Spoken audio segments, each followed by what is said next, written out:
The archives are open. In its history of over 100 years, the FBI has classified many documents. Until now. Now these government secrets are open for anyone to see. Here are 50 of the most insane declassified secrets of the FBI, including details on one of America's most mysterious residents. Number 50. Alive or dead? In the aftermath of World War II, the entire world celebrated the death of the Nazi leader Adolf Hitler. But despite the confirmation that his life had ended in a Berlin bunker as the Allied troops marched in, rumors started to spread. Did Hitler actually escape like so many of his Nazi allies, maybe to South America? Did he shave his mustache and go undercover as an everyday suburban man, as one ill-advised sitcom imagined? The rumors persisted enough that in the months after the war, the FBI investigated evidence of his survival, and the declassified documents showed, nope, he's dead. It wasn't the only FBI investigation related to the war. Number 49. The wife. J. Robert Oppenheimer, the brilliant physicist heavily responsible for the United States winning the race to the atom bomb, was largely trusted by the US government, despite some past leftist ties. But he was also married, and the FBI had some doubts about her. A trained biologist, she worked for the government at Los Alamos to help determine the body's vulnerability to radiation. The FBI was more concerned with her early life when she'd been involved with communist activist Joseph Dele Jr. and joined the Communist Party. This led to her being investigated by agents about her current ties and to her husband's clearance being reduced. But many FBI investigations during the era were much more wide-reaching. Number 48. Detention. Even before President Roosevelt's infamous executive order that led to the imprisonment of the United States Japanese-American population, the government was hard at work arresting people. During the war, anyone deemed a security threat could be rounded up and detained by the government during the national state of emergency, and it centered on three groups: Japanese Americans, German Americans, and Italian Americans. All were arrested with little room for appeal, and the FBI kept an exhaustive list of the numbers. But being investigated by the FBI isn't always a negative. Number 47. The Money Man. It's rare for someone to play a key role in the home front for two world wars, but Bernard Baruch wasn't an ordinary man. The stock market magnate was chairman of the War Industries Board under Woodrow Wilson and advised President Roosevelt on industry and production decades later. When anyone is that close to the president, the FBI will want to take a look at him. Did they find any red flags on the man? Given that he was later appointed to the United Nations Atomic Energy Commission by Harry Truman, it's likely a no. And in some cases, it's all about confirming what's already known. Number 46. Operation Paperclip. When the US government decided to recruit former Nazis to help with the nuclear and space programs after the war, they knew they would need thorough background checks. After all, they were okay with some Nazis, but not the worst of the worst. The FBI was tasked into digging into wartime activities of these scientists and deciding if they were valuable and relatively clean enough to become Americans. Now, on the FBI's websites, Americans can dig into the original reports of figures like Arthur Randolph and Werner von Braun. But sometimes the FBI was looking to prevent war before it happened. Number 45. Flying solo.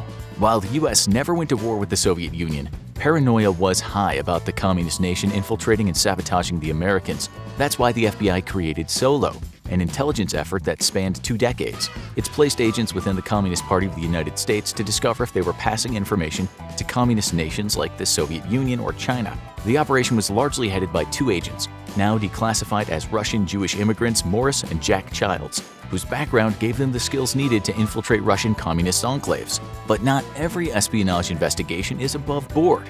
Number 44. In the bag. How do you get a search warrant when the subject of the investigation is classified? Simple, you don't. During the 1940s and beyond, the FBI frequently pulled off what was called black bag operations. This was when the organization would simply break into residences or businesses under the cover of darkness and search for evidence, without ever informing the subject of the search that they were being watched. Many of these never escalated to criminal prosecution, so they weren't disclosed until the files were declassified. The tactic continued until 1966 when the Bureau ordered it stopped and it was declared unconstitutional in 1972. But not all targets of FBI investigation are as obvious. Number 43. The Lady of Peace. Jane Addams was one of the most prominent early feminist reformers, a tireless advocate in the progressive era for women's suffrage and public housing. She even became the first American woman to be awarded with the Nobel Peace Prize for her role in the anti-war and anti-imperialist movement. So, why is there an FBI file on the woman? How about a treason investigation? When World War I began, Addams held fast to her anti-war beliefs and she founded a women's party devoted to peace. In the 1920s, when she opposed the persecution of communist activists, the FBI started monitoring her, but came up empty on criminal charges. But one peace movement led to more investigations than any other. Number 42. Yippee?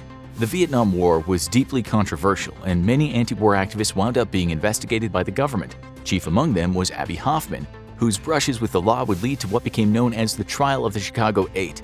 His group, the Youth International Party, better known as the Yippies, was frequently investigated by the FBI over a period of 5 years. Those digging through the FBI archives will find a whopping 50-part series on the colorful figure, who wound up being portrayed by Sacha Baron Cohen in the movie The Trial of the Chicago Seven. One bloody day would come to define the Vietnam protest movement and lead to years of FBI investigation. Number 41. Blood on American soil. It started out as any other peace rally in 1970, with students at Kent State University in Ohio protesting the National Guard presence on campus as the war expanded to Cambodia. But what wasn't typical was the National Guard opening fire on the unarmed crowd, killing 4 students and wounding 9 others. 2 of the dead were bystanders, not protesters, and massive rallies around the country protested the killings. Ultimately, none of the guardsmen who fired were criminally prosecuted. But the FBI spent years investigating the shooting, and all those documents can now be read in a 22-part series. But some FBI cases are a lot less serious. Number 40. There's no place like home? Few pieces of movie memorabilia are more iconic. Dorothy's iconic ruby slippers from The Wizard of Oz. That's why it was such big news when they were stolen from the Judy Garland Museum in 2005. The theft was reported to the police, but the interstate smuggling operation was soon taken over by the FBI. It took the government organization more than 10 years to track down the thief, and even then it took multiple agents on a sting operation before the rare shoes were returned back home where they belonged. But some cases might be a little silly. Number 39. Sing that song. Louie Louie. Oh no. Me gotta go. The song's probably stuck in your head now, right? Or not. But what does it actually mean? No one really knows, and neither did the FBI. When the popular song by the Kingsmen debuted in 1963, it became a sensation, and many people wondered if the song was hiding a dirty little secret. Were the words secretly pornographic? Were they hiding a coded political message? The FBI spent a full year investigating the song and its creators and came up empty, as the lyrics remain as unintelligible as they were back in 1963. It wasn't the only time the FBI got involved in music. Number 38. Not Fab. Everyone loved the Beatles, if their army of screaming fans was any indication. But the government wasn't as fond of the shaggy-haired British band, and the Nixon administration had a particular grudge against left-wing songwriter John Lennon. Nixon was convinced that Lennon was plotting to influence the 1972 election with his popularity, and the FBI launched an investigation that led to the Immigration and Naturalization Service starting the process of deporting Lennon. While Lennon was never banned from the country, he did back off plans for an American tour, a victory for Nixon that was later exposed by journalist John Wiener. But you might be shocked by just how many celebrities have FBI files. Number 37. Before the White House. Ronald Reagan having an FBI file shouldn't be a surprise. After all, they probably like to know about the president. But he was on the agency's radar long before 1980. In 1947, when he was the president of the Screen Actors Guild, he had a file. But why would they want to know about the staunch conservative? Surely the last suspect anyone would have as a communist agent. Because Reagan was such a strong anti-communist that he and his then-wife Jane Wyman worked with federal agents to turn over the name of any actors they thought might be communists. The future president was an informant. But one more beloved figure had FBI ties as well. Number 36. The Mouse's Secret. Walt Disney was notorious for being a traditionalist, and the man behind Mickey Mouse and the Disney parks didn't like anything that shattered the illusion of the all-American happiness in his properties. That included people with unpopular political views, which led to his deep ties with the government. He had worked with them on World War II propaganda films, and long after the war, he was still cooperating with them, giving them information on un-American activities in Hollywood. He continued working with them through his death in 1966, and was even named a full special agent in charge contact. But many celebrities have files for less official reasons. Number 35. The Lady Sings. Why would Whitney Houston have an FBI file? The late singer lived a controversial life, and it got her on the government's radar. While her troubles with drugs and money and her often chaotic relationships landed her in the tabloids, the FBI was more interested in her associates. Many people from her life tried to take advantage of her, including a stalker who tried to blackmail her for $250,000. But why would one of the least controversial singers of all times be on the list? Number 34. Take Me Home? John Denver seemed like the guy next door, with his easy-listening country music songs being the type your parents sing along to on a long car ride. But the FBI saw things differently. Up until his death in a plane crash, Denver had amassed a 33-page FBI file. It was mostly concerned with his anti-war activism as a young man and his occasional drug use, but it also followed stalkers and death threats he picked up as a celebrity. The FBI even got involved in some notorious tabloid stories. Number 33. The Bombshell. Anna Nicole Smith was famous for marrying a much older man who died not long after. She inherited most of the fortune, much to the anger of the oil tycoon's son, E. Pierce Marshall. The two were involved in a vicious court battle over the massive bank account, vicious enough for Marshall to believe Smith tried to kill him. This led to an FBI investigation that ultimately decided there wasn't enough to charge Smith. Ultimately, it was all for nothing. Marshall and Smith died within a year of each other in 2006 and 2007. But even the original bombshell was on the FBI's radar. Number 32. Government prefers blondes? Marilyn Monroe has been the subject of countless government conspiracies due to her mysterious death. But the FBI wasn't interested in that. They were more concerned with her love life. One of Monroe's many loves was acclaimed playwright Arthur Miller, who was believed to have communist leanings. Due to Monroe's influence, the FBI kept an eye on her, which led many to believe the government might have been involved in her death. But she wasn't the only icon to wind up in the FBI's files. Number 31. Lucy! Everyone loved Lucille Ball, who along with husband Desi Arnaz created one of the most iconic sitcoms of all time. But Ball was an eccentric woman who once claimed she picked up spy chatter in her tooth fillings.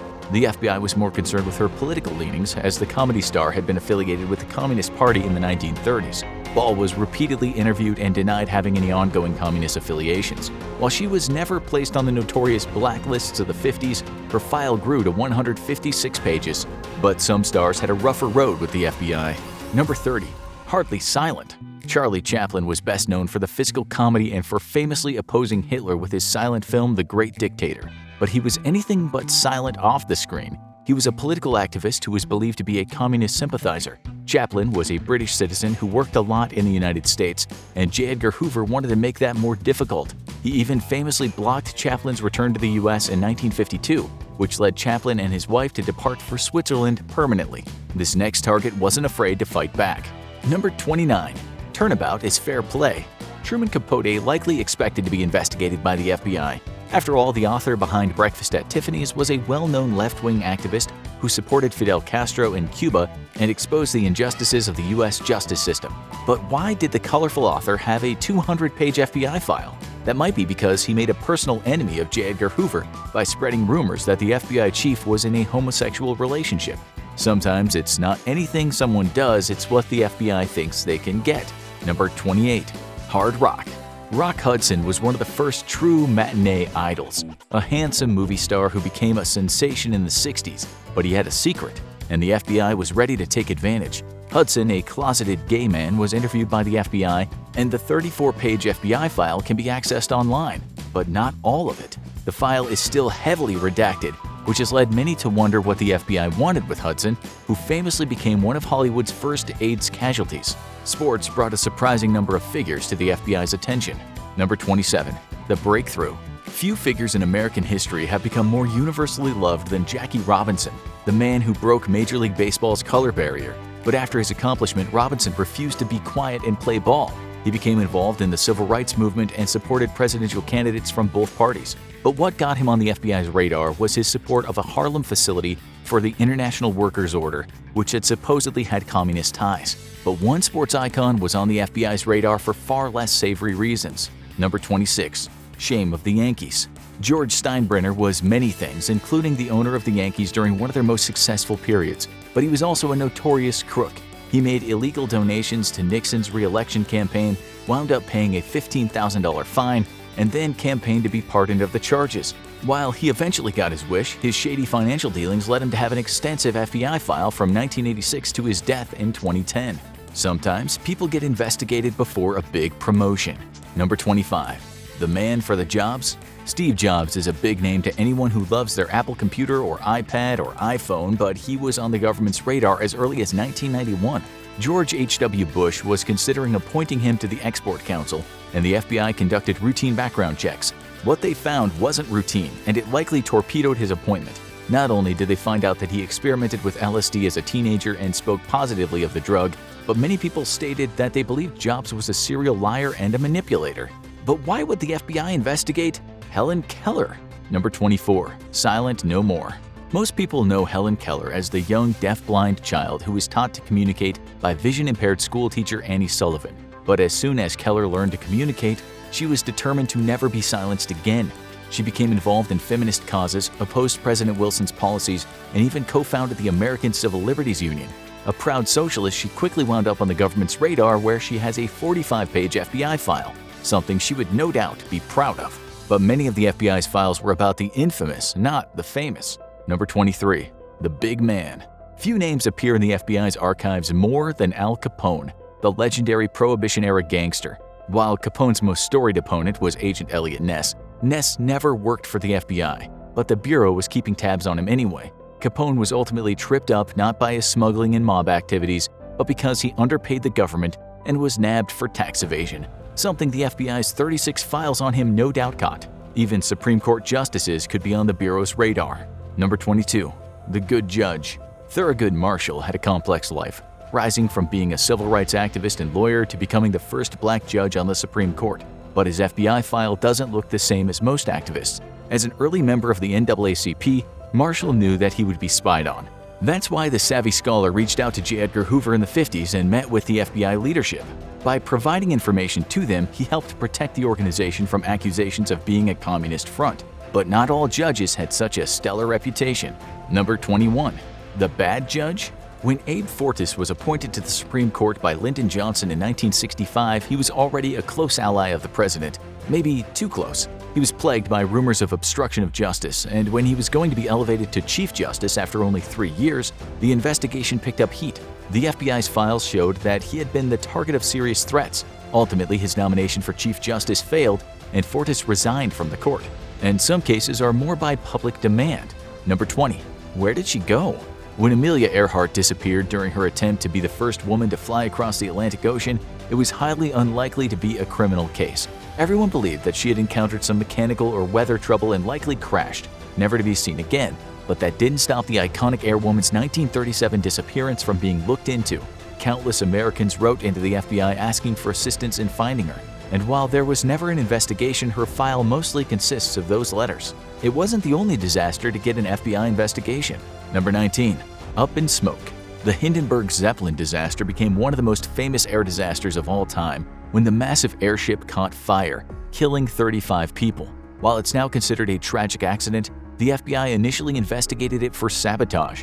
Their case focused on one Joseph Spa, a comic acrobat who was one of the first passengers to see signs of trouble and jumped before the ship crashed, suffering only minor injuries. While Spa was seen as an anti-Nazi activist and accused of being a saboteur, the FBI didn't find any evidence of an organized plot. Another, even more famous disaster wound up on the FBI's radar. Number 18. The Challenge. When Space Shuttle Challenger went up in flames, taking all the astronauts with it, the Cold War was still at its peak and the paranoia was running high. Could the Soviet Union have struck a devastating blow against the US space program? The FBI investigated with over 100 pages of reports now declassified, and much like the Hindenburg, didn't come up with any evidence of sabotage or terrorism. Sometimes the FBI gets closer to Hollywood than you might expect. Number 17. Real life. Why would the FBI have files on a noir film from 1951? Because the title was I Was a Communist for the FBI, and it followed the story of a real spy who worked for the FBI in the 1940s. The film was a patriotic thriller that portrayed the Second Red Scare as a justified response to the threat of communism, but the FBI still had to investigate to make sure they were being portrayed well and no classified documents were being leaked. But not every FBI file is serious business. Number 16. Thumbs Up. Why would Gene Siskel, the late film critic best known for sparring with Roger Ebert on which film deserved a thumbs up, be in the FBI's files? Was someone there a really big fan of The Silence of the Lambs, which he memorably panned? Siskel's FBI file is one of the shortest, only one page, and a letter from FBI Director William Sessions congratulating him on winning the Golden Plate Award. Receiving that letter from the FBI was probably terrifying before it was opened. It wasn't the only time the FBI got involved in things that might be considered silly. Number 15. Hollyweird. While Lucille Ball was investigated on her own, it isn't the only time her sitcom showed up in the FBI files. In 1977, the FBI was pulled into an elaborate copyright infringement scheme when they were tipped off by studios that someone was attempting to illegally distribute copies of famous movies and TV shows. In addition to Lucy, these included classics like The Partridge Family and The Twilight Zone. Not exactly high crimes, but the studios thought differently. But not every file the FBI has declassified is a case file. Number 14. So you want to be an FBI agent? If you want to wear the badge, you better start studying. The FBI doesn't just take anyone, and the best information you might get comes from the agency themselves. The legal handbook for special agents was released as part of the FBI archives, containing 137 pages of the procedures they use to track bad guys. Just don't count on it teaching you everything. The version released is almost 20 years old, at the very dawn of the digital era. And you might be surprised by who you find in the FBI's archives. Number 13. My privacy. Digging through the archives, you'll find both famous names and non-famous ones who got on the FBI's radar. They can spy on just about anyone if they have cause, and most of their targets don't get charged and never find out they were investigated. That means they could have files on everyone, even you. If you're feeling paranoid all of a sudden, the good news is you can find out. A Freedom of Information Act request can unseal those things on you if they exist and aren't classified, if you're ready to see their thoughts on your browsing history. But some FBI cases are just bizarre. Look to the skies. Number 12. The first memo. Guy Hoddle was a special agent working at the Washington field office who seemed to be a competent man, which made it all the more surprising when he sent a bizarre memo in March 1950. He claimed to be relaying information from an Air Force investigator about the recovery of 3 flying saucers in New Mexico. Not only did he describe them in detail, but the memo claimed that the 3 bodies of extraterrestrials were recovered.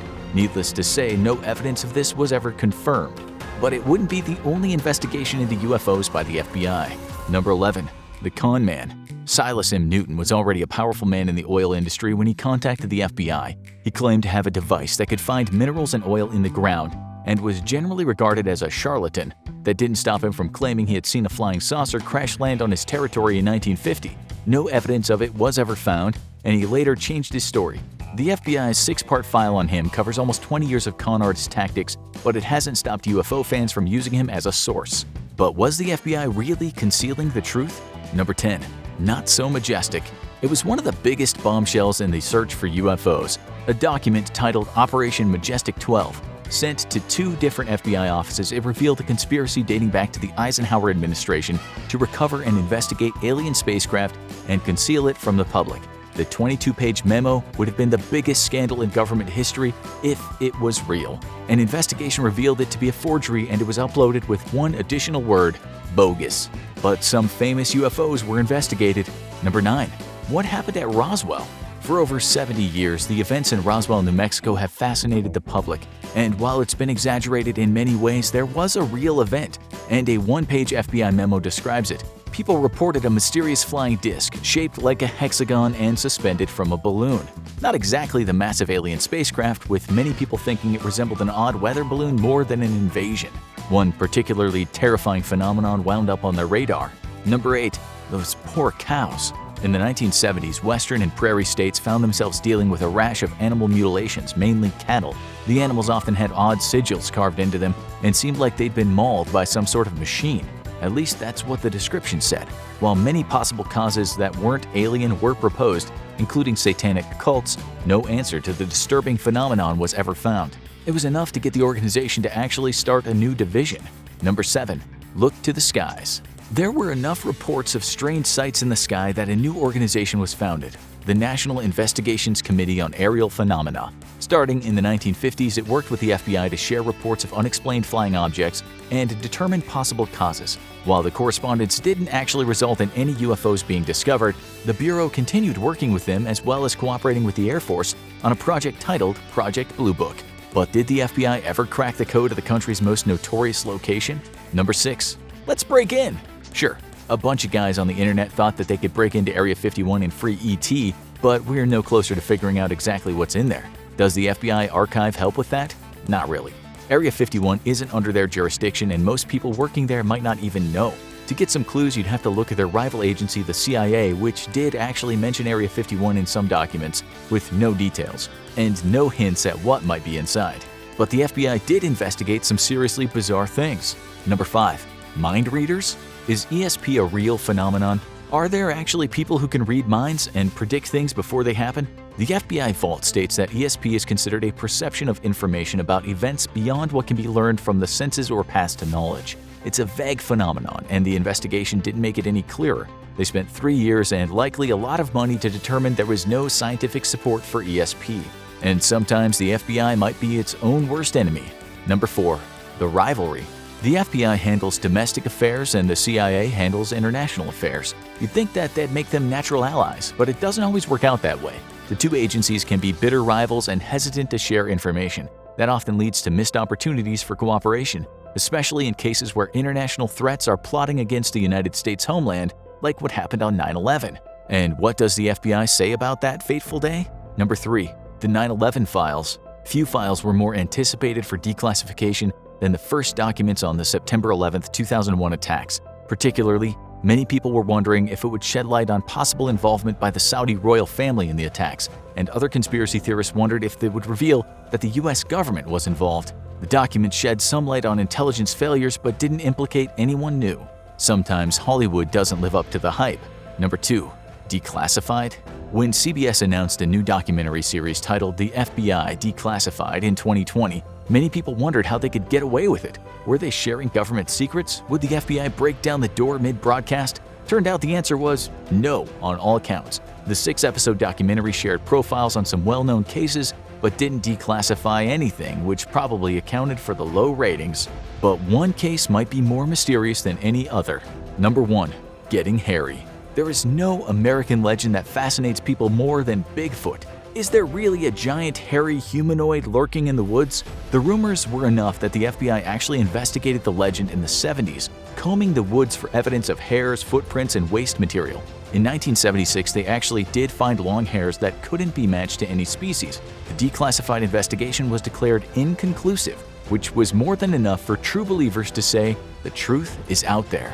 Periodically, the CIA discloses millions of pages in declassified documents that become part of the public record. In these, many top-secret projects and studies of the past are revealed that many find surprising, if not unbelievable. Some of the craziest may be rather embarrassing, if not flat-out damaging to the CIA's reputation. Let's explore some of the weirdest government-sanctioned operations with psychics, cats, drugs, and prostitution in this episode of The Infographic Show. CIA declassified documents that will blow you away. Up until surprisingly recently, the CIA believed in psychic abilities, and they thought they could be utilized to benefit the government. According to CIA intelligence, they also thought the Russians believed the same. In fact, from 1969 to 1971, the CIA was concerned that the Soviet Union was training its citizens with psychic powers in the area of intelligence collection. Evidence suggested that the Soviets' efforts were funded by a 60 million ruble budget in 1970, which was later increased to 300 million 5 years later.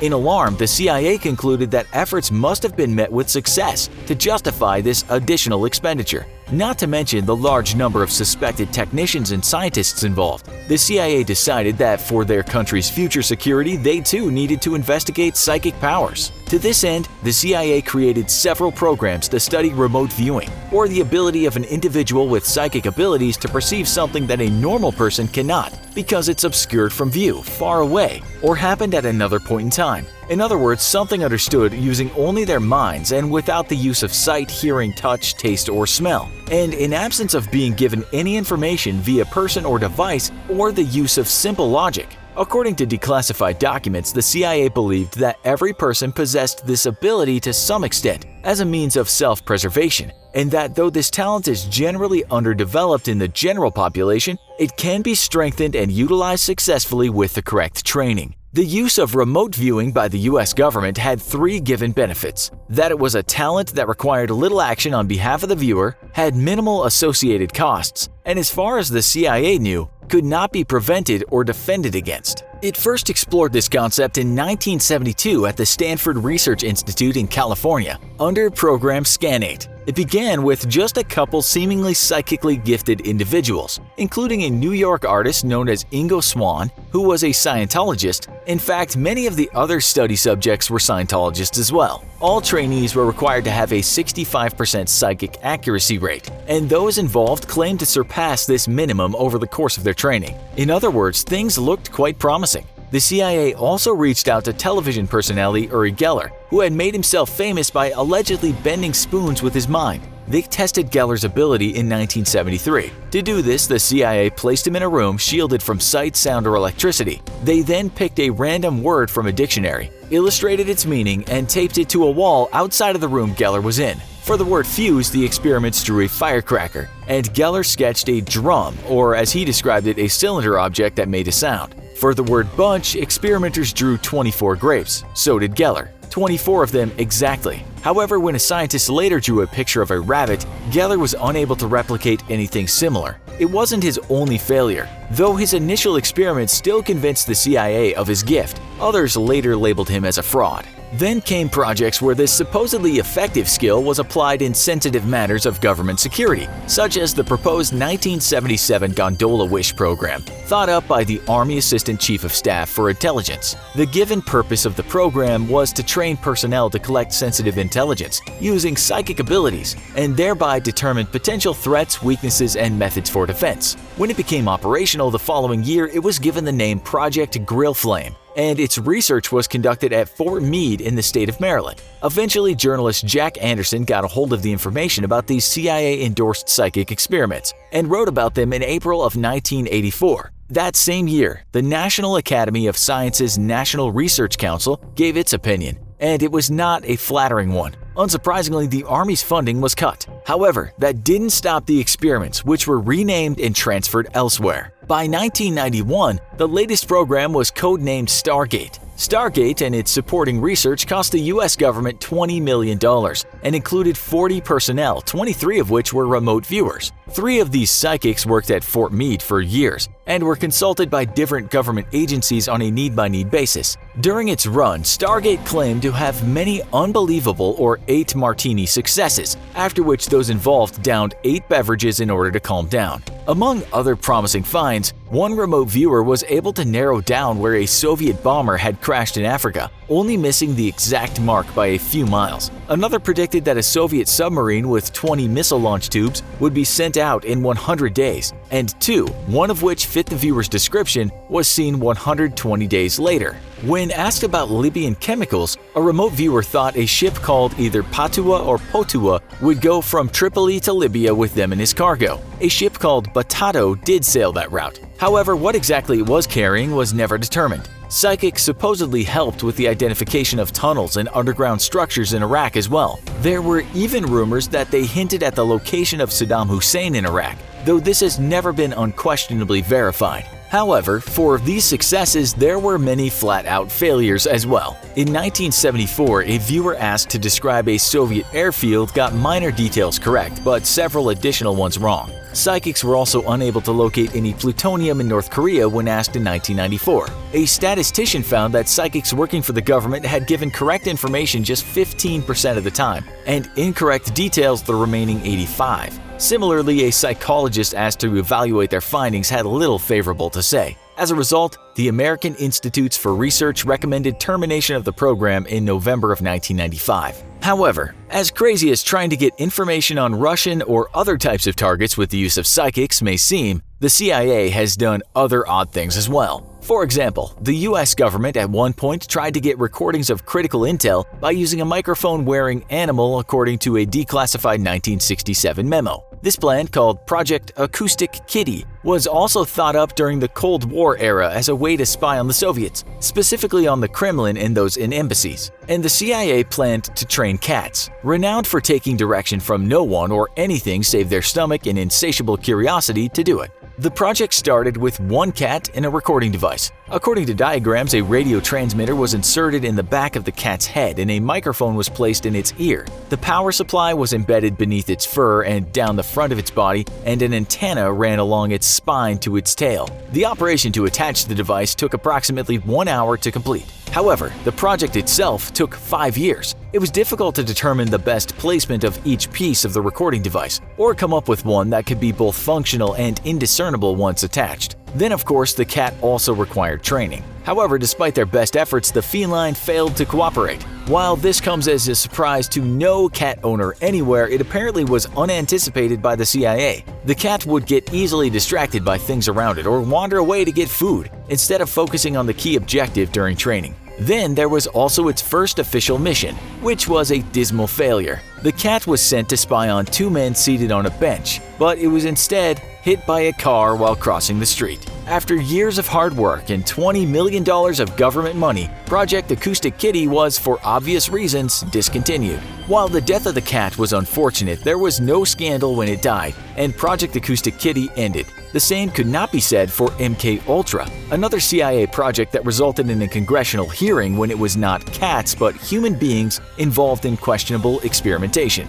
The MK-Ultra program was given the green light in 1953 and continued for the next 10 years, though what we know about it for certain is limited to its surviving pages. Many, understandably, were destroyed to protect those involved. The motivation for the program, once again, was an attempt by the US government to keep abreast of Soviet advancements, this time in the area of mind control. The CIA had reason to believe that the Soviets had been attempting to both make and purchase all available LSD for this purpose. This in turn led the CIA to conclude that the drug could have brain warfare applications, though little was known about it in the States. To determine its exact uses, several scientists agreed that an experiment involving unsuspecting participants would prove helpful. The government did this in program MK-Ultra. MK-Ultra ultimately got out of hand and resulted in government representatives giving drugs to thousands of Americans without their consent or knowledge. The drugs were used to see if they could mimic alcohol intoxication, aid in hypnosis, boost torture endurance, or create amnesia or confusion. The government hoped that they could assist with interrogations as well. Unfortunately, many of those who were experimented upon had little say in the matter. They were selected from among the most vulnerable of the population, such as prisoners addicted to drugs, sex workers, or the terminally ill. 2 Americans died and many more suffered because of the related experiments carried out by the CIA and contracted universities and research institutions. One of those who was killed was a CIA employee who had consumed a drink that had been laced with LSD by his supervisor. 9 days later, he was dead after falling 13 floors from the Hotel Statler. After his death, President Gerald Ford apologized to his family, and they were given a wrongful death settlement. However, some suggest that beyond this and its other known casualty, the program had additional far-reaching effects. Some claim MK-Ultra's experiments are related to JFK's assassination to the actions of Charles Manson. However, there's no concrete proof of either. As shocking as MK-Ultra was, further paperwork has revealed yet additional drug-related and government-supported experiments. For example, LSD was also used in the CIA's Operation Midnight Climax from 1953 to 1964. This program was carried out by an Army captain and CIA operative known as George Hunter White and targeted the residents of New York and San Francisco. White took CIA safe houses and used them to create makeshift brothels with suggestive decorations and where prostitutes were given cash to engage in sexual activities. These actions were observed behind two-way mirrors after LSD or other drugs were added to clueless men's drinks. A memo found from related documents has made some question whether the real purpose of Operation Midnight Climax wasn't to observe the drugged men, but rather the prostitutes to see if they'd be effective as government spies. By having sex with the enemy, it was thought that they could get information that could prove useful to the government. Indeed, the CIA worked to determine when during the process of seducing a man that a woman can ask questions to get critical intel. The answer was directly after sex, not before. LSD experimentation of all kinds ground to a halt in 1963. The Inspector General deemed that the agency needed to follow different research ethics and discontinue all experiments on unsuspecting citizens. Congressional hearings followed. However, CIA agents claimed they couldn't remember a lot of details, and because many files had been destroyed, little could be done in the area of accountability. Given the documents we do have that detail these shocking government-initiated events, missing pages make us wonder just how much and what exactly remains unknown still. It's pure luck that some documentation of MK-Ultra was mistakenly left behind while the rest was destroyed. However, the CIA could have avoided the resulting outrage or bewilderment by simply having used better logic and judgment and never having done most of these operations to begin with. Psychic experimentation and drugging citizens are clearly not the greatest ideas, and who in their right mind would try to train a cat? We have confirmed that a number of these unidentified objects are indeed solid. So said the leader of the Pentagon's newest investigation into UFOs, which you probably know as UAPs today. The long culture of ridicule is officially over. UFOs are real, they are here, and nobody has a clue who's building them. But while UFOs were part of American culture for nearly a century now, the world would be shocked at the disturbing similarities between events happening in the US and a world away behind the impenetrable Iron Curtain.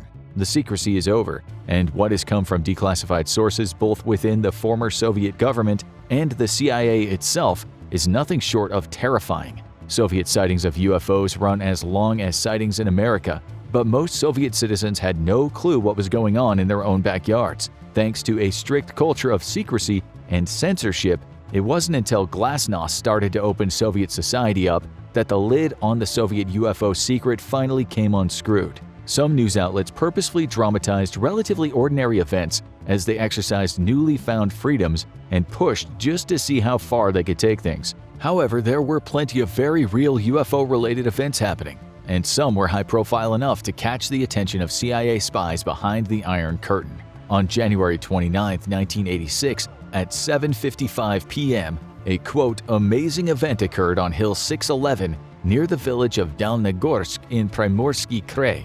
This small mining town is of no note, but that night it would become the most important place in the entire Soviet Union. That evening, multiple villagers observed a reddish sphere flying into the town from the southeast. The object flew while making no noise and appeared to be a nearly perfect sphere of rust red. It got close enough for people to observe that the outer skin of this strange craft was without blemish and had no obvious control surfaces nor means of propulsion.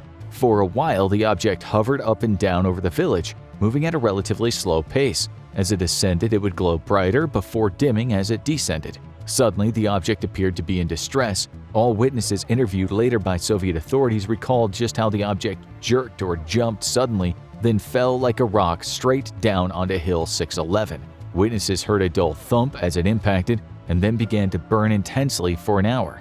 Valery Voshilny, head of the Far Eastern Committee for Anomalous Phenomena, arrived at the site 2 days after the crash. He noticed that despite everything being covered in deep snow, the site of the crash was completely devoid of it, allowing him to observe splintered silica rocks, which could only have occurred from extreme temperatures. The rocks were also smoky looking, as if they'd been exposed to intense heat. However, Voshilny also found physical evidence of the craft. All over the site, embedded in the rocks themselves, he discovered silvery pieces of metal. Some were fragments, but a large amount had formed into droplets, almost as if they'd been sprayed over the area. This detail would become significant after the fall of the Iron Curtain, when Western UFOologists would compare notes with their Eastern counterparts. American witnesses had very often reported seeing flying orbs, which seemed to spray metal while showing signs of some kind of distress. At the edge of the crash site was a tree stump that had been severely burned and emitted a strange chemical smell. The physical remains were examined at the Omsk branch of the Academy of Sciences, who made a shocking discovery. Some of the fragments had formed into what appeared to be small nets, and when these were put under examination, it was discovered that they were made up of torn and very thin threads, 17 micrometers in width. Each thread consisted of even thinner fibers tied up in plates, and intertwined with the fibers were thin, solid gold wires. The technology to replicate this type of delicate nano-construction wouldn't appear on the Earth for decades, at least not in human hands anyway. The fragments, which had formed into iron balls, were also put under a battery of tests. Each ball consisted of iron with various levels of aluminum, manganese, nickel, chromium, tungsten, and cobalt. This seemed to rule out a natural creation and the object just being a very peculiar meteorite. Rather, it mostly confirmed that the object was built from heterogeneous alloys. When the balls were melted in a vacuum chamber, they reacted in various ways. On one base, they would melt and spread out as expected, but on another, they formed into smaller balls with convex glass-like structures. But melting the remains revealed yet another mystery. Gold, silver, and nickel would disappear from the balls and be replaced with molybdenum, despite not being present in the sanitized test chamber before testing commenced. The metallic remains would confuse Soviet scientists, as they only produced more questions than answers. About the only thing they were able to identify was ashes discovered on the site belonging to a biological being. Perhaps the ashes belonged to an unfortunate animal caught under the crash, or perhaps they belonged to the operator of the mysterious UFO. Sadly, the intense heat made any attempt at identification impossible. Unable to tease out details from the remains, the investigation turned to the object itself before it crashed. The trajectory as reported by eyewitnesses happens to coincide with the flight path taken by rockets launched by China's Xishang Cosmodrome. However, investigators weren't able to verify if any launches had taken place in January from the complex, and the Chinese were not forthcoming with any answers. likely looking to keep their space program as secret as possible. However, the investigation revealed something very startling. Soviet citizens had not been the first to spot this mysterious object. The Chinese had already observed it over their own territory. Just days prior to the crash, witnesses close to the Shishang Cosmodrome reported a similar red sphere on January 25th. According to witnesses, the object appeared to simply hover, almost as if observing the Cosmodrome directly. After half an hour, it disappeared. The Chinese sighting wasn't the only clue that this object had traveled great distances, though. There was physical evidence, too. Examination of the soil at the crash site revealed small pieces of light gray-colored soil, but only in the area where the object was presumed to have made direct contact before exploding and mostly disintegrating. Put under spectroscopic analysis, the light gray soil was matched with soil from another area in Russia thousands of miles away. The soil matched tufts from the area of Yaroslavl, northeast of Moscow, containing characteristic elements found there and not in the Dalnogorsk area. Whatever had crashed there, it was obvious somebody came looking for it, though. 8 days after the crash on Hill 611 at 8:30 p.m. on February 8, 1986, eyewitnesses once more reported strange objects in the sky. This time, 2 yellowish spheres flew into the town from the north. The spheres seemed to be looking for something and made their way directly to the crash site. Once there, they circled the crash site 4 times, then turned to the north and flew back the way they came. Was it a search and rescue effort by whatever had sent the original sphere there, or simply something wanting to make sure no identifiable remains had been left behind? To this day, nobody knows, but reports of flying spheres exactly mirror similar reports from all the way across the ocean in the United States. And the following year, whoever had visited the sleeping mining town returned in force. November 28, 1987, 11:24 p.m. Reports of flying spheres flood a local military base. Terrified villagers report seeing as many as 32 flying objects, which spread out over 12 different nearby villages. Alarmed Soviet military personnel quickly make their way to the nearest villages and observe the strange flying lights for themselves. Before the night was over, hundreds of civilians and military personnel would bear witness to one of the largest mass UFO sightings in history.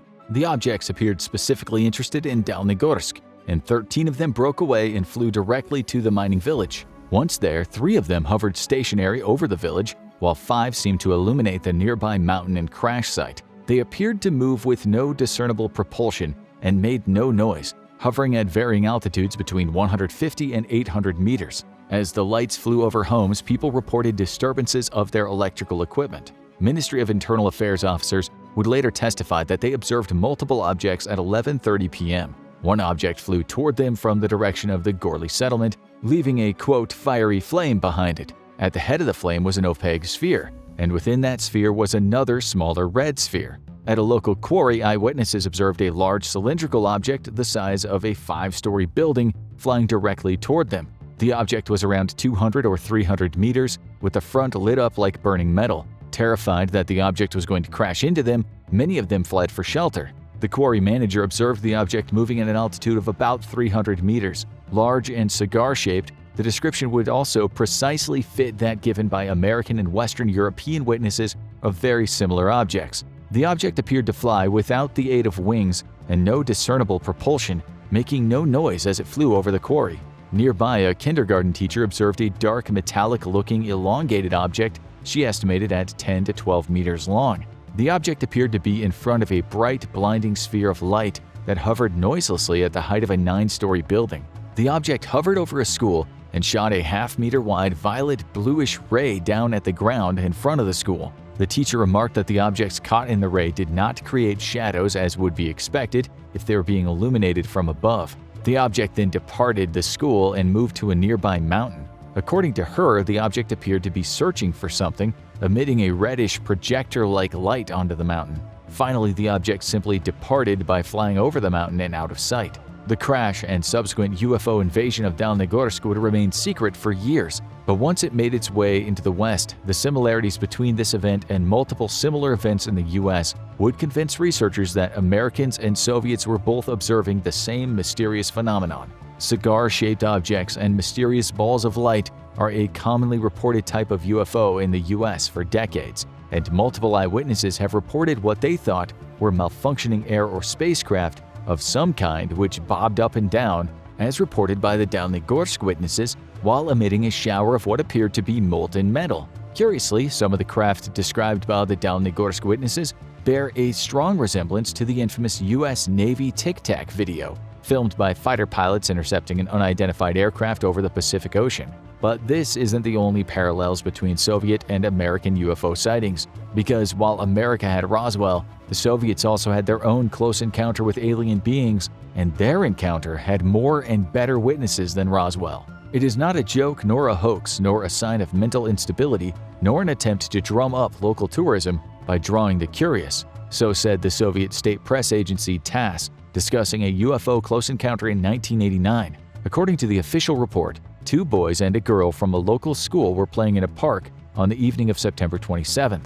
At approximately 6:30, the children observed something pink shining in the sky, followed by a ball of deep red colors they estimated at 9 meters in diameter. A small crowd gathered as the ball seemed to land, and a hatch opened in the lower part of the ball. From within the ball, 3 aliens with 3 eyes each exited, standing nearly 3 meters tall. The aliens seemed to have a robot companion with them, which they activated with a touch. As the crowd watched in awe, the aliens seemed to communicate with each other, ignoring the onlookers, until a young boy screamed in terror. Suddenly, one of the aliens locked his 3 eyes on the child and caused him to become temporarily paralyzed. The 3 aliens then re-entered their vehicle, but quickly re-emerged, with one carrying what the crowd thought was a gun of some kind. The alien aimed the tube at a 16-year-old boy who suddenly vanished, only to reappear after the aliens re-entered their craft to depart. The story was met with both ridicule and a serious investigation, as is typical of UFO reports. To this day, accounts vary.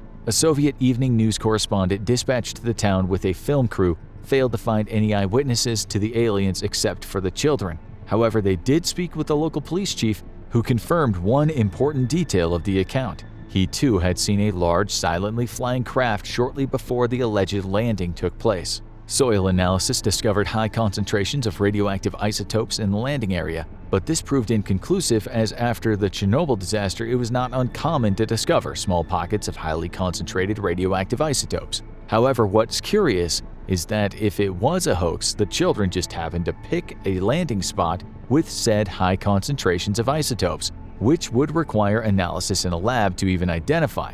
Even more curious, when the children were separated into different rooms by investigators, they all drew nearly the exact same craft from memory. The craft was also said to leave behind a mysterious X-shaped sign in the sky as it took off, exactly mirroring UFO encounters reported in the United States by the defunct American magazine Saga in 1976. Given the strict censorship of the Soviet Union in the 70s, it is nigh an impossibility the children or police chief would have had access to said magazine. But why were there no other eyewitnesses to the alien beings themselves? One only need to look at the culture of ridicule surrounding UFOs to understand why a bunch of adults in the repressive communist Soviet Union would not want to speak up about such an extraordinarily weird event. As highlighted in the United States' own recent UAP investigation, a culture of ridicule has, quote, hampered our efforts to collect good data, as pilots are self-censoring for the fear of ridicule and it affecting their future careers. The U.S. Air Force and Navy took that recommendation so seriously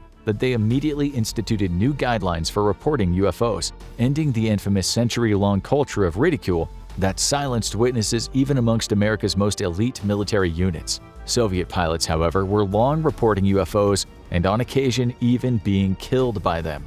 While on a routine flight over the city of Borisov, 2 Soviet fighters spotted a large flying disc near the city. The disc seemed to have 5 beams of light emanating from it.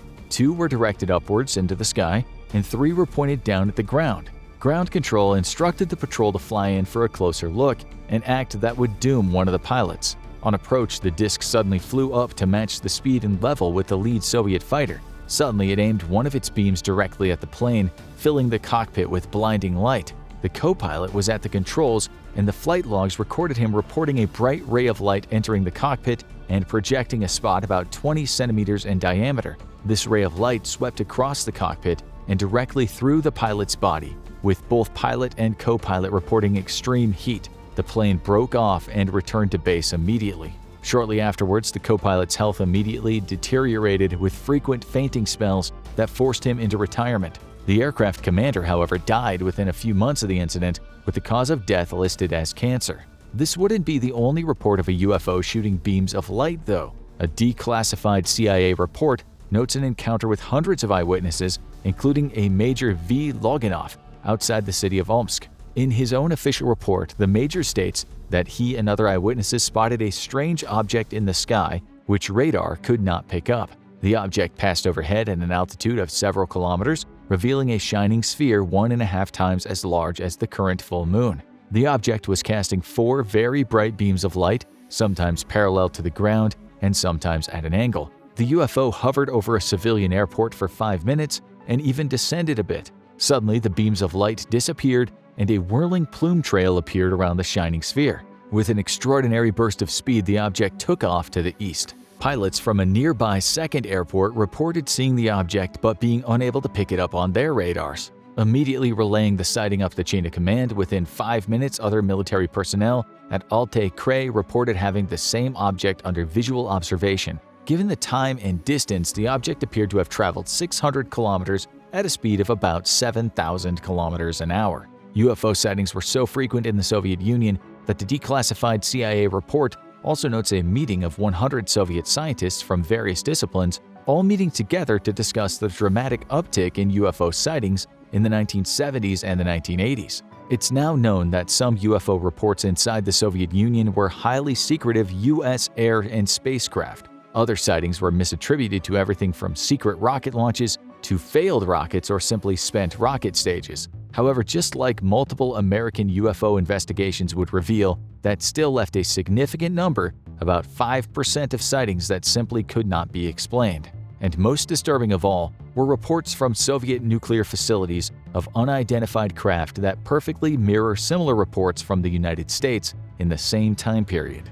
In one high-profile encounter, a UFO nearly started World War III. Colonel Boris Solikov spoke with Western UFO investigators after the fall of the Soviet Union, reporting that on the night of October 4, 1982, there was a breach of airspace over a nuclear weapons site in Usovoyen, Ukraine. Solikov, who was working at the Kremlin at the time, described receiving alarmed reports from the facility, whose operators had informed him their launch panels all had suddenly activated on their own, something which should have been impossible. For 4 hours, the entire facility watched a hovering UFO as it loitered directly overhead. While it hovered, the control panels which could launch the nuclear weapons stored there suddenly came to life, something which could have only happened with the input of the proper launch codes. The incident sparked a 10-year investigation by the Soviets into the UFO phenomenon, which they kept under wraps until the end of the Cold War. This event closely mirrors a similar incident at a U.S. nuclear facility in Minot Air Force Base, when security personnel observed a UFO which hovered over the silos holding America's nuclear-tipped Minuteman missiles. According to witnesses, the missiles briefly became active and went into launch state, despite having received no such authorization or command from their control centers. Perhaps unsurprisingly, UFO reports around Soviet nuclear facilities remain very difficult to verify, but the Soviet Union had a plethora of otherworldly sightings which only grew in number as the Cold War dragged on. At 4:05 a.m. on September 20, 1977, a group of dock workers in Petrozavodsk witnessed a blinding light on the horizon from the direction of Lake Onega. The light approached the slumbering city before shifting into the shape of a glimmering jellyfish, whom, according to eyewitnesses, began to hover over the city and shoot thin beams of light down into the city. The dock workers were terrified, concerned that their nation was under attack. This being the height of the Cold War, paranoia over a nuclear conflict between the Soviet Union and the US was running high. After 12 minutes of shooting beams of light down into the city, the UFO transformed once more into a bright semicircle and shot back off in the direction it came. Suddenly, it veered upwards and punched through the clouds, leaving a burning red hole where it passed that quickly dissipated. Later that morning, more witnesses would come forward, and the list would grow from the initial dock workers to police officers, sailors, and an ambulance crew, and a reporter for the state news agency. Under pressure to prevent an all-out alarm, the reporter would post a story 3 days later calling the phenomenon strange and natural. The object left no physical evidence behind save for a photograph allegedly taken of the object by one of the witnesses. However, given the veil of secrecy in the Soviet Union at the time, the photograph has been impossible to verify. However, neighboring local governments became so alarmed by the incident that they demanded an answer from the Kremlin leadership. When they were unable to provide a satisfactory response, the event was taken to the Academy of Sciences, where the Soviet Union's most prolific scientific minds worked. They couldn't come up with an explanation for the sighting, but after doing some research concluded that the UFO phenomenon was very real and required more dedicated investigation.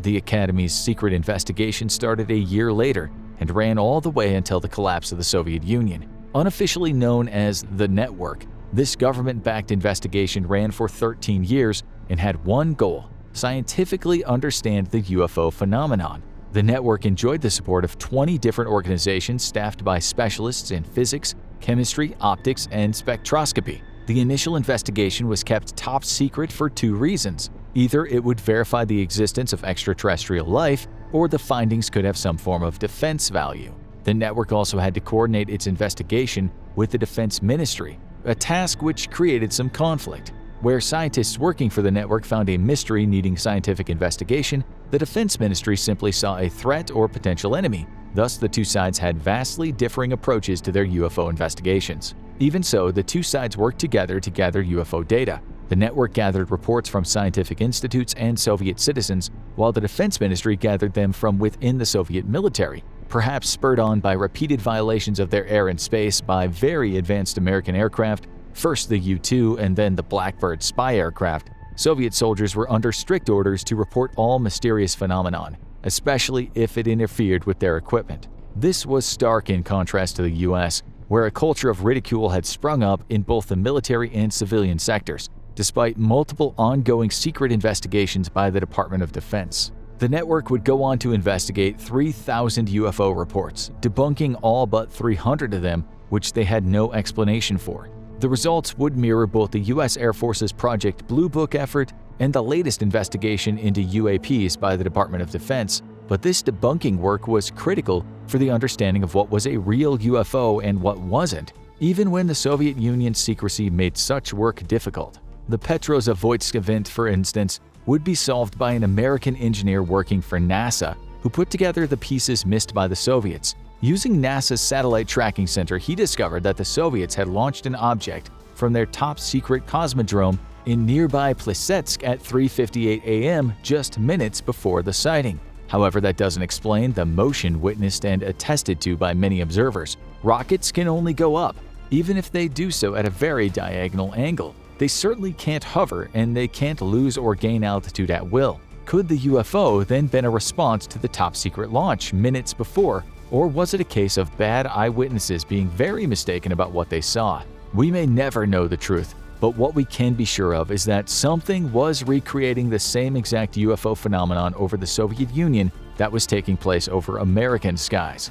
There's something strange in the skies over the Earth, operating from the Southeast Pacific to the Middle East, and even here in the American homeland. The United States military has encountered unexplained aerial phenomenon that even its best fighters and air defense systems have failed to identify or bring down. Now the United States Congress, in a historically unprecedented move, is demanding answers from the Department of Defense. What exactly is in our skies? UFOs and military involvement is nothing new, with the American military swept right into controversy when an unidentified object crashed into a rancher's land in Roswell, New Mexico back in 1947. The crashed item would without question turn out to be a specialized weather balloon, but perhaps fearing the leaking of information on a very sensitive and top-secret program to monitor Soviet nuclear tests, Public Information Officer Walter Haut made the blunder of the century when he dictated a press release that the Army had discovered a crashed flying disc. This massive blunder would go on to entangle the U.S. military with UFOs for decades to come,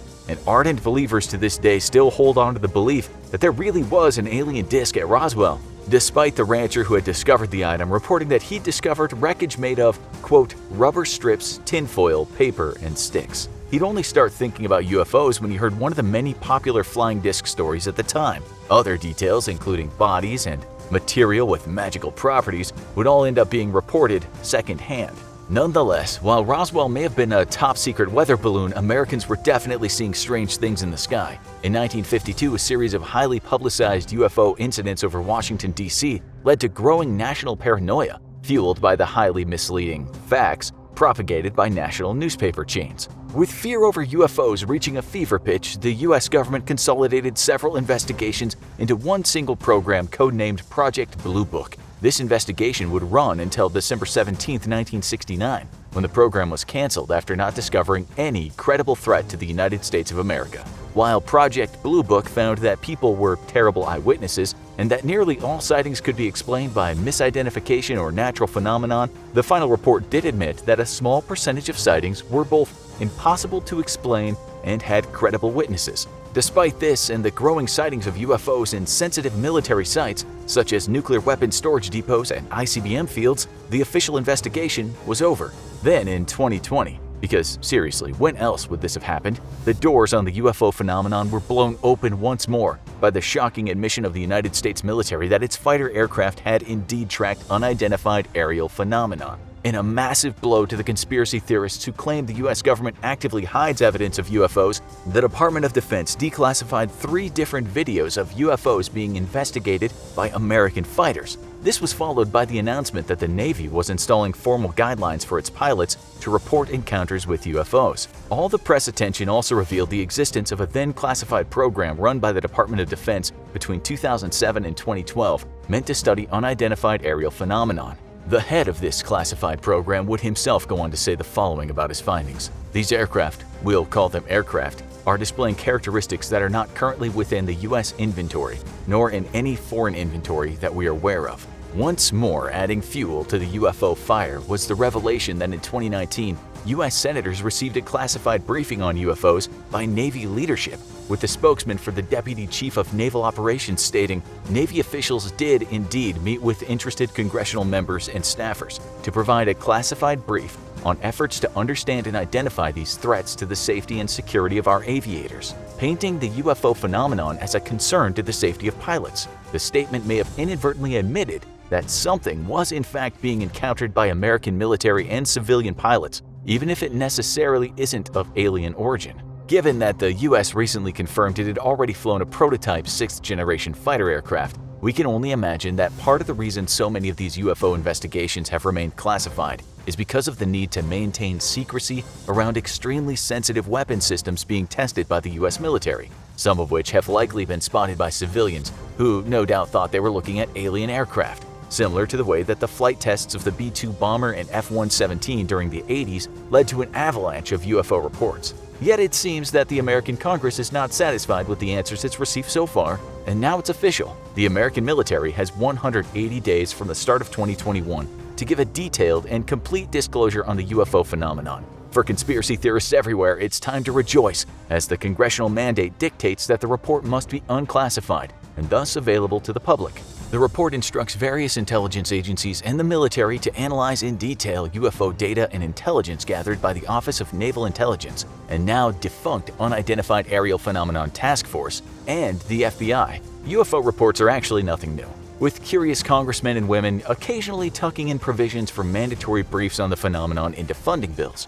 Yet this report is different, as it's the most comprehensive gathering of interagency data on UFOs since Project Blue Book. It also formally establishes an interagency process to both gather and analyze future unidentified aerial phenomenon and report on these findings to the federal government. The report also mandates that any potential threats to national security posed by UFOs should be identified and calls on the American intelligence community to assess whether any potential foreign adversary, such as China or Russia, are behind the UFO phenomenon. Before you get your hopes too high though, while the report's mandated to be unclassified and thus accessible to the public, Congress approved the inclusion of a classified annex. This doesn't necessarily mean that any specific information on UFOs is being kept secret, but rather is a necessary measure for such a comprehensive report to be possible in the first place. Such a detailed report on UFOs is going to include highly classified details, such as intelligence sources in foreign governments and the testing and capabilities of next-generation weapon systems, which may have led to UFO sightings themselves. It will no doubt also include highly classified details of America's most sophisticated tracking systems, all information the US would not want its adversaries to get their hands on. This report certainly comes at an auspicious time, with, in late 2020, the former head of the Israeli space program publicly announcing that the US and Israeli governments were in cooperation with extraterrestrials. The statement, coming from such a highly placed government official and credible witness, was sadly largely lost on a public completely focused on COVID-19 and an explosive presidential election. For believers in our visitation by aliens from outer space, though, these two almost back-to-back developments signal at a greater plan to slowly indoctrinate the public to the reality that UFOs are real and aliens have been visiting us for decades. We just have to be prepared for the formal announcement by the slow disclosure of evidence to their existence. If that's true, then there's gonna come a pretty big blow to the poor nerds who've been wasting their time poring over boring computer data over at Breakthrough Listen, the multi-million-dollar privately funded program that's focused on eavesdropping on the electronic signals of alien life out in the universe. Is the Pentagon haunted? Are there really aliens out there that the government is keeping secret from us? How did a gaming Discord server called Thug Shaker Central undermine national security? Wrap a tinfoil hat on tight as we delve into 50 of the most insane declassified secrets that the public was never meant to learn. Number 50. The Pentagon does indeed have its very own UFO monitoring program. The Advanced Aerospace Threat Identification Program has long been a closely guarded secret and never once formally acknowledged by the Department of Defense. Many have still long suspected that the agency must have some form of dedicated special division that investigates reports of unidentified flying objects. But the Pentagon even went as far as to claim back in 2012 that such a program, if it even existed, hadn't been receiving any funding. That is, until July 15, 2022, when the existence of the All-Domain Anomaly Resolution Office was announced to the public. The official function of this office was to collect and analyze reports of what the Department of Defense referred to as unidentified aerial phenomena or unidentified anomalous phenomena, better known as UAP. It's possible that this acronym was established to distance from the previously popular term UFOs, given that it had been long synonymous with aliens or alien technology. The All-Domain Anomaly Resolution Office reports that they have found no evidence of either, but they have openly admitted that there are some incidents they've looked into that they still can't quite explain. Number 49. Sticking with UFOs, back in November of 2004, David Fravor, commander aboard the aircraft carrier the USS Nimitz, had his crew investigate a possible target that had appeared on the ship's radar. What he and his men witnessed was an unusual aircraft that looked like a large white oval. Fighter jets were sent up to investigate and even captured video of the object on their infrared cameras. There were even similar incidents that took place during 2014 and 2015, where pilots from the USS Theodore Roosevelt carrier encountered and were able to record objects that they couldn't identify.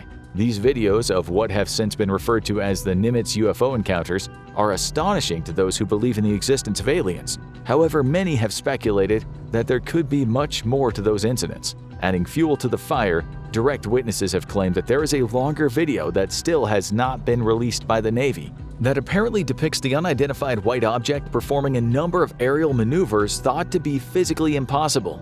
Give us the aliens, Pentagon!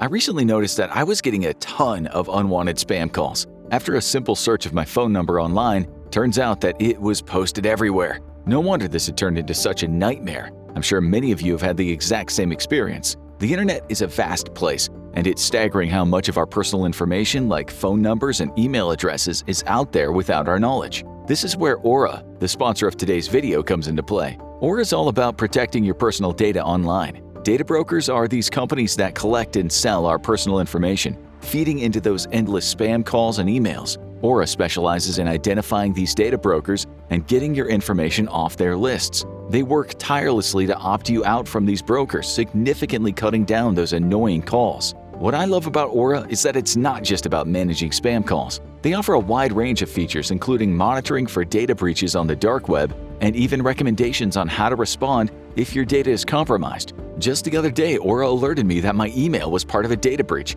and I could quickly take action to protect myself. Aura is like having a personal security team on your phone and computer. It includes a VPN, a password manager, credit and identity theft monitoring, and even protection against malware. It's all these essential internet safety tools in one convenient package. I encourage you to try Aura. They're offering a 2-week free trial, and I think you'll be amazed at the difference it makes. Just go to aura.com/infographics or click the link in the description to start your trial. Protecting your privacy is more important than ever, and Aura is here to help. Thanks to Aura for sponsoring this video. And now, back to the video. Number 48. As if the existence of these Navy UFO videos weren't enough of a shocking secret that the Pentagon kept under wraps, it also has been revealed that these clips were never supposed to be released to the public in the first place. The clips documenting supposed UFO activity were leaked, along with the context that they had been captured by U.S. Navy fighter pilots. The Department of Defense was forced to admit that they had never intended the public to see the footage. Number 47. But forget about aliens, sometimes domestic terrorists are the biggest threat to the Pentagon. In 1972, a far-left Marxist group called Weather Underground conducted a bombing campaign across the United States, specifically targeting government buildings. They placed a bomb in a woman's bathroom in the Pentagon, which caused some structural damage but thankfully didn't result in any casualties. Number 46. The Pentagon has some pretty insane inventions, including military chewing gum. The so-called combat gum is being developed to help meet the dental needs of soldiers early and potentially save the Army $100 million a year on addressing dental issues for service members. The gum contains a secret synthetic sequence of antimicrobial peptides that'll break down the plaque that causes tooth decay in the mouths of soldiers. And if it goes well, we might find this handy dental gum hitting the shelves for general consumers someday in the future, as is often the case with military tech. Number 45. Did you know that protesters tried to magically levitate the Pentagon? The disastrous Vietnam War did not succeed in making the U.S. government particularly popular, domestically or on the international stage. One group of protesters marched on the Pentagon with a plan to levitate it through the power of chance and exorcise it of its evil, thus ending the Vietnam War. This didn't actually work, of course, but it succeeded in getting a lot of attention to the issue, which is a victory in itself. Number 44.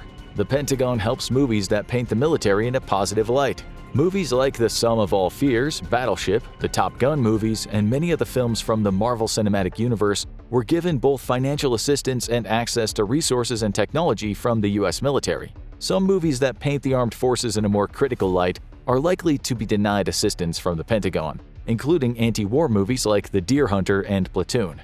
Number 43. In the early 1990s, the Pentagon had a pretty horrific pest problem. In an act of infiltration that enemy spies wished they could pull off, during the Gulf War, the Pentagon became a haven for rats and cockroaches. For workers in the basement, there were so many roaches they'd occasionally fall from the ceiling onto the employee desks. 1991 saw hundreds of reports of rats running through the halls, getting to a point where they were seeing as many as 5 rat incidents a week in food service areas. John Rebstock, the general manager of the company that provided food services for the Pentagon, once sent out a memo saying, "My message is simple. Help is needed and requested. The level of infestation has become unacceptable. Gross." Number 42. The Pentagon might have alien vehicles. One astrophysicist named Eric Davis was consulted for the Pentagon's UFO program and claims to have personally examined numerous examples of what he believed to be off-world vehicles. Number 41. Speaking of secretive vehicles, it turns out the U.S. Air Force built a fighter jet that nobody knew about.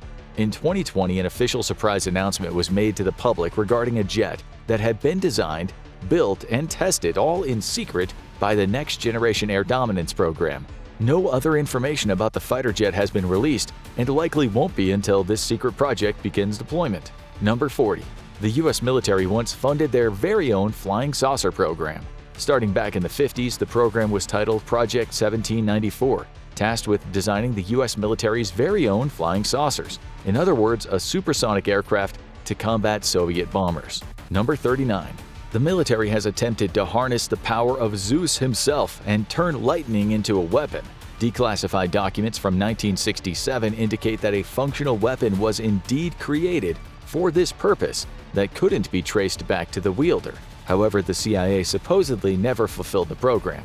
But never give up on your dreams, because the U.S. Army has since been working on the much more successful 50 billion watt laser-induced plasma channel, which zaps conductive targets with awesome accuracy. Number 38. The Air Force is keeping a secret Russian anti-aircraft missile off the books. In June 2020, the intelligence community acquired a Pantsir S-1 from Libyan forces. This is Russia's most advanced anti-aircraft missile, designed for low-altitude air defense, most recently deployed in war zones both in Syria and Libya. At present, there's no official word on where this missile is. Number 37. One of the Pentagon's most dangerous locations may have been a hot dog stand. According to the Department of Defense communications officer Brent Eaton, there were rumors that during the Cold War, the Soviets had 2 nuclear missiles aimed at the hot dog stand in the case of an all-out war. Why? Well, according to Eaton, they thought this was the Pentagon's most top-secret meeting room, and the entire Pentagon was a large fortress built around this hot dog stand. They thought the officers were going to get their top-secret briefings in a protected area, but really they were just going to get lunch. Number 36. In the 90s, a pair of naval officers discovered an inexplicable dark mass beneath the surface of the ocean, and it wasn't a submarine. Assigned to retrieve BQM aerial target drones and submarine torpedoes from the ocean, a commander and helicopter pilot recalled seeing a large, shadowy, circular object try to swallow a torpedo that they were attempting to recover. There were 2 different alleged sightings of the bizarre black mass, and there is still no definitive explanation. Number 35. During the Cold War, the government ran a now declassified training program known as the Constant Peg program. This trained U.S. pilots to fly MiGs, fighter jets that had formerly belonged to the Soviet Union. The government secretly procured these aircraft so that the best pilots in the Air Force could become better familiarized with the enemy technology and how to fight against the MiGs if World War III broke out. Number 34. In World War II, the Army smuggled secret escape plans in an unlikely place.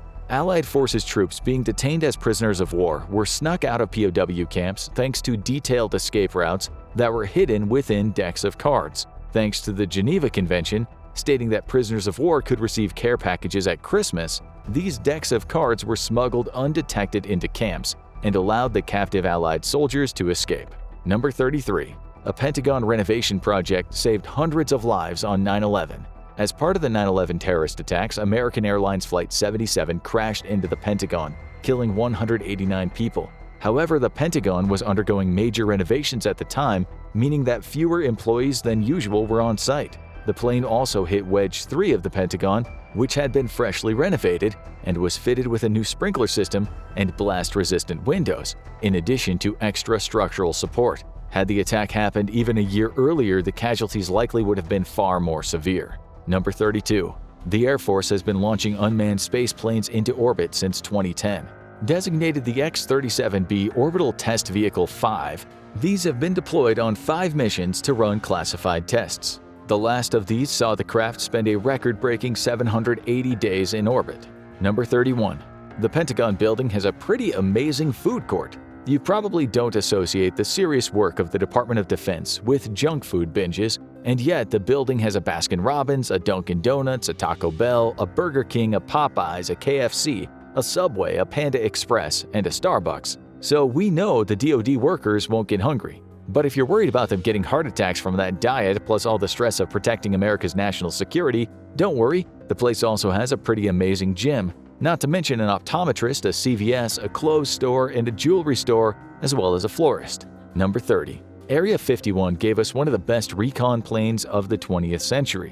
In 1963, the A-12 Oxcart was developed for reconnaissance missions at high altitudes and any that required evasive maneuvers. Throughout the design, construction, and testing phases of the A-12 project, the aircraft was located at none other than the infamous Area 51 Air Force Base in Nevada, meaning the A-12 likely would have been tested there too. It was considered the best reconnaissance aircraft at the U.S.'s disposal until the SR-71 took its place in 1968. Number 29. The Air Force hasn't just conducted secret projects on Earth. While NASA was receiving a lot of news coverage in the 60s thanks to the space race, the Air Force was conducting their own secret space program. The Manned Orbiting Laboratory was a top-secret satellite that was intended to spy on the Soviet Union. Officially, there was never a launch associated with the project, and it was supposedly shut down in 1969. However, thanks to declassified documents, we now know the government planned to keep an orbital eye in the sky trained on the Soviet Union. Number 28. The Pentagon was actually the first integrated building in Virginia. Due to the laws of segregation, when the Pentagon was first built, there were separate facilities for the black and white government employees on site. However, after a violent confrontation where a white employee struck a black employee on the head for trying to enter a whites-only cafeteria, President Roosevelt decided something needed to change. He made an executive order forbidding racial segregation and discrimination in federal facilities, making the Pentagon the only building in Virginia that was desegregated. To this day, because of the Pentagon segregationist past, it has twice as many bathrooms as it needs. Number 27. Donald Trump accidentally tweeted Pentagon secrets. Of the several thousand satellites orbiting around Earth, hundreds of them are owned and operated by the United States military. This might not be a secret since the public has been aware of the presence of these satellites for years. However, their actual capabilities have remained unknown. That is, until former President Donald Trump released a classified image on his Twitter of all places. In September of 2019, an image of one of the United States' KH-11 reconnaissance satellites appeared online. For obvious reasons, there is not a lot of known information about these satellites.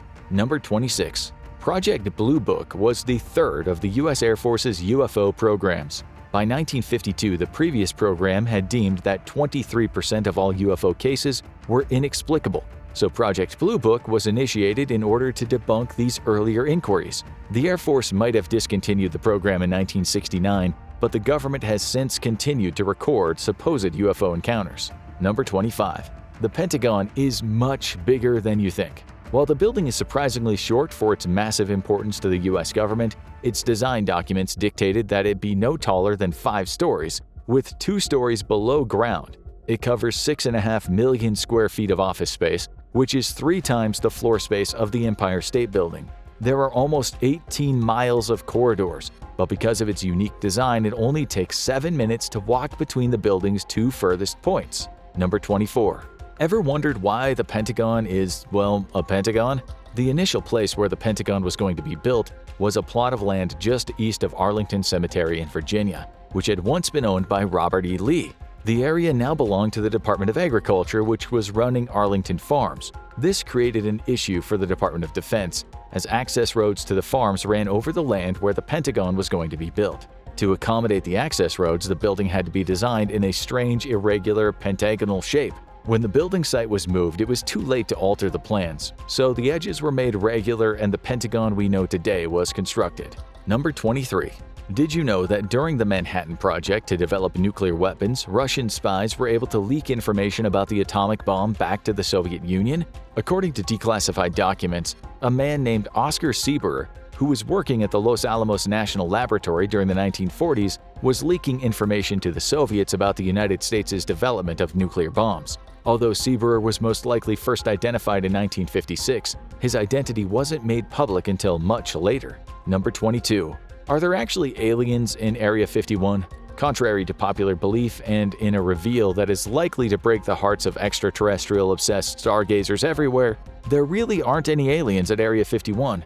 The infamous heavily guarded base serves as a test site for classified aircraft, communications devices, and weaponry, and doesn't actually house any alien bodies that we know of. Never stop dreaming, X-Files fans. Number 21. Did you know the Department of Defense is looking into ways to control people's sleep? A research project is currently investigating ways to control rapid eye movement or REM sleep, reportedly with the goal of easing stress and helping subjects deal with traumatic memories. Number 20. A Discord group called Thug Shaker Central leaked state secrets from the Pentagon. A 21-year-old member of the Massachusetts Air National Guard named Jack Tesaria was arrested by the FBI in April 2023 for stealing and releasing extremely sensitive military documents to the largely underaged members of his gaming Discord server, causing them to be leaked to 4chan. These next few facts will be Pentagon secrets we found from those leaked documents concerning the war in Ukraine. Number 19. The head of the Wagner Group, a Russian state-funded private military company, offered to reveal Russian troop locations to Ukrainian forces. Prior to his death in August 2023, Yevgeny Prigozhin had offered to hand over Russian intel regarding the positions of their soldiers' locations to Ukraine. This was under the provision that they withdrew their forces from Bakhmut, where the Wagner Group had been taking heavy losses. According to intelligence documents that were leaked, Prigozhin, who had long been an ally of Vladimir Putin and even publicly attempted to have the Wagner Group halt Russia's invasion, maintained a secret relationship with Ukrainian intelligence through various phone calls and in-person meetings. Number 18. More Pentagon documents indicated that Ukraine had planned a series of secret attacks against Russian forces in Syria. Although their plans were later abandoned, Ukraine had intended to conduct strikes against Russian troops inside Syria that they could later deny any involvement in. The plan initially included providing arms and training to Kurdish Syrian Democratic Forces, then having them launch drone strikes to target Wagner Group mercenaries backed by Russia. President Zelensky ultimately put a stop to these plans in December 2023, but the Pentagon's leaked documents suggest that this strategy could still be revived. Number 17. According to another of the leaked documents, the US attempted to dissuade Ukraine from defending the city of Bakhmut against the Russian advance. However, Ukraine disregarded this and protected Bakhmut anyway. Number 16. When several Chinese spy balloons flew across the US before being shot down, it turned out that the Pentagon was well aware of the capabilities of these devices. Among the recently leaked documents were annotated images taken by a spy plane describing what these balloons were equipped with. Called a Killeen 23 by intelligence agencies, these balloons apparently included sensors and antennas that the US government couldn't identify even a week after they'd had the balloons shot down. Number 15. The Pentagon's documents also indicate that the US has intelligence operatives deep within most of Russia's security services, intelligence agencies, and the higher levels of the military command. Through this, they've granted the US an insight into the internal plans of Russia's military intelligence agency, the GRU, and obtained intelligence relating to their military capabilities and plans for the war in Ukraine. It's likely that the US has passed a lot of this information to Kyiv in order to support Ukraine against the invasion. Number 14. One such piece of intelligence the Pentagon has acquired was that the Spetsnaz, Russia's elite special forces, have suffered such heavy losses in Ukraine that it may take a decade to build their numbers back up again. Typically, the highly trained Spetsnaz operatives are sent on riskier missions, but senior commanders in the Russian military seem to have been too eager to deploy their elite forces and have misused them in the invasion. According to the Pentagon's intelligence, the high number of Spetsnaz casualties could make Russia's special forces less effective, not just in Ukraine but across the world. Number 13. It's not just Russia that the US has been spying on either. The Pentagon has been gathering intelligence on their allies. This includes monitoring the communications of Ukrainian President Volodymyr Zelensky. This is apparently how they've learned a lot about Ukraine's attempts to repel the Russian invasion. And when this information leaked, Ukrainian officials were outraged as it forced them to make changes to their plans. Number 12. The Pentagon's intelligence also expressed doubt that Ukraine can retake the territory that is now occupied by Russian forces, owing to a lack of equipment, ammunition, and troops. Their leaked documents also suggested that a difference in levels of training between the two armies could result in heavy human casualties. Number 11. One of the reports leaked from the Pentagon indicated that the Wagner Group attempted to secure weapons from Turkey through Mali. They uncovered that Mali's interim president had confirmed that they would purchase arms from Turkey on behalf of the mercenary group. Turkey declined to comment on the allegation, but it could mean that this NATO country was covertly supplying weapons to both sides involved in the conflict in Ukraine. Number 10. Another similar secret about arms being sent between countries came up in plans from Egypt's president to deliver rockets to Russia. A Pentagon report suggested that Abdel Fattah el-Sisi had ordered a shipment of 40,000 rockets to be sent to Russia. Egypt has long been an ally of the US and publicly maintained a policy of non-involvement in the war in Ukraine. Assuming the intelligence was accurate, Egypt has reaffirmed its non-involvement, and there's no evidence that the plan had been carried out. Number 9. In a move that could have added to the tension caused by their invasion, Russian forces almost shot down a UK surveillance plane near Ukraine.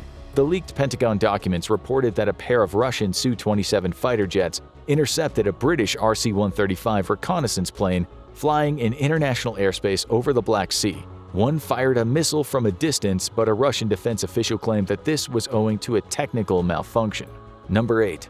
One of the leaked documents also contained a worrying claim from Russian intelligence officers that the United Arab Emirates had agreed to work together with Russia against the US and the UK. There wasn't any clear record of such an agreement, and these claims could have been intentionally or unintentionally misleading, if not outright false. Number 7. The Pentagon is also aware that Russian hackers may have gained access to the natural gas infrastructure of Canada. U.S. intelligence agencies have intercepted communications between a pro-Russian hacking group, Zarya, and officers with Russia's FSB security service. The hackers claim to have breached a Canadian gas facility and gained access to its control systems that would give them the ability to increase valve pressure, disable alarms, and initiate an emergency shutdown.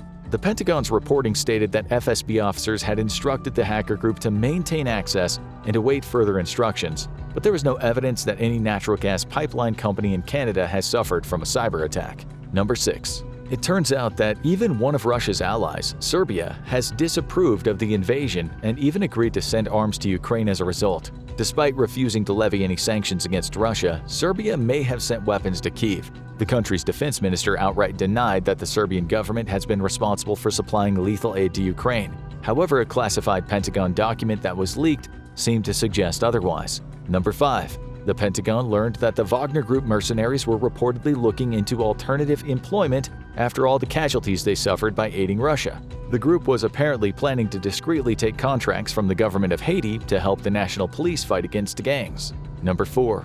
According to communications that the U.S. had intercepted, Nicaragua had been strengthening ties with China since its primary security ally, Russia, became entangled in its invasion of Ukraine.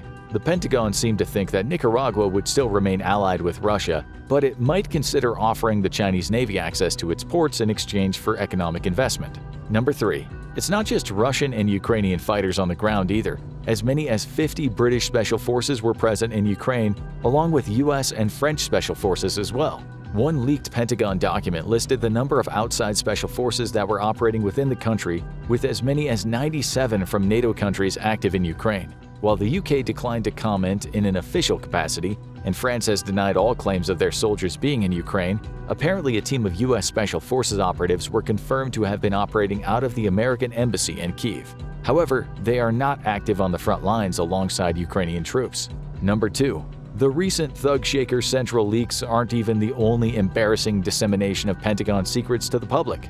A senior research associate at MIT's Center for International Studies, Daniel Ellsberg, gave the New York Times around 4,000 pages of appended top-secret documents that detail the U.S.'s interference in various wars in Vietnam, Laos, and Cambodia. The Pentagon papers revealed that the U.S. actions during the Vietnam War involved far more attacks than had been previously reported on by the mainstream media, and that various presidential administrations had been systematically lying to both public and Congress.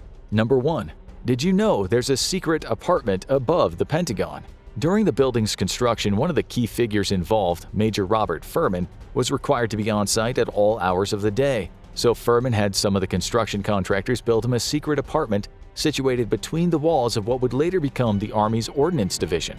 Employees began to refer to Furman as a ghost, since he'd disappear without a trace, only to re-emerge the next day, all without leaving the Pentagon. And it seemed that this ghost was just heading to a place he could rest. Major Furman later served as an intelligence officer on the Manhattan Project, the government program that researched the development of nuclear weapons. He continued to use his secret Pentagon apartment whenever traveling back to Washington, until ordnance officers discovered it and forced him out. Those were 50 of the craziest declassified Pentagon secrets that we could find. And if those are just the things we know about, it makes you wonder what else could be out there.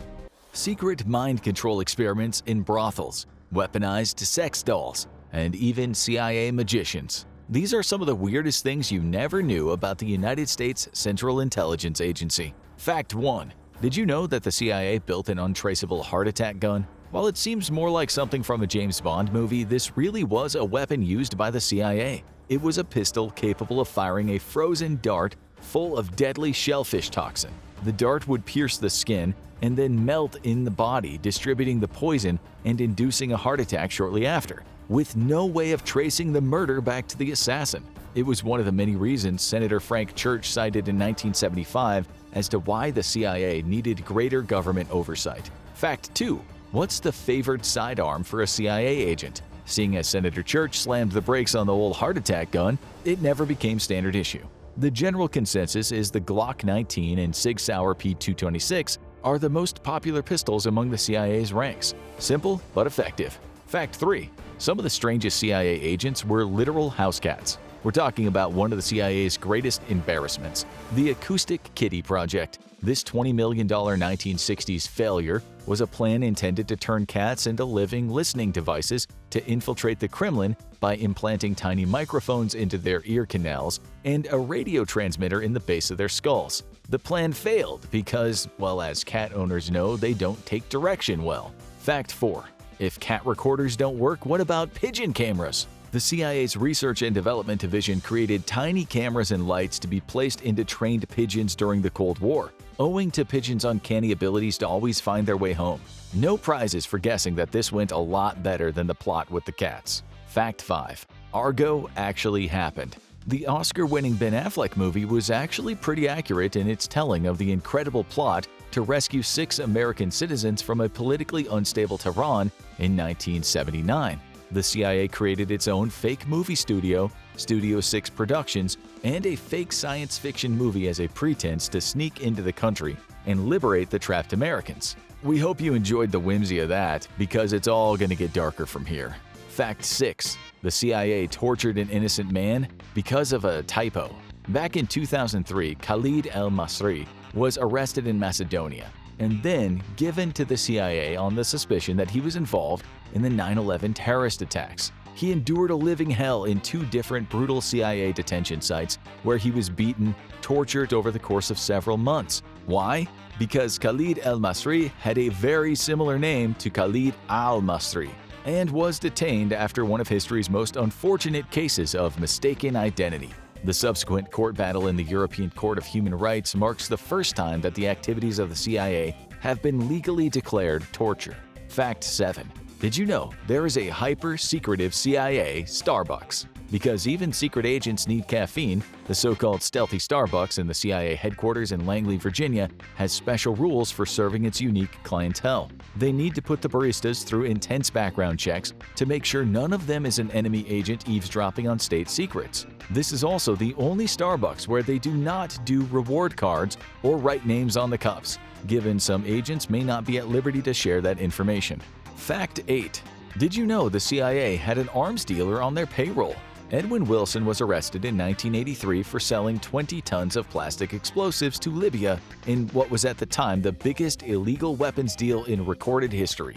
Wilson had retired from the CIA officially in 1971, and when the deal came to light, the CIA washed its hands of him. However, Edwin worked tirelessly to reveal that he'd still been working as a contractor, obtaining information and running front businesses for the intelligence agency during the time he was arrested.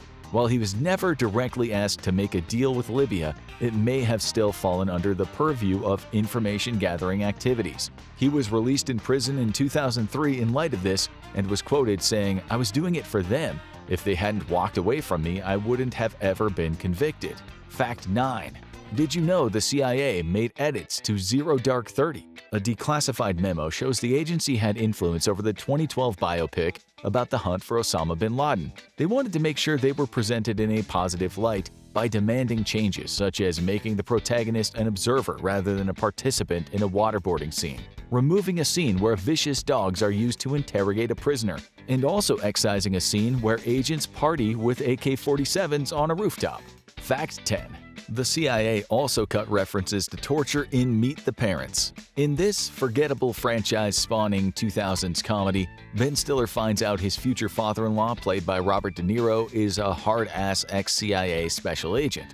In the original draft of the movie, this is discovered when Stiller's character finds a torture manual in De Niro's personal effects. The CIA made them cut this from the movie and instead replaced it with Stiller finding a series of pictures showing De Niro with several famous politicians. Shame. The CIA could have earned some positive PR just by cutting the entire movie. Fact 11. It isn't just movies. The CIA has been caught editing Wikipedia. In what might have been a violation of the website's conflict of interest rules, CIA computers were found to have been making alterations to articles about the Iraq War, Guantanamo Bay, and the profiles of former agents, among other diverse topics. Some of the most concerning edits have involved removing certain pictures from the Guantanamo article and muddying the waters of death statistics in previous conflicts in which they were involved. That's a little shady there, guys. Fact 12. They teamed up with people from Hasbro to make a demonic Bin Laden action figure. No, this isn't a rejected plotline from American Dad. It was part of a 2005-2006 PSYOP campaign known as Devil Eyes, where they worked with former Hasbro exec Donald Levine, one of the major architects of the G.I. Joe toy franchise, to make and distribute action figures of Osama bin Laden among South Asian youth, particularly in Afghanistan and Pakistan. But like all the best action figures, it came with a twist. Over time, the face of the action figure would peel away and reveal a demonic stare underneath, which the CIA hoped would make people change their minds about supporting al-Qaeda. Opinions are split on whether more than 3 prototypes were ever made. But we can probably all agree that a demonic action figure likely would not have brought a powerful terrorist group to its knees. Sorry, Mr. Levine. Fact 13. The CIA bribed some Afghan tribal chiefs with Viagra. In Taliban-controlled Afghanistan, the CIA needs to be careful with its choice of confidential informants, and even more careful about how they pay them. Monetary gifts often draw too much attention from the Taliban, and gifts of weapons often end up in the wrong hands. That's why the CIA has gotten more creative with the gifts they give to many warlords and tribal elders who give them a steady supply of information about the region. These have included toys, medicine, clothes, and yes, Viagra, which reignited the sex life of one older tribal patriarch. Good for him. Fact 14. The CIA tormented prisoners with Barney the Purple Dinosaur. In a process disturbingly described as torture light, Iraqi prisoners have been interrogated by the CIA by being locked in an enclosed room and being bombarded with a variety of songs at ear-splitting volumes, referred to by one prisoner as the disco.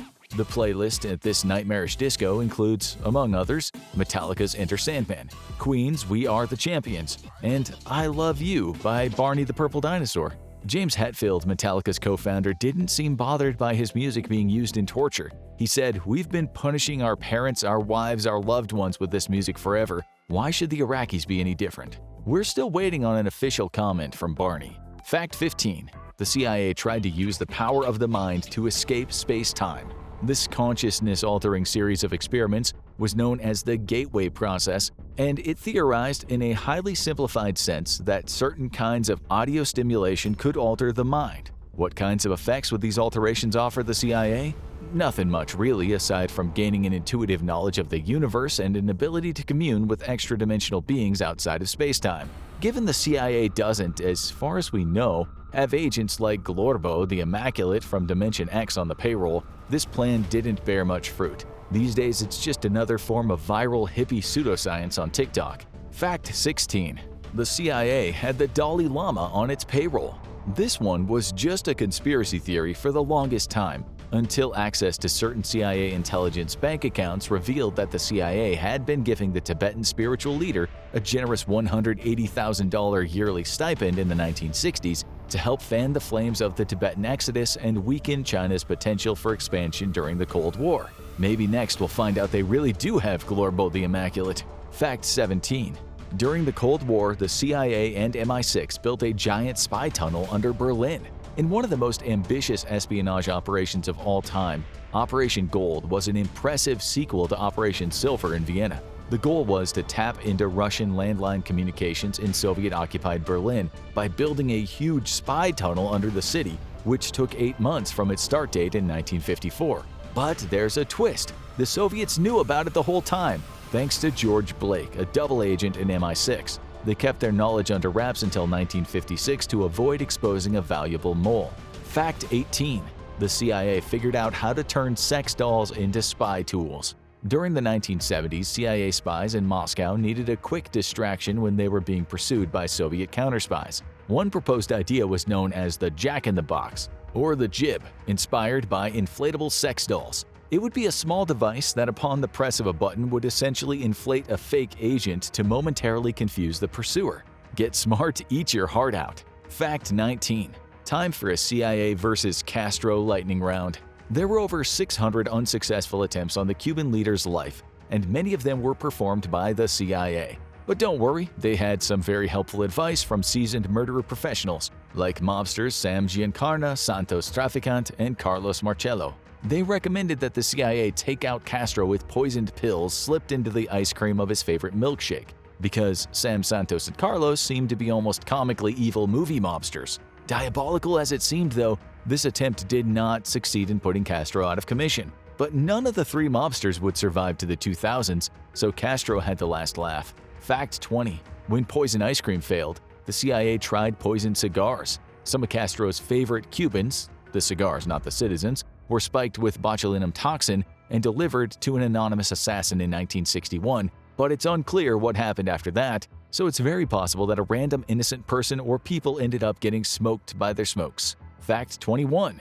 The CIA also tried to kill Castro with an exploding seashell. Castro loved scuba diving, so in '63 the CIA floated the idea of finding and painting a particularly magnificent shell and planting it where Castro would dive. The plan was to implant an explosive into the shell and detonate it when El Comandante was in close proximity. Obviously, this didn't work, and it wasn't even the only scuba-related assassination attempt against Castro. The CIA also tried to bump Castro off, or at least horribly disfigure him, by giving him a diving suit and breathing apparatus infected with a deadly fungus. Fact 22. The CIA also tried to get one of Castro's lovers to kill him on their behalf. Marita Lorenz, who was involved with Castro in 1959, claims the CIA tried to make her a professional femme fatale, giving her some poisoned pills to sneak into Castro's drink. But the plan was another disaster. She stored the pills in a cold cream jar, rendering them unusable. Castro also figured out the plan and held Lorenz at gunpoint, saying, "You can't kill me. Nobody can kill me." Then they apparently made love, because that's just the kind of guy Castro was. Fact 23.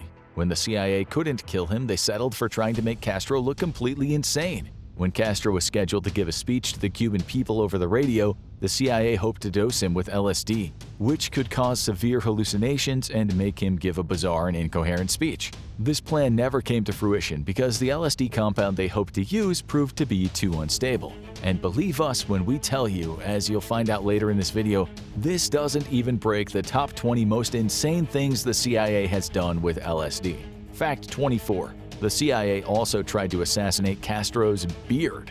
In perhaps the greatest sign that the CIA was clutching at straws with some of these attempts, someone in the CIA Castro Assassination Brain Trust suggested dusting the man's shoes with thallium, a poison that would cause his iconic beard to fall out. Once again, the plan failed, and Castro took his mighty beard to the grave with him in 2016. Fact 25. The CIA may have gotten people killed with pizza. Specifically, we're talking about one of the most terrible code words of all time. Back in 2011, a group of CIA informants was rumbled by Hezbollah in Beirut after they used the code word pizza to describe a secret intelligence meeting at a Pizza Hut. While an anonymous U.S. official denies that the meeting happened in an actual Pizza Hut, retired CIA official Robert Baer was quoted as saying, "If they were genuine spies spying against Hezbollah, I don't think we'd ever see them again." Yikes. Fact 26. The CIA tried to weaponize a sex tape.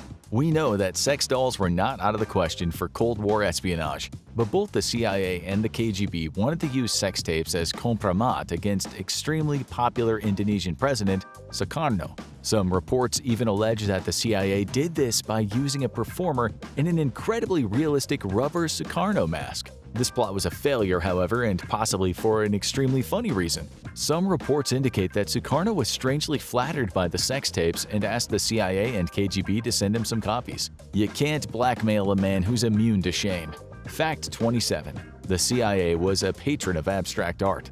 During the early 1950s, the CIA pursued any angles of resistance against the Soviets that they could find, and one of these was promoting American ideals through art. To this end, the CIA helped fund gallery showings of abstract art from figures like Jackson Pollock and Willem de Kooning across the world. Their logic was that such art could never be produced under a communist state where free thought is suppressed, so by promoting this art, they were promoting the American ideal.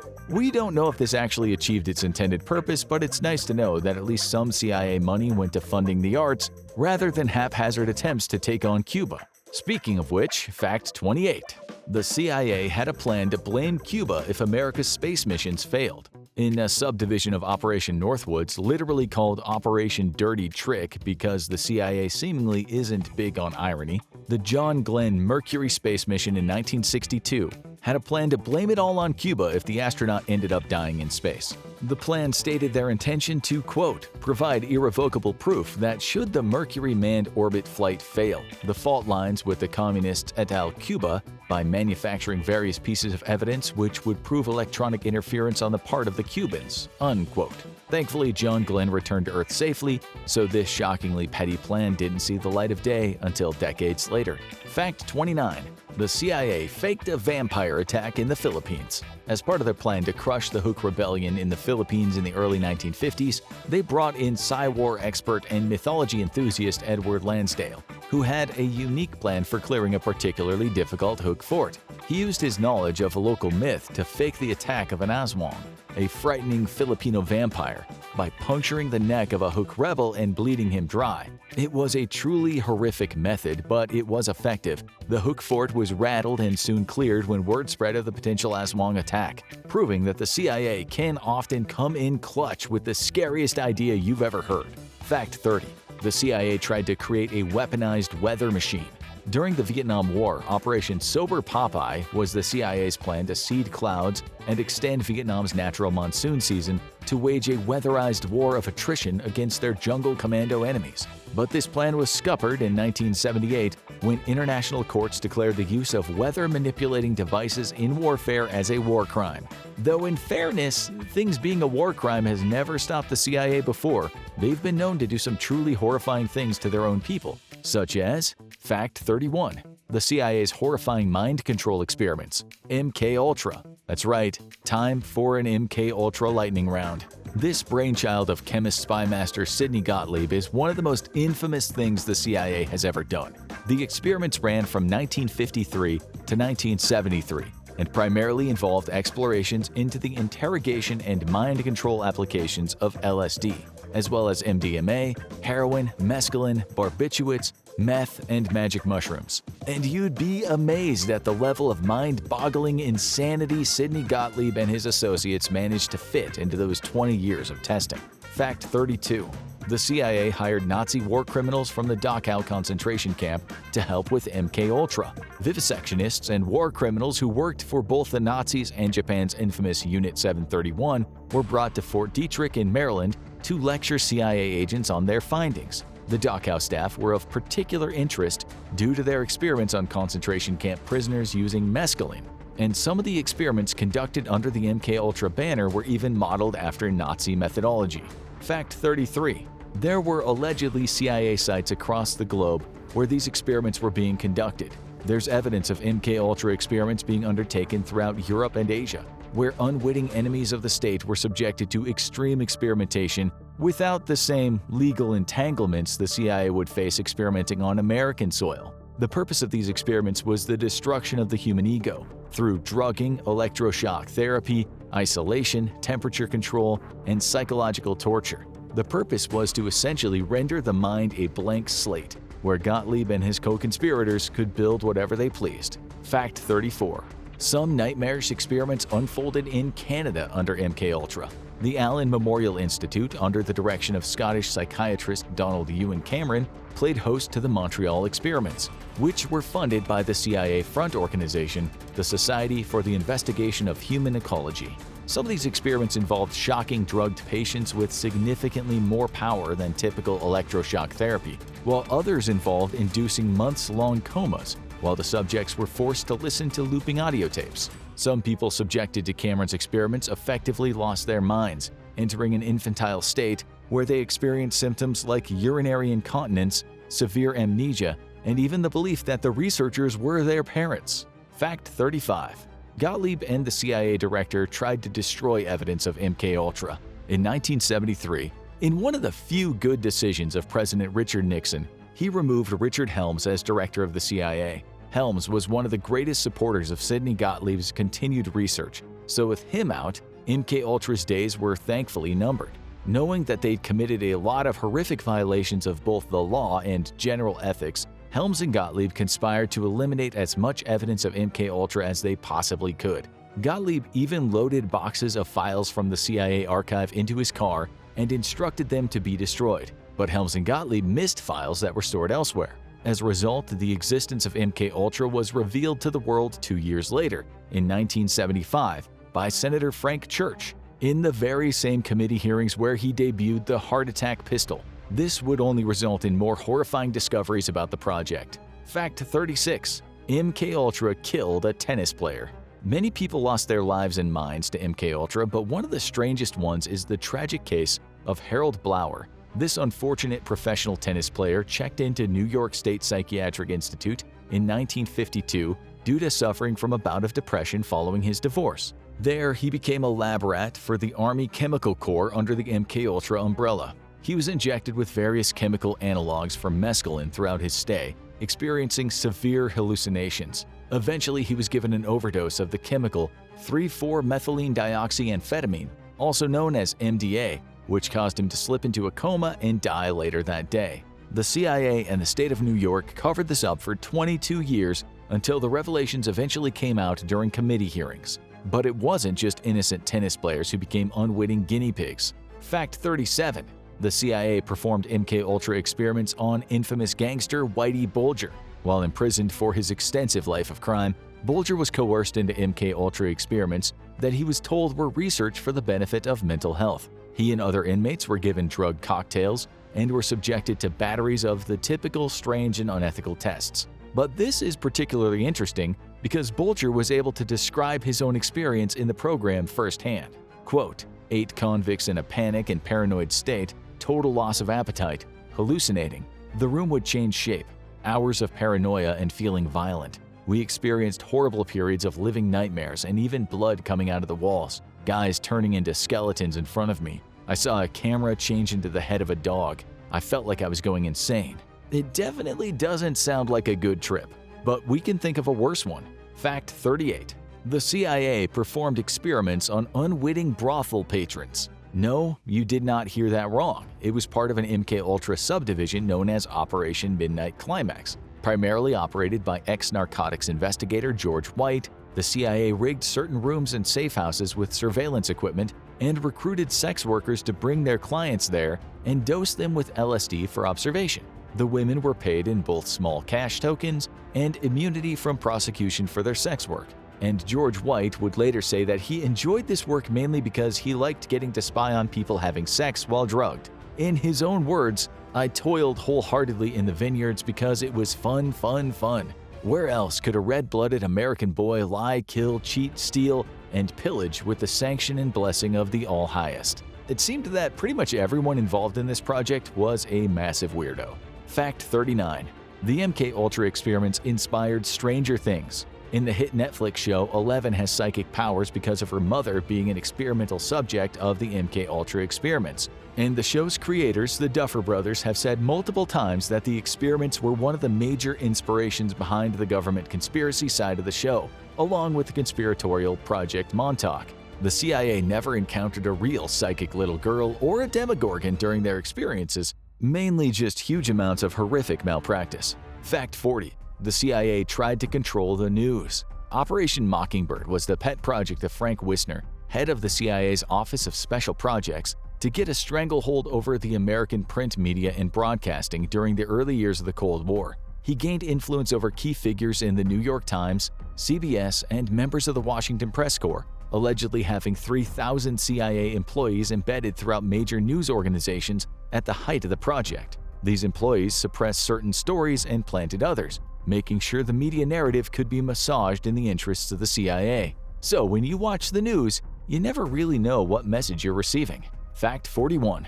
They tried using poisoned toothpaste to kill a Congolese prime minister. Patrice Lumumba oversaw the Democratic Republic of the Congo split from Belgian rule in 1960, leading to the CIA to worry he'd drag the country toward communism, mainly due to Lumumba's anti-colonial policies and his desire to preserve his country's independence. Of course, the Congo also contained mineral deposits sought after by both the US and Belgium, so the CIA drew up plans to assassinate Lumumba and install someone more sympathetic to American interests in his place. There were many plots to kill Lumumba, with the strangest being an attempt to poison his toothpaste, which was quickly discarded by the recruit they'd put in charge of carrying it out. The CIA still got what they wanted in the end, as Lumumba was eventually captured and executed by Katangan separatists. To this day, he's seen as a martyr by the people of the Pan-African movement for his fearless adherence to his principles, even in the face of death. Fact 42. They used a fake vaccine plot to help catch bin Laden. As part of their ongoing quest to find Osama bin Laden, the architect of the 9/11 terrorist attacks, the CIA set up a fake hepatitis vaccination scheme in the neighborhood of bin Laden's compound as a front to investigate the area and possibly collect a DNA sample confirming the presence of one of his many children. This method was strongly condemned by Uni Karunakara, the international president of the nonprofit Doctors Without Borders, who claimed it would encourage distrust between citizens and medical professionals, saying, "The risk is that vulnerable communities anywhere needing access to essential health services will understandably question the true motivation of medical workers and humanitarian aid." Fact 43. The CIA reads 5 million tweets per day. Just in case you need to feel better about your own potential Twitter addiction, the CIA has reported that it studies 5 million different tweets in a variety of languages to assess the mood of different areas in the aftermath of major foreign policy decisions. For example, in the aftermath of bin Laden's assassination, the Open Source Center was wired into the collective reaction of the Middle East Twitter's feelings on that matter. We would hate to be one of the many employees tasked with wading through the Twitterscape every day, whether for general impressions or actionable intelligence. Fact 44. They had a manual on deception written by a master magician. John E. McLaughlin, former deputy director of the CIA, once said, "Magic and intelligence are really kindred arts." This must be why they hired magician John Mulholland to write a handbook on deception and trickery for $3,000 in 1953. It was just another one of the many insane documents created under the MKUltra banner, and was thought to have been destroyed in 1973 until 2 agents realized they happened to still have copies. It was full of handy little tips, like the fact that agents who look dopey or disheveled are less likely to be noticed, how secret pockets are perfect for hiding weapons or documents, and how you can smuggle yourself out of a building inside a crate. Useful stuff, really. Fact 45. The CIA is less than a century old. Despite having an insanely storied history, the CIA as it is today wasn't created until 1947, though it had a few precursor organizations, including the Office of the Coordinator of Information, the Office of Strategic Services, the Strategic Services Unit, and the Central Intelligence Group, in that order. Fact 46. They kept a bizarre list of Soviet jokes for the deputy director. We don't have much of an explanation for this one. It could have been for the deputy director's personal use or some kind of social function, but we will share one of the jokes from the official CIA Soviet joke list here. What's the difference between Gorbachev and Dubček? Nothing, but Gorbachev doesn't know it yet. We guess you had to be there. Fact 47. The CIA armed Islamic extremists in the Iran-Contra affair. It's probably the most famous CIA scandal of all time. The CIA facilitated the illegal sale of arms to Iran, which was subject to an arms embargo at the time. Why? Because they were hoping to use the proceeds to fund the Contras, a gang of anti-Sandinista rebels in Nicaragua. It's considered one of the biggest embarrassments of the Reagan administration. Fact 48. They are alleged to have helped depose an Australian Prime Minister. Gough Whitlam, an Australian Prime Minister from 1972 to 1975, made enemies of both MI6 and the CIA when he strove to make Australia a more independent nation from the British and the United States, even threatening to shut down a CIA base in Pine Gap. While opinions are divided on the issue, it's believed by many that the CIA influenced Governor General Sir John Kerr to dismiss Whitlam from the position of Prime Minister and place a politician from the opposition who was far more sympathetic to the CIA's interests in his place. This resulted in the 1975 Australian constitutional crisis, one of Australia's most controversial political incidents. To this day, both the CIA and Kerr deny any collusion took place. Fact 49. The CIA has a kill list, maintained by the Counterterrorism Center or CTC. This list of individuals is the top priority for assassination under the CIA's mandate. After the CIA puts the information together, the CIA's lawyers, the General Counsel, and the head of the National Clandestine Service make the determination on whether the hit will be carried out. If this raises certain questions about extrajudicial executions and the lack of a fair trial, well, you definitely wouldn't be alone on those criticisms. Fact 50. The CIA had a torture training manual titled Human Resource Exploitation Training Manual. This book of torture techniques was distributed to the Honduran military by the CIA. In what feels like an almost comical attempt at plausible deniability, the book opens with a note that says, quote, "We will discuss some of those coercive techniques that have been used by many and the reasons why we are against the use of these techniques. We do not use these techniques, nor do we condone the use of them." Unquote. It was very generous of the CIA to give Honduran militants a list of exact instructions on how to torture people just to make sure none of them did it by accident. The CIA is just very humanitarian like that. When you think of history's greatest rivalries, few compare to the non-stop back-and-forth espionage of the CIA and the KGB during the Cold War. From corrupt generals selling state secrets to spy planes shot down over enemy territory, and even proxy wars claiming countless lives. It's difficult to say who came out on top. Maybe nobody did. But let's break it down to see if anyone can be considered a true winner in this real-life spy versus spy. This is CIA versus KGB, Cold War espionage. You've probably heard of the Cold War, but what exactly was it? It wasn't a war in the traditional sense of sending soldiers to a battlefield. Instead, it was an information war. It was when the Soviet Union and the Western democracies were locked in competition and confrontation. There was a threat that it would turn into an all-out nuclear nightmare at any moment. Americans were terrified that the Russians, colloquially known as the Reds, would come and get them. Although America and the Soviet Union worked together during World War II in order to fight the Nazis, there was no love lost between the two.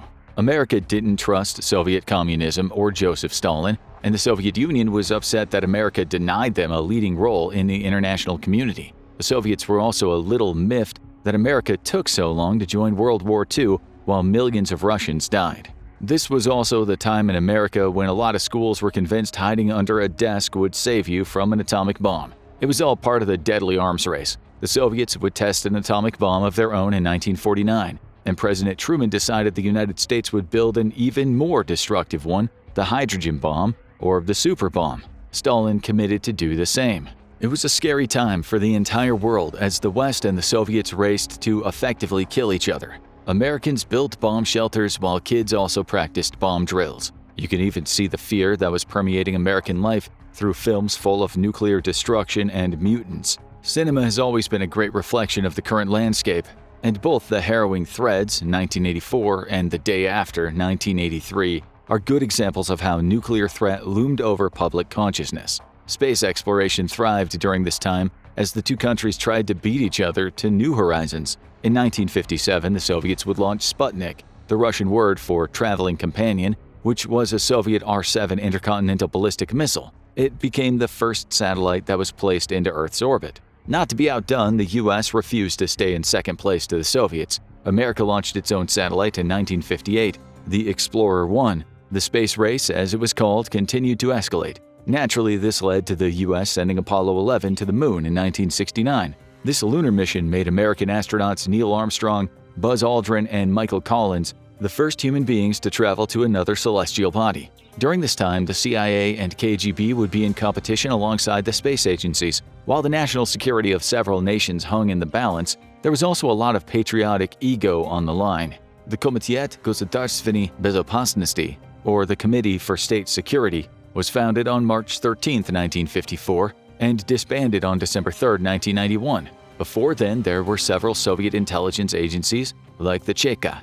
The Cheka was around during Vladimir Lenin's Bolshevik Revolution, which lasted from 1917 to 1922. From around 1934 to 1946, there was the NKVD, or the People's Commissariat for International Affairs. Russia has had a secret intelligence service since before the 20th century, giving them much more experience than the US.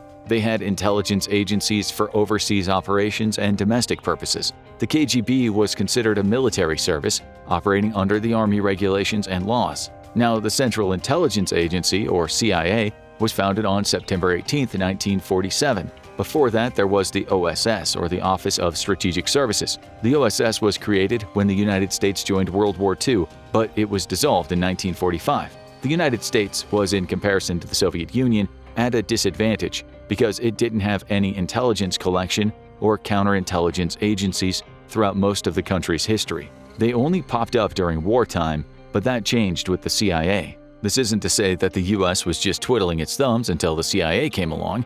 Before the OSS came along in 1942, American foreign intelligence activities were carried out by the State Department, Treasury, Navy, and War Departments. The problem with that is that there was no direction or coordination. There was no single organization to take control over things. Everyone had their own version of intelligence gathering. For example, the United States Army and the US Navy had different code-breaking departments, meaning there would be no cohesion between them. When the National Security Act of 1947 came into effect, it mandated a major reorganization of the United States' foreign policy and military establishments. Under it, the United States National Security Council, or NSC, and the CIA came to be. The CIA would be the primary civilian intelligence gathering organization. They had the power to carry out foreign intelligence operations, advise the NSC, correlate and evaluate the intelligence duties of other government agencies, and perform any other intelligence activities for the NSC. So in terms of years of experience, the KGB has a much richer history. It may not have officially existed before 1954, but it was not the Soviet Union's first rodeo. Although the United States and Britain were both working together to develop atomic weapons, they had not told Stalin about their progress, despite the fact that they were allies with the Soviet Union during World War II. The US had detonated nuclear weapons before the birth of either the KGB or the CIA at the culmination of World War II, which likely only increased the growing fear of those experimental arms. However, remember when we mentioned the NKVD? Well, they had spies who had found out about the Manhattan Project. They would update Stalin about the Manhattan Project at the Potsdam Conference in July 1945, a conference that was meant to allow the three leading allies to plan post-war peace. They wanted to avoid the mistakes of the Paris Peace Conference of 1919, but when they told Stalin, he didn't act very surprised by the news of nuclear weapons development in the States. The United States and Britain simply assumed he didn't understand what they were telling him. They would regret underestimating their dubious ally, though. In 1949, the Soviet Union detonated their first nuclear bomb. It had been modeled on the Fat Man bomb that the US dropped on Nagasaki on August 9, 1945. That brings us to the true era of espionage between the Soviet Union and the US. There was too much at stake for them to not keep an eye on each other. While the spying itself was intensive and filled with danger, the power struggle kept both nations in check and prevented the start of nuclear war in the long run. As long as they had intelligence to be aware of each other's actions, no one could ever fully get the upper hand. During the Cold War, the United States and Soviet Union sank a lot of resources into recruiting, training, and deploying spies and agents. In the 1930s and 40s, the Soviet Union was able to infiltrate the top levels of the United States government. One of the most glaring examples was former FBI agent Robert Hanssen, a Russian spy whose espionage had been referred to as possibly the worst intelligence disaster in U.S. history. The United States saw more of a mixed rate of success through the CIA. Initially, the spies from America struggled to gather intelligence on the KGB, and since the U.S. worked so closely with the U.K., Soviet spies could easily glean American and British secrets from information-gathering missions within the United Kingdom's government. And the close relationship between America and Britain was as much a con as it was a pro when it came to the Cold War espionage. Eventually, the KGB would have struggles of their own in the information department and opted to hire American officials to sell out their country for Russian money. John Walker Jr. was a United States Naval Communications officer. When he left the Navy, he was still able to have access to classified information thanks to his friend, Jerry Whitworth. Walker also turned to his brother Arthur and his son Michael to help him gather information for the Soviets. He turned over information on the U.S.'s nuclear ballistics missile submarine fleet. He gave the Soviets access to encrypted naval messages, too. The U.S. government wouldn't discover Walker's ties to the Soviets until early 1985, at which point the damage had been done. Another American who would leak the national secrets of his country was Sergeant Clyde Conrad. He went to the Hungarian intelligence service in order to give the Soviets NATO's defense plans. This included descriptions of nuclear weapon locations and the movements of troops, tanks, and aircraft. Perhaps Conrad would have been more loyal if the military paycheck for his service to the United States was enough for him to take proper care of his family. His financial stresses, paired with the fact that he had top-secret security clearance, made him a perfect target for the Soviet Union. When there was a promise of stability, Conrad agreed to give the Soviets what he knew. The KGB also did business with Aldrich Ames, one of the CIA's own case officers. In 1985, he received $50,000 from the KGB, and he secretly met with a Russian diplomat several times. He gave the diplomat classified information on the CIA and the FBI. He even betrayed over 20 American spies in his dealings. He was arrested in 1994 and charged with spying for the Soviet Union and Russia. He was given life in prison. He's still in prison to this day in Terre Haute, Indiana. In 1955, the CIA flew the U-2 aircraft for the first time. It was a high-altitude aircraft that was able to reach 70,000 feet or 21,330 meters. Its camera had a resolution of 2.5 feet at an altitude of 60,000 feet. It would be the first U.S. aircraft that would be able to go into Soviet territory while being less likely to be shot down. The United States would be able to intercept Soviet military communications while also being able to photograph Soviet military facilities. There was some controversy surrounding the U-2. In September 1959, President Eisenhower met with Soviet Premier Nikita Khrushchev at Camp David. They had come to a general agreement about the U-2 spy plane during the meeting. Eisenhower banned its use because he feared the Soviets would think America was preparing an airstrike. The CIA weren't ready to give up their toy, though, and they were able to pressure Eisenhower to allow them to keep using it. The Soviets would shoot down one of the U-2 planes and were able to capture the plane's pilot, Francis Gary Powers, on May 1, 1960. The Soviets didn't hesitate to show off their prize, embarrassing Eisenhower as they convicted Powers of espionage. He was to spend 3 years in prison before spending 7 more doing hard labor. Fortunately for Powers, he would only serve 2. He was able to return home during a prisoner exchange. The United States would also lose one of its allies to the allure of the Soviet Union. Fidel Castro became the Prime Minister of Cuba on January 1, 1959. He immediately nationalized American businesses like banks,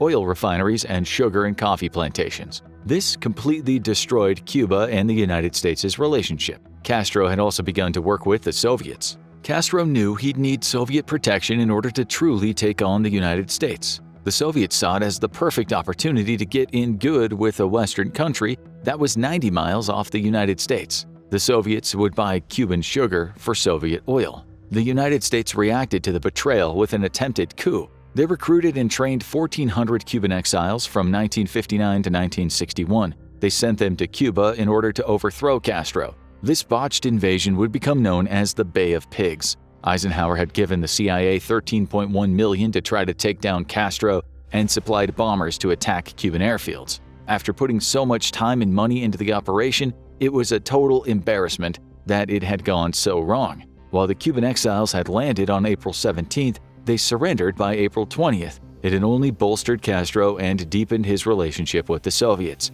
The United States was the laughingstock of the world. The Soviet Union and Castro were also not happy about the fact that the United States had installed ballistic missiles in Italy and Turkey. After that, Khrushchev and Castro then came to a secret agreement to place nuclear missiles in Cuba. It was meant to deter the United States from trying to overthrow Castro again, because deterrence didn't get much more potent than that. This meant that there was a nuclear missile only 90 miles away from the United States' front door. In 1962, the Russians would construct several missile launch facilities in Cuba during the summer. The United States was able to use the U-2 plane that had so much buzz about it to confirm it.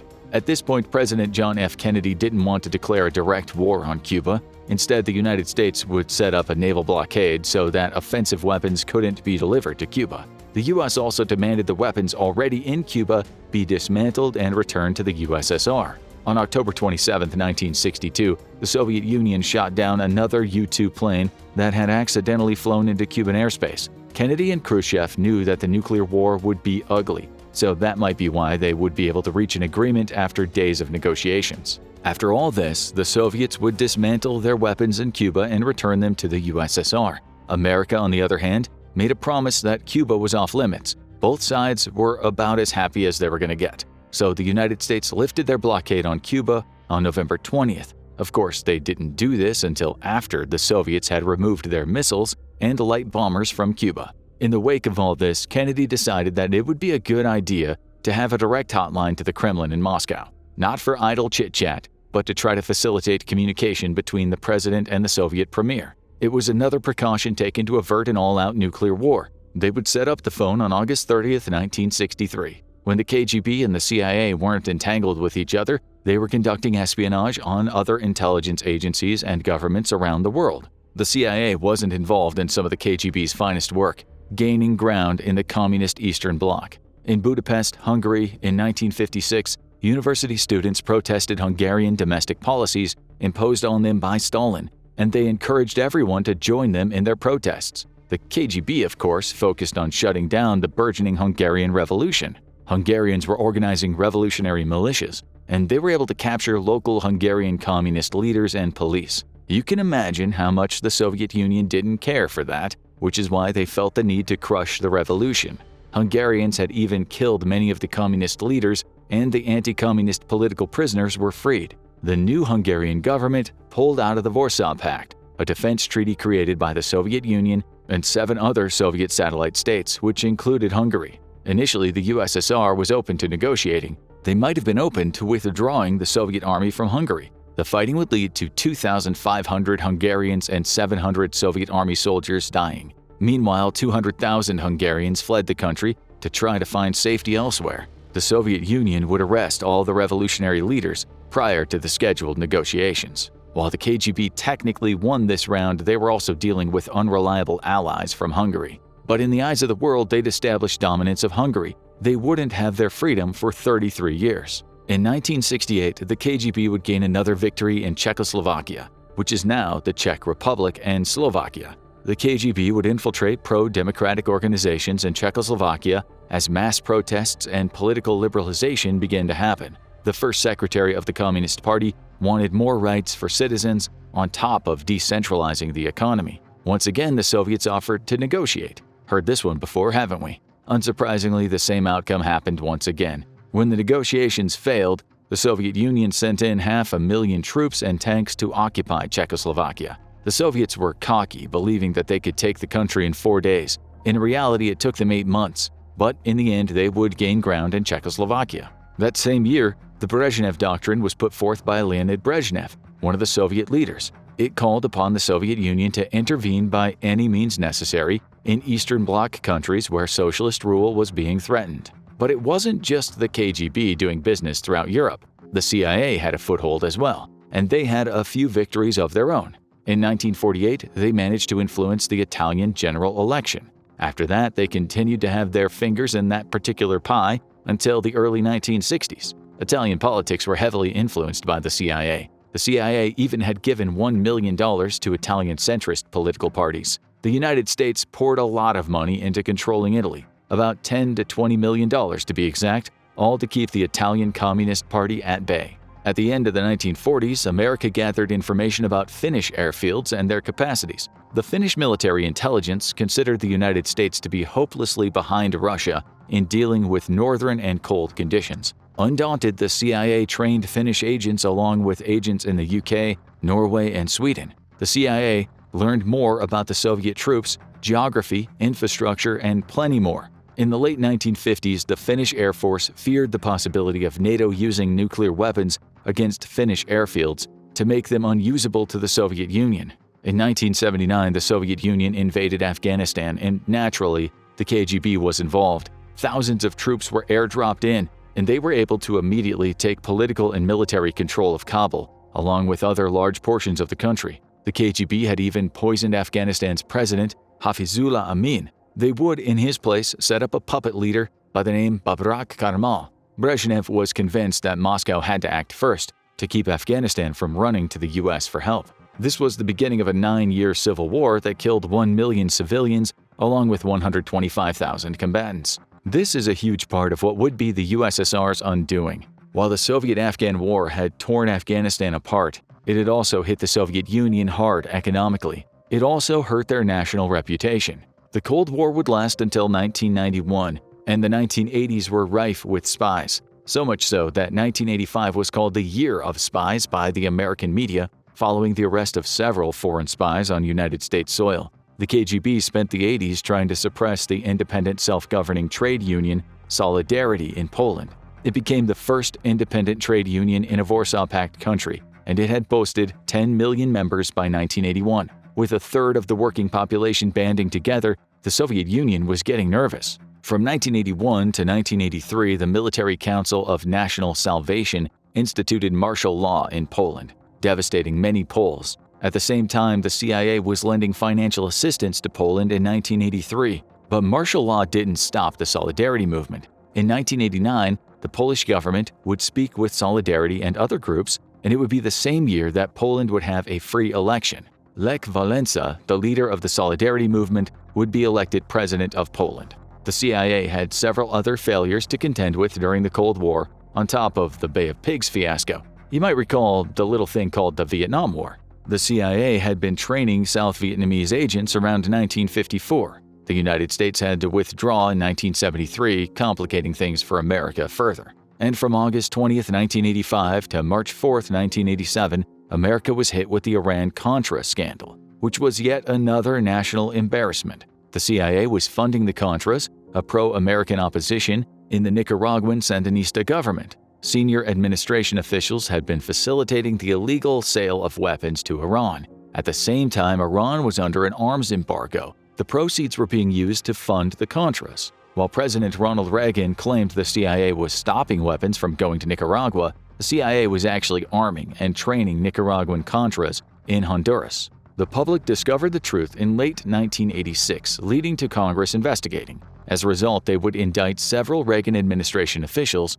and 11 would be convicted. The plan had failed, as the Sandinistas ruled Nicaragua until 1990. So both had their failures, the CIA experiencing far more. It turns out that it was a lot easier for the Soviets to infiltrate American and American ally organizations. Meanwhile, the Soviets were much better at keeping their secrets hidden. It was a lot harder for CIA agents to get into communist-controlled institutions. Both sides had also hurt themselves with domestic and international issues that each country was having. The CIA's main advantage was in technology, but the KGB had more of a foothold in terms of boots on the ground. But when we look into who is still standing, the CIA definitely wins. It's still here, and it continues to function as it was originally planned. The Soviet Union, however, would meet its end. Funnily enough, the CIA didn't even seem to realize the USSR was collapsing in the beginning, even though they were aware that the Soviet economy was struggling since the 1980s. So many things had gone into sealing the Soviet Union's fate, including but not limited to the Afghanistan failure, Solidarity gaining power in Poland, and the failing economy. Mikhail Gorbachev, the final president of the Soviet Union, might have been the final nail in the coffin, so to speak. His reforms and the fact that he had ended the Brezhnev Doctrine might have been what ultimately destroyed the Soviet Union. It made it easier for the collapse to happen, at least. Once the Soviet Union fell, the KGB went with it. Did the FBI really try to start a violent street war between the Italian-American Mafia and American communists? Did it encourage a black street gang leader to assassinate a leading civil rights activist? Did it have serial killings on its books? Was it a major creator of fake news? What about the assassinations of JFK and MLK? Were we told the truth and nothing but the truth? This show is about those secrets. Secrets from the darkest corners of American law enforcement. Number 50. Seek and Destroy. In 1956, the FBI launched COINTELPRO, a program that at first was to snuff out possible communists in the US, but evolved into the FBI going after civil rights groups, socialists, feminists, anti-war activists, actors, pop singers, writers, artists, and anyone else they deemed to be dangerous to the status quo. A now declassified FBI memo said the agent should expose, disrupt, misdirect, discredit, or otherwise neutralize such groups or people. You can guess what neutralizing could mean. The FBI was deadly serious. As you'll see throughout the video, the FBI's actions at times wouldn't have looked out of place in bloodthirsty dictatorships. A difference was their objective was to polarize society and get people to hate, fear, or even kill each other rather than using excessive force themselves. However, as you'll see, excessive force did happen. Let's now go down an FBI rabbit hole, maybe one of the darkest rabbit holes you've never heard of, in which the FBI were the good guys. Kind of. Number 49. You scratch my back, I'll scratch yours. This one is an example of how the CIA and FBI worked at cross purposes at times, always in secret, of course. Speaking of dictators who were partial to torture and murder, let us introduce Rafael El Jefe Leonidas Trujillo, the ruthless maniac who ruled the Dominican Republic from 1930 to 1961 with what you might call an iron fist with spikes on it. As you probably know, during the Cold War, the CIA helped overthrow democracies if those democracies did not play ball with American corporations or were considered overly leftist or nationalistic. In some cases, it was just about leaders trying to nationalize their country's natural resources or give land rights to the poor, which didn't bode well for their relationship with various powerful people in the US. The CIA would effectively rearrange such nations, but it had no issues with El Jefe's Dominican Republic, which usually played ball. It was secretly supported with CIA money and outwardly supported by Vice President Richard Nixon. Dictators like El Jefe clamped down on entities like leftist labor unions or human rights activists. With that iron fist of his, he literally fed labor activists to the sharks. One of them was an FBI informant. His name was Jesus Galindez, an activist and academic who wrote scathing papers on the brutality happening in the country. As you can imagine, El Jefe didn't much like his barbarity being made public knowledge all over the world. He would have killed Galindez in a heartbeat, but Galindez skipped over to the US, where he thought he'd be safe. As we said, he'd actually secretly been working as an FBI informant, telling the FBI what he knew about former Nazis hiding out in Latin America. The FBI then asked him to spy on communist-affiliated people in the U.S. who had joined the anti-Francisco Franco movement. Reports say Galíndez refused to spy on certain communists, but he kept close ties with the FBI throughout his time in the U.S., where he taught at Columbia University. A declassified FBI report said Galíndez was an invaluable informant, and his reports were extremely detailed, accurate, and thorough. This didn't bode well for him. Number 48. Breaking backs. Galíndez was becoming a problem. He told an FBI agent in April 1955, while they were in Miami, that the U.S. Under-Secretary of State John Foster Dulles had helped create some of the blackest pages of international relations in Latin American history. This was because the U.S. was supporting a brutal dictator, which it would eventually do in other parts of Latin America and beyond. According to the book The Devil's Chessboard, Allen Dulles, the CIA, and the Rise of America's Secret Government, Galíndez told the agent, "Never before in the history of the world has a government more effectively supported dictatorial powers in the free nations." Galíndez was well known for bravely speaking his mind, but during the Cold War, that could seriously affect a person's life expectancy. Despite his criticism of Dulles, the FBI kept him on the payroll at $125 a month. He was useful, and for the FBI boss, J. Edgar Hoover, having an informant who had dirt on people was never a bad thing.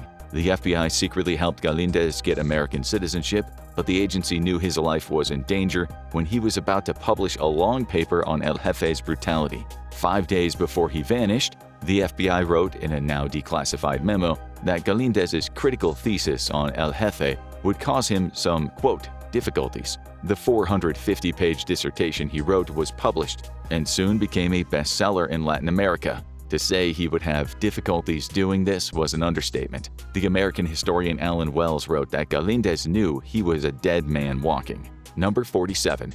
Hoover saw a dark conspiracy. One night after teaching a class at Columbia, Galíndez disappeared. No one knew at that point, not even the FBI, that employees had nabbed him at a private detective firm run by Robert A. Mayhew, a sketchy businessman who was close to the CIA but not close enough to not be expendable. His firm's agents were all former CIA and FBI agents. The agency was useful to CIA boss Allen Dulles, brother of John, who could use it for various secret and often dark activities, since his own CIA men were not supposed to do what they did inside the U.S. The CIA put Mayhew's agency on a $500 a month retainer. Mayhew is famous for being the man who offered Chicago Mafia mobster Johnny Rosselli $150,000 to assassinate Cuban leader Fidel Castro. That's what you get for $500 a month, a man who did your very shady business for you.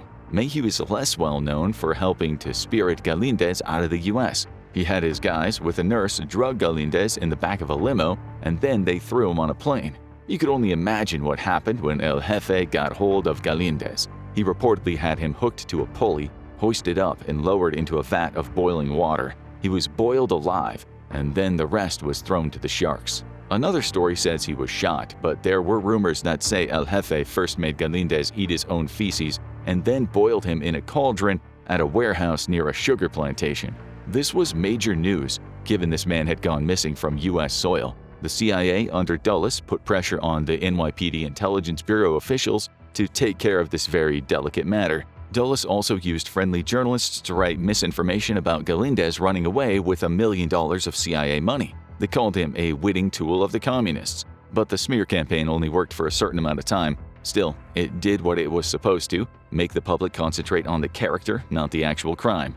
Then the matters became even darker. The pilot who flew the plane that Galíndez was taken on, Gerald Murphy, had found out from seeing photos in the press who the guy was that he had on his plane. He got drunk a few too many times and told friends in bars about that fateful flight. It's reported that he bragged about possibly using that evidence for blackmail or other means of earning money, something El Jefe didn't exactly appreciate. It should be said, Murphy did not know the purpose of the flight when it happened. He'd become a mercenary pilot because he couldn't get into the Air Force. He was 23 and loved his exciting job, but he was not privy to everything going on around him. After telling the story a few too many times, he was never seen again. It's believed he also got the shark treatment after being hanged by El Jefe. The New York Times, citing someone's testimony, wrote in 1964, "The pilot crumpled to the ground, and the two policemen then placed a rope around his neck and each pulled it until Mr. Murphy was choked to death." Americans didn't know this at the time, but foul play was suspected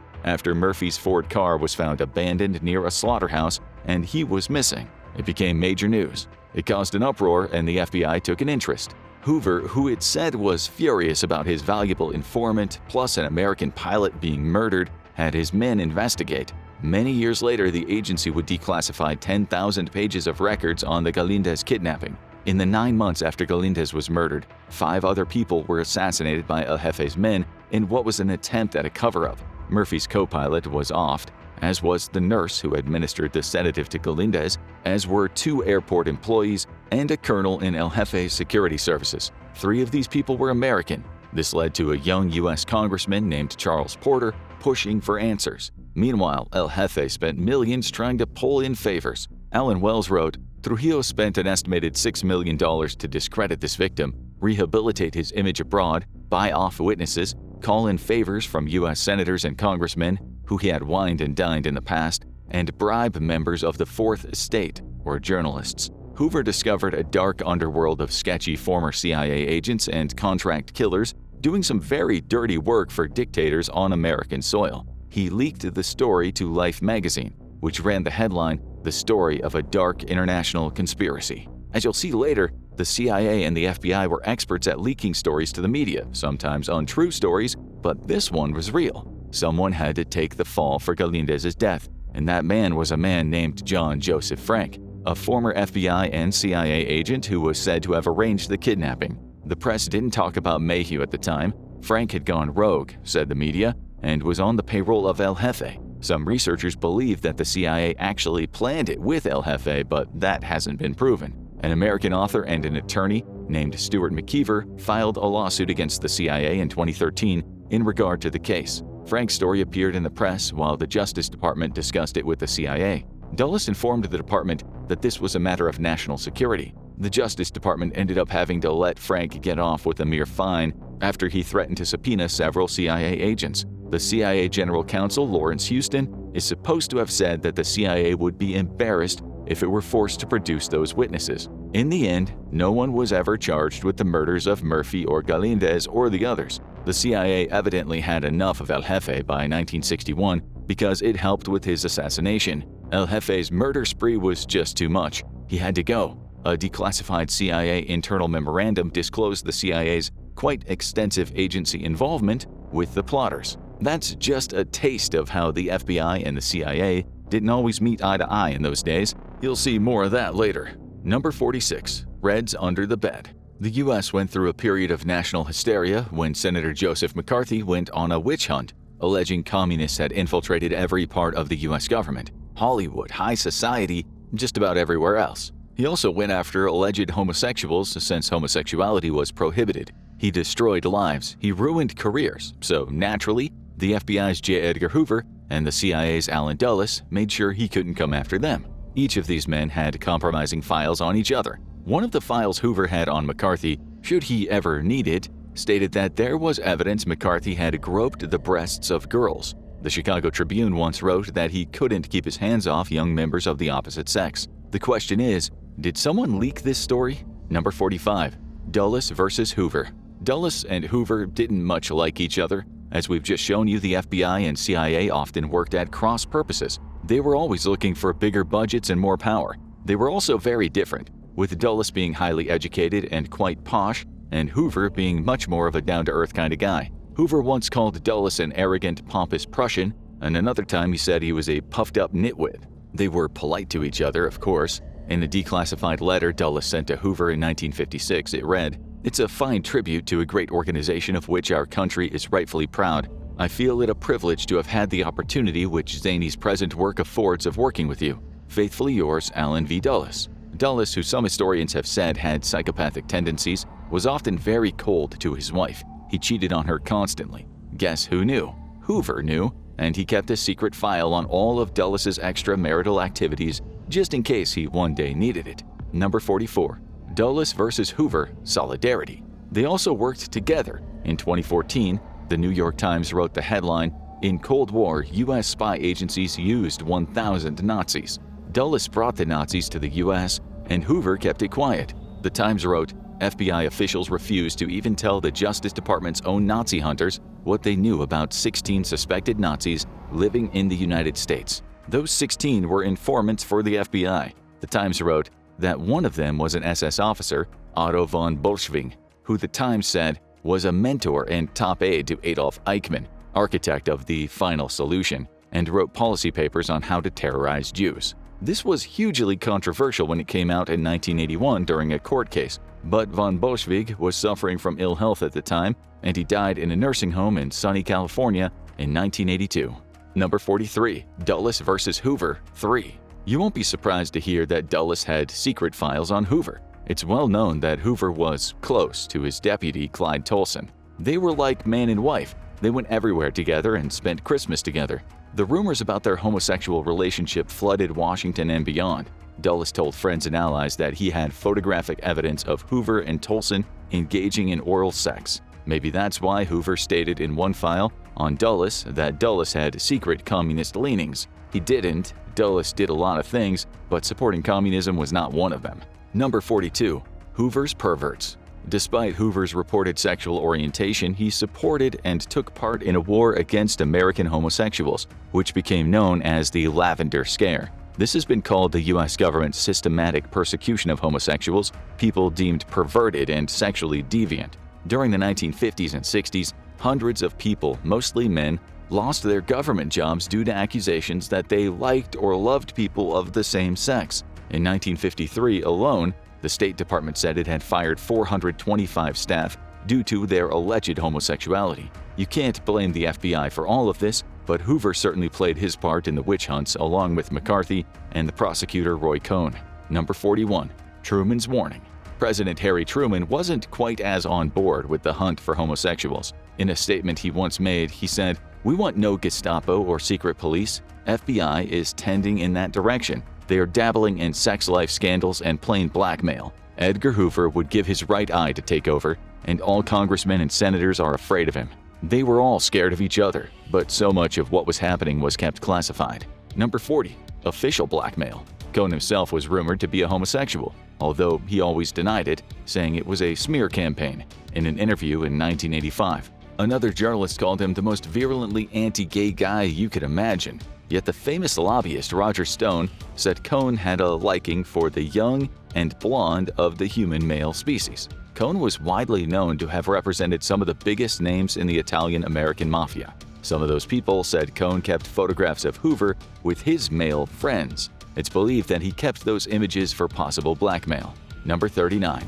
The bathroom bust.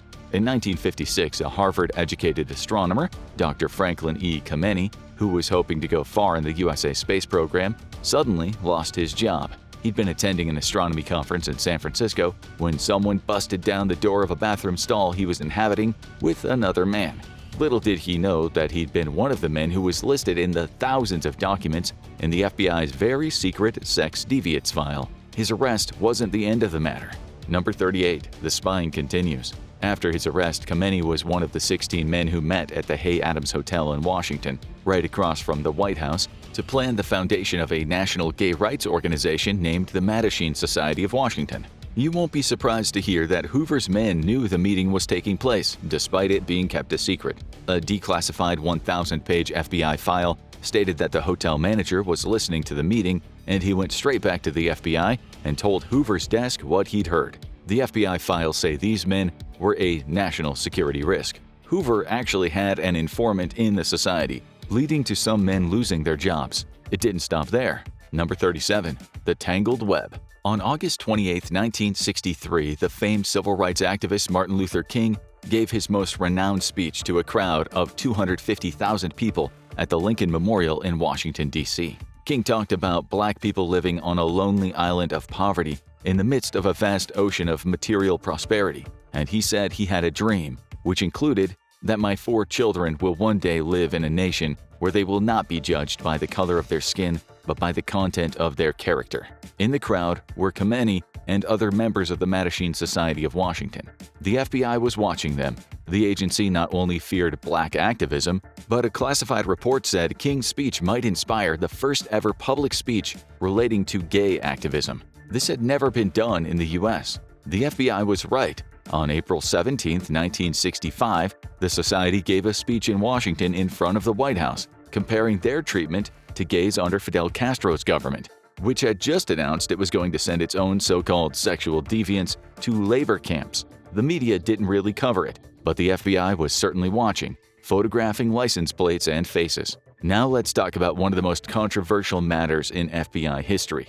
Number 36. The MLK Files. As you'll know, despite Martin Luther King's emphasis on nonviolent protests, he was regarded as a danger to American society by a large number of establishment figures. These figures were numerous, since King fought for civil rights and labor rights, and also took an anti-war stance. He was a veritable thorn in the side of people such as Allen Dulles and J. Edgar Hoover. It's hardly shocking then that the FBI had a big file on King. Thanks to Freedom of Information requests, we now know that the CIA did too, even though it wasn't supposed to get involved with domestic issues. Those files show the CIA wanted to use disinformation to discredit King in the media, the eternal go-to tactic that sadly usually works. The files show that the CIA said it had highly derogatory information on him, which it said included King having contact with pro-communist types.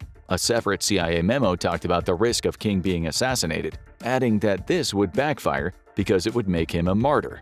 The CIA was right. He was assassinated in 1968 and he became a martyr. The Washington Post wrote, as he lay dying, the popular beatification was already underway. Martin Luther King Jr., general and martyr to the greatest moral crusade on the nation's racial battlefield. This video is about the FBI, not the CIA, but we thought it was important to show you that the FBI and CIA often worked in tandem. Now let's look at what the FBI planned to do with King. Number 35. The MLK Files 2. After the famous 1975 Church Committee investigation into abuses by the FBI, CIA, NSA, and IRS, it wrote, from December 1963 until his death in 1968, Martin Luther King Jr. was the target of an intensive campaign by the Federal Bureau of Investigation to neutralize him as an effective civil rights leader. The surveillance showed that King had plenty of extramarital affairs, something the FBI leaked to the press. The surveillance also tried to make out that King was a communist, although, unlike the philandering, this wasn't true. There were more allegations against him, some of which were very serious, but these haven't been confirmed. More declassified files that should be released in 2027 might get closer to the truth. That's because, as it stands, some of the files are hard to interpret, but the original surveillance tapes, which may tell all, will be unsealed according to a judge's order in 2027. The next part is nothing less than unbelievable. Number 34. The Letter. The FBI's most outrageous effort to get rid of King was the so-called FBI King Letter. It was sent to him by the FBI, although anonymously. It was posted along with tape recordings from FBI wiretaps that were evidence of King's extramarital affairs. Part of the letter read, "The American public, the church organizations that have been helping, Protestants, Catholics, and Jews will know you for what you are, an evil beast. So will others who have backed you. You are done. King, there is only one thing left for you to do. There is but one way out for you. You better take it before your filthy, fraudulent self is bared to the nation." YouTube moderation won't allow us to tell you what they wanted King to do, but we think you can figure it out. It didn't work. Some people believe the FBI took matters a step further. Number 33. Killing King.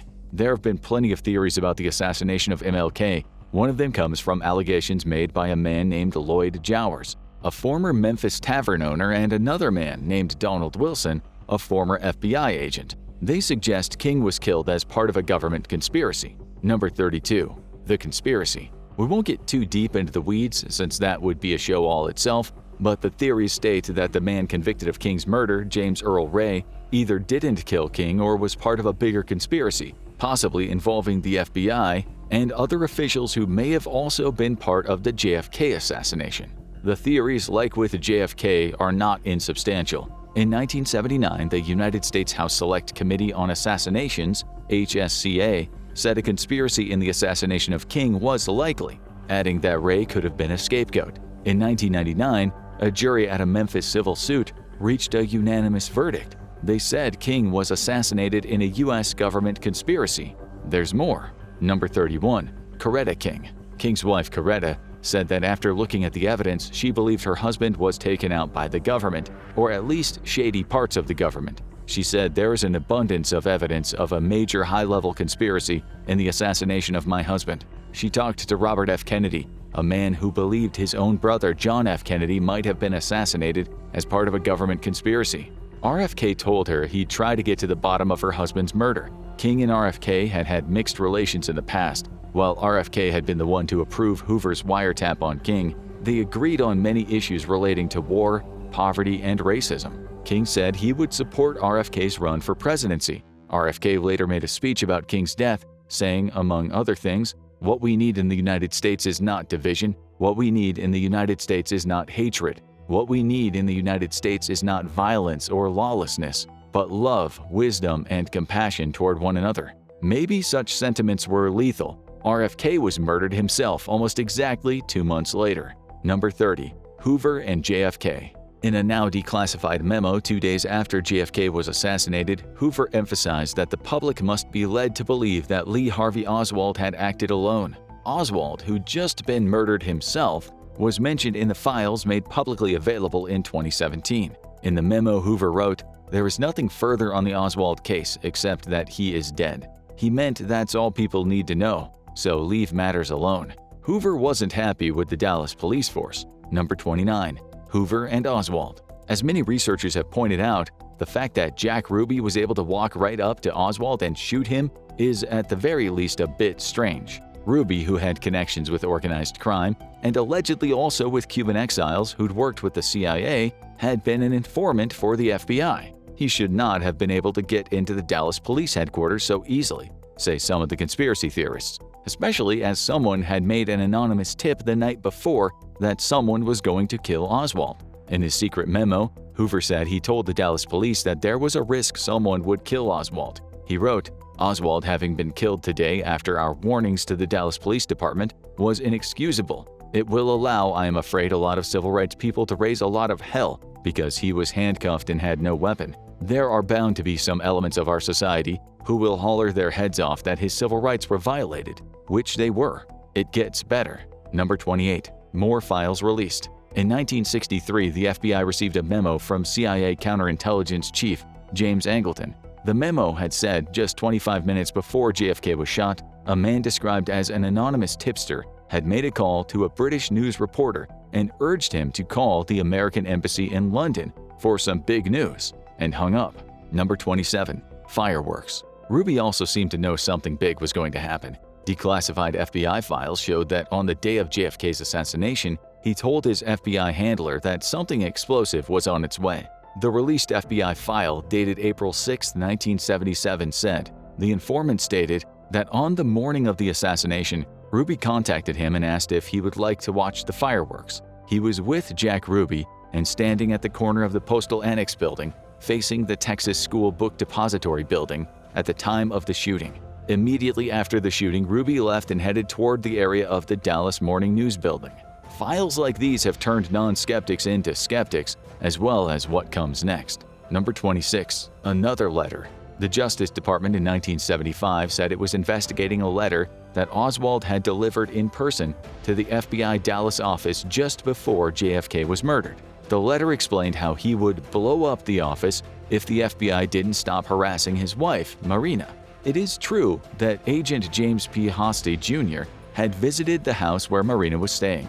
He had wanted to talk to her about her entry into the United States, something her husband evidently didn't like. The letter was left with reception, but destroyed shortly after JFK was killed. The New York Times wrote, FBI officials were understood today to be distressed over the letter incident, which until a few weeks ago had not been known outside the Bureau and not widely known within it. Many years later, Hosty admitted that he'd been ordered to destroy the letter by J. Gordon Shanklin, the then chief of the FBI operations in Dallas. Shanklin denied ever seeing the letter or even knowing about it. Hosty said Shanklin was quite agitated and upset about the note and told him to destroy it, but he didn't. Then, 2 days after JFK died, Hosty, on orders from Shanklin, really did destroy it by ripping it up and flushing it down the toilet. Number 25. What the FBI knew.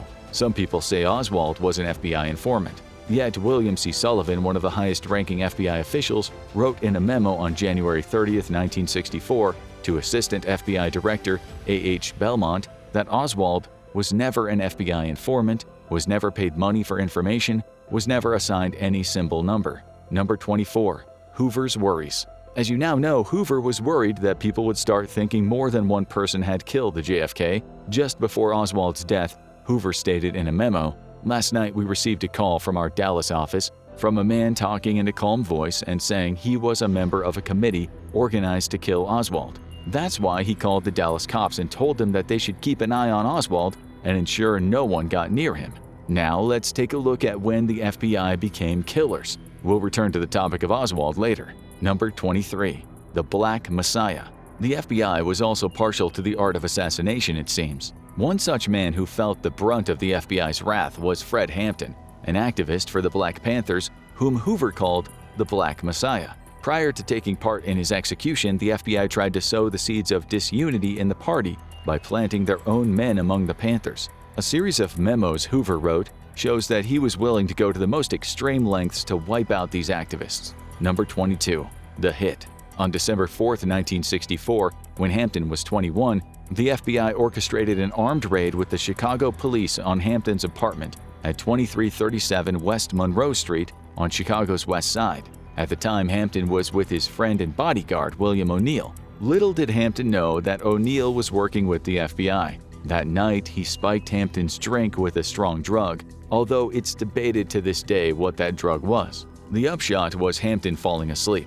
The hit squad, armed with an apartment layout thanks to O'Neill, busted through the door. A declassified memo stated about the floor plan that this information is of considerable value in consideration of a special payment for informant requested in re-Chicago letter. O'Neill was paid $300 by the FBI, something that would later help prove the FBI had played a major role in what looked like an assassination. Hampton was still sleeping with his pregnant girlfriend when the guns started blasting. Other Black Panthers were also sleeping. They first shot 22-year-old Mark Clark, who was sitting guard with a shotgun on his lap in the living room. He died instantly. The gun went off as he fell, then all hell broke loose. They fired between 82 and 99 rounds, spraying the walls and hitting several people. No one had the chance to fire back. Hampton's girlfriend, who was less than a month away from giving birth, was hit but survived. Police dragged her away from Hampton, who'd been trying to shield her from the bullets. In a later court case, her lawyer said she heard one officer ask, "Is he, Hampton, still alive?" Then she heard 2 gunshots and another officer said, "He's good and dead now." It was later confirmed that Hampton had been in a drugged haze and never even got out of the bed. The autopsy said he'd been shot at close range with 2 bullets to the head. This looked like premeditated murder by the FBI and the Chicago cops. The media echoed what State's Attorney Edward Hanrahan said, that there had been a pitched gun battle. In 1970, a judge ruled on the deaths of Clark and Hampton to be justifiable homicide, but in a years-long civil case, a group of defendants accepted a settlement of $1.85 million. Number 21. The files come out. The assassination of Hampton was controversial, given some people thought the police had rightly acted against violent and dangerous radicals, and others said that this was a premeditated hit on activists. Much of the public at first went with the second theory, but then those declassified files revealed that this was all orchestrated by the FBI. It wasn't a police visit gone wrong, it was a planned hit. The New York Times in 1982 wrote, "The FBI had played a significant role in events leading to the raid, as part of its counterintelligence program against groups that J. Edgar Hoover, the Bureau's director, perceived as subversives." This was all about the time that a lot of dirt came out on the FBI. Number 20. White radicals. The FBI went after anyone that they believed was radical, not just black activists. One of their targets was the cheeky and quick-thinking Liverpudlian John Lennon of Beatles fame. His anti-war stance and all that give peace a chance talk wasn't welcome in the US where he was now living. Not welcome by the FBI, at least. Most Americans loved the Beatles and liked Lennon's solo work, but such were the polarizing times that many others also hated Lennon. For a man who'd sung about being an eggplant, the FBI had taken him very, very seriously. There was a cache of files on Lennon as long as your arm. In one of the documents Hoover wrote in 1972, Lennon has taken an interest in extreme left-wing activities in Britain and is known to be a sympathizer of Trotskyist communities in England. The FBI had not wanted to release any of these files, citing national security concerns. They also reported that Lennon had a friend named Linda who owned a parrot that interjects right on whenever the conversation gets rousing. Arguably the biggest threat to national security was, at the moment, how embarrassing this looked for the FBI. How much time and money had been spent on watching a talking hippie parrot? Lennon was soon out of the FBI's hair anyway. He was assassinated in the street in New York City by a man named Mark Chapman in December 1980. Peace was evidently not going to be given a chance. We should say here that some FBI agents did not believe in some of those harsh tactics. A declassified file shows Hoover's response to an agent who complained about the job at hand. Hoover said, "You state that the Bureau under the CIP should not attack programs of community interest. You state that this is because many prominent humanitarians, both white and black, are interested in the program, as well as churches which are actively supporting it. You have obviously missed the point." Number 19. Murder and mayhem. The FBI had a file on a man who caused absolute havoc on American streets when he took part in the CIA's mind control program, MKUltra. The man was a former Narcotics Bureau agent named George Hunter White, a heavy drinker and a drug taker who'd helped make arrests of drug takers in the 1930s under Harry Anslinger, the Commissioner of Narcotics. White knew the streets. He knew the dealers, the gangsters, the hitmen. So the CIA got him to run a safe house under Operation Midnight Climax, in which White and other agents watched through two-way mirrors as prostitutes they'd paid spiked their clients' drinks with LSD. White also went into bars and put LSD in people's drinks. He did this to his wife's friends, some of whom needed years of counseling after. How does a man who does these kind of things avoid FBI detection? The answer is he didn't. The FBI had a file on White stating he'd once attended a British sabotage school run in Canada. This was better known as Camp X. It was described as a place to learn sabotage techniques, subversion, intelligence gathering, lock-picking, explosives training, radio communications, recruiting techniques for partisans, the art of silent killing, and unarmed combat. White called it the School of Murder and Mayhem. White, who is undoubtedly one of the craziest Americans who ever worked in law enforcement and deserves 10 movies to be made about him, once said in a letter to Anslinger, "I was a very minor missionary, actually a heretic, but I toiled wholeheartedly in the vineyards because it was fun. Where else could a red-blooded American boy lie, kill, cheat, steal, and pillage with the sanction and blessing of the All-Highest?" He also said the R word, which YouTube won't let us utter, related to sexual matters. Number 18. The FBI was on to White.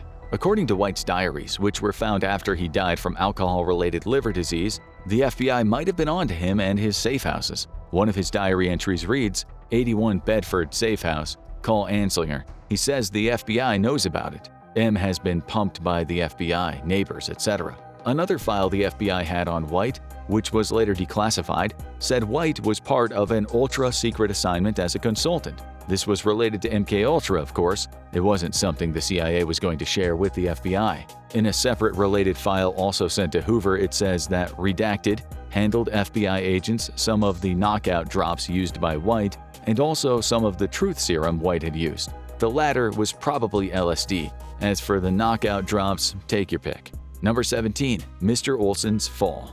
The FBI also had files on Frank Olson, the American biological warfare scientist who worked on MKUltra.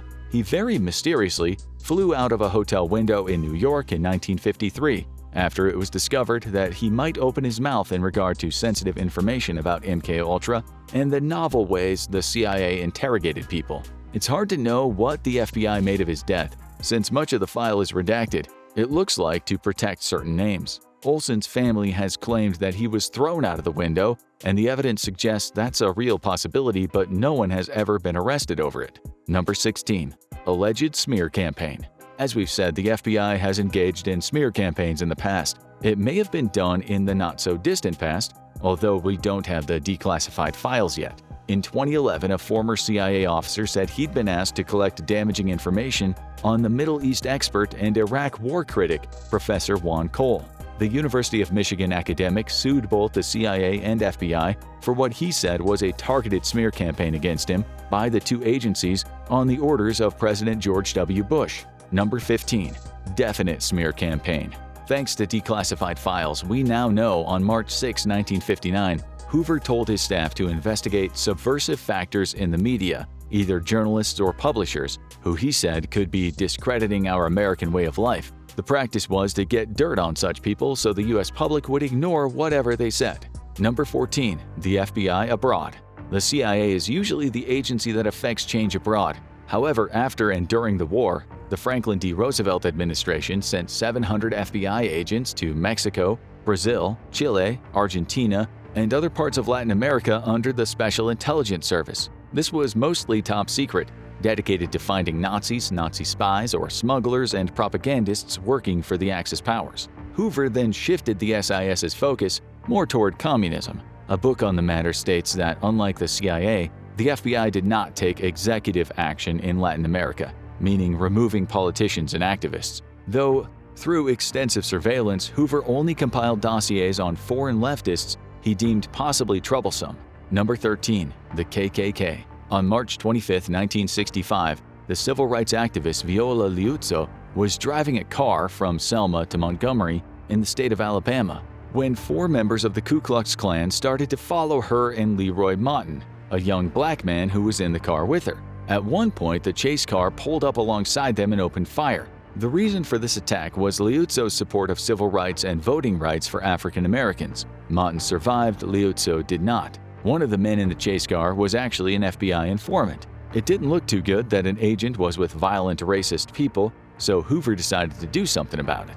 The U.S. public discovered many years later that he started a smear campaign against Liuzzo to take people's minds off the FBI. He fashioned a completely untrue story that she was an unstable harlot who had left her kids and husband to go cause trouble in the South. Hoover made up a file on her, sent it to politicians, and leaked it to the media. Part of it said the police had found puncture marks in her arm, indicating recent use of a hypodermic needle. And it added that she was sitting very, very close to that African-American man in the car, that it has the appearance of a necking party. Only through the Freedom of Information Act in 1978 did the public ever discover that this was a bunch of cruel lies. The problem with smear campaigns is that they tend to work because they come from what people believe are trusted sources. Liuzzo was no drug user and was not a cheat, but that's what many people thought for a long time. The 3 killers were convicted of conspiracy to intimidate African Americans under the 1871 Ku Klux Klan Act. They were handed 10-year prison sentences, while the informant acted as a witness to the crime and went into the Federal Witness Protection Program.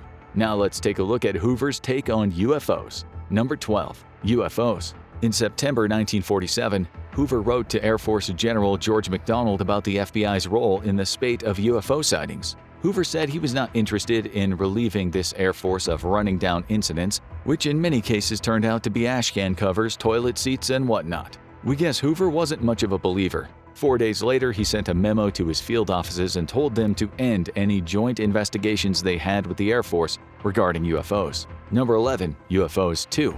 Even so, from 1947 to 1953, you can find a trove of documents relating to UFO sightings in the USA. There are reports of flying discs, flying saucers, and in one July 11, 1947 report, a case of a woman in Twin Falls, Idaho, who said she saw a saucer with a saucer in the manner of symbols. This contraption, which was said to have been handed to the police, had a dome on top.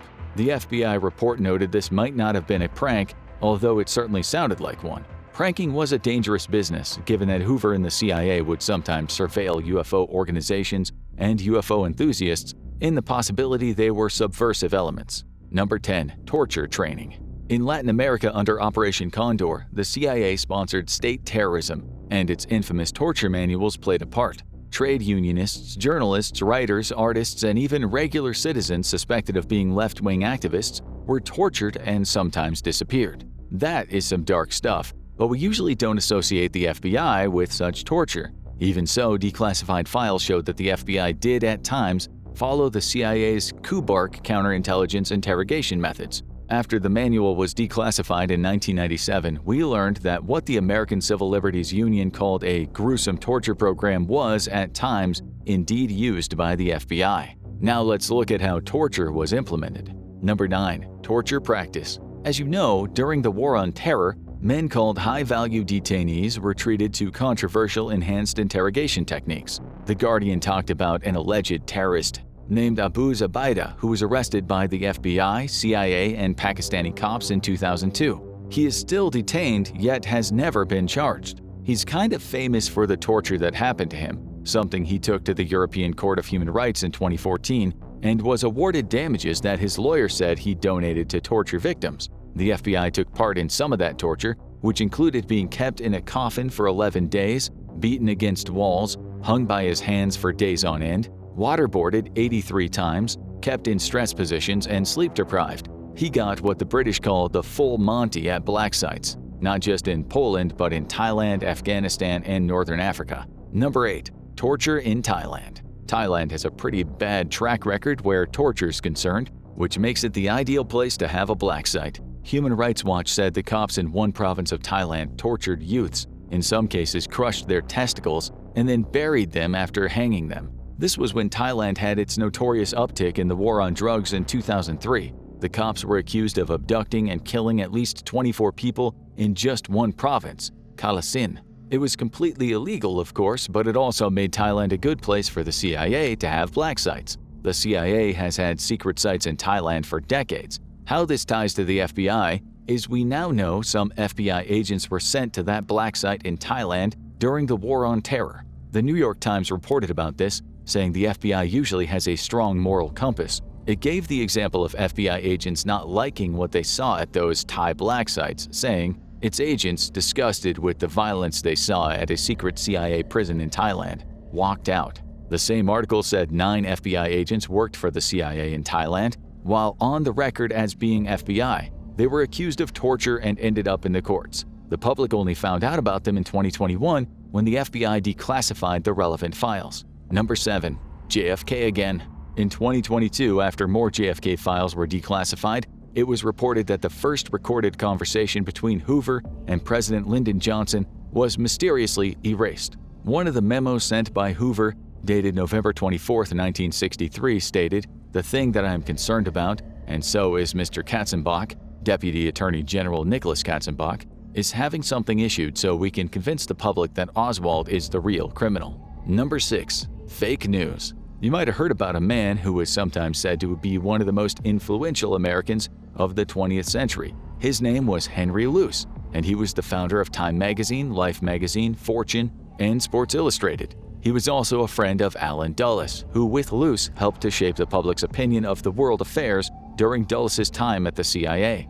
The U.S. media watchdog FAIR wrote, "After the formation of the Central Intelligence Agency in 1947, Luce, a close friend of U.S. spy master Allen Dulles, privately urged his correspondents to cooperate with the agency." Luce also joined Dulles on the board of directors of the National Committee for a Free Europe, a CIA front that was said to sometimes send money to neo-Nazi organizations to control leftist movements in Europe. We now know that many American journalists during the Cold War were paid CIA operatives. The New York Times said at least 12 worked for newspapers abroad, shaping narratives there. Rolling Stone said in the 1970s, at least 400 U.S. journalists had secretly carried out assignments for the CIA, with news organizations including the New York Times, Time, Life, ABC, CBS News, Newsweek, the New York Herald Tribune, and the Associated Press. But the FBI also had assets in the media when it was trying to discredit certain individuals during its COINTELPRO program. It would leak information to friendly journalists who would print these stories without many questions. Declassified FBI documents show how agents were directed to use established local news media contacts. The Church Committee said these fake news stories were to wage a secret war in those citizens it considers threats to the established order. We also now know the FBI secretly investigated the Pentagon Papers journalist Ben Bagdikian. They looked at his credit card purchases, communications, and travel plans, and they used fake IDs to interview his friends and neighbors while trying to get the dirt on him and find out where he'd got the leaks. They also found his employment data and his immigration file. In one memo, the FBI HQ told its field offices to investigate all newspapers that had published anything on the leaks. The FBI liked leaking certain information, but the Pentagon Papers were not the kinds of leaks the agency supported. The leaker was Daniel Ellsberg, who was also subjected to a smear campaign. A freedom of press advocate said recently, "The fact that this happened over 45 years ago and we're just finding out about it now makes you wonder how many other times the government went to this length to spy on journalists in secret." The worrying question is, do such smear campaigns still exist? Number 5. Starting a fight. In 1969, as part of COINTELPRO, the FBI sent an anonymous letter to the leader of a Chicago street gang that went by the name of the Blackstone Rangers. While they were allied with the Black Panthers, the FBI had told the gang leader that Fred Hampton, the guy who you now know the FBI later killed, had taken a contract out on his life. In a memo, an FBI official said this should get the Blackstone Rangers in a fight with the Panthers. He remarked how the Rangers were willing to use extreme violence. That same year, in another memo, the FBI said its tactics were working, writing shootings, beatings, and a high degree of unrest continues to prevail in the ghetto area of southeast San Diego. A substantial amount of unrest is directly attributable to this program. So much for keeping the peace on the streets. Number 4. Starting a fight 2. Also as part of COINTELPRO, the FBI tried to get the Mafia into a deadly fight with the Communists. In a memo dated July 31, 1977, the FBI said it had an operation that involved setting the La Cosa Nostra against the Communists and vice versa. It was called Operation Hoodwink.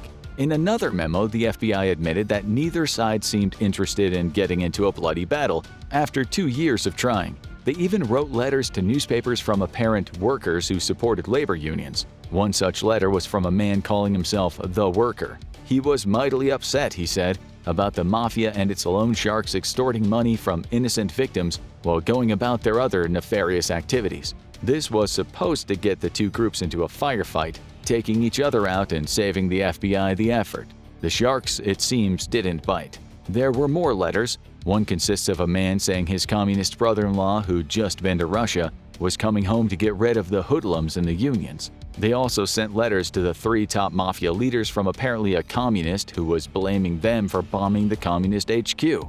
But as we said, the plan didn't work. Mobsters versus commies didn't happen. Number 3. The bad informants. One of the most embarrassing moments for the FBI was when it came out that one of their informants was a serial killer. He was Scott Kimball, who murdered at least 4 people in the early 2000s. The FBI had used him after he was caught in various fraud activities, but the information he gave agents was almost always untrue. He also used his cover to commit murders. It's hard to say how many informants the FBI has all over the U.S., but it's generally reported to be about 15,000. According to a report, it was only 1,500 in 1975. Forbes wrote in 2015, FBI and other agencies paid informants $548 million in recent years, with many committing authorized crimes. The same report said that, according to a Freedom of Information request, there were 22,800 crime authorizations given by the FBI from 2011 to 2014, meaning that people were authorized to commit crimes.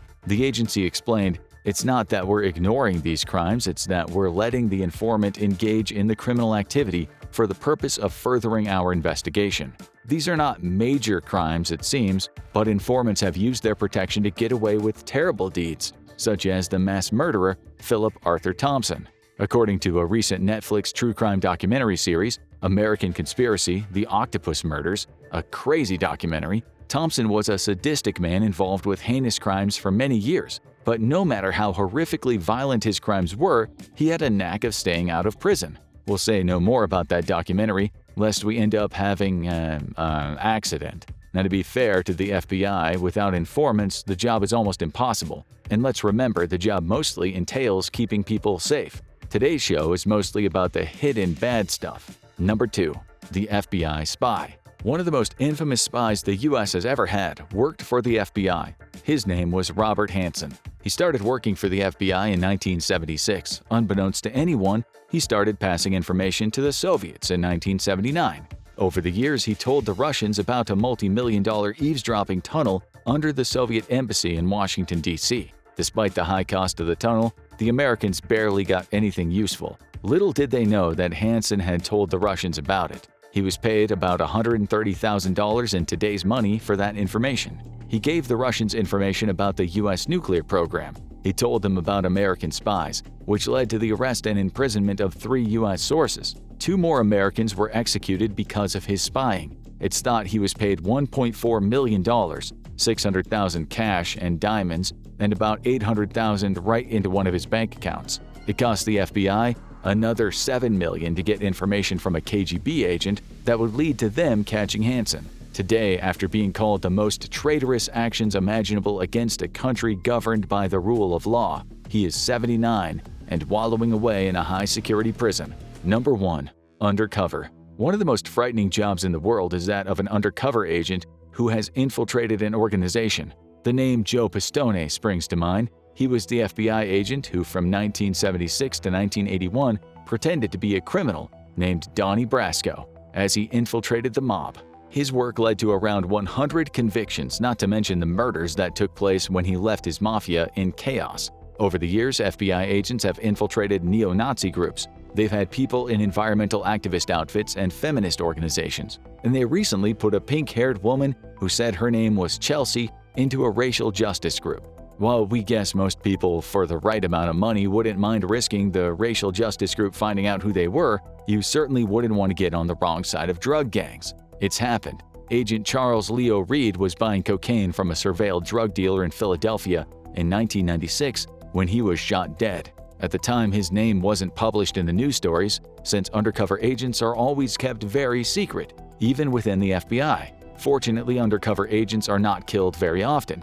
The Washington Post said in 2023 that Reed was the last undercover agent to be killed on the job. Infiltrating drug gangs is a risky business and not something the FBI would do without giving it a lot of thought. But agents do pose as other kinds of criminals. We'll finish this video with a recent story of a fake FBI website selling murder for hire. A man got in touch with the site and wrote an application for a hitman, not knowing he was talking to an agent. He was good at killing, he said, since he had been a soldier. He wrote, "I'm looking for a job that pays well and is related to my military experience, shooting and killing the marked target, so I can support my kid on the way. What can I say? I enjoy doing what I do. So if I can find a job that is similar to it, such as this one, put me in, coach." He was hired. The agent later met him in a park and gave him the target package with photographs, the name, address, and other information about the guy he was supposed to take out. He also got $2,500. Later that day, he was arrested.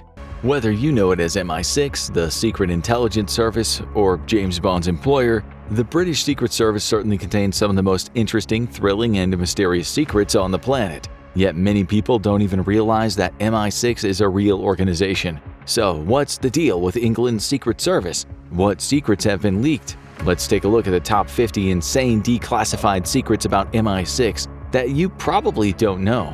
Fact number 50.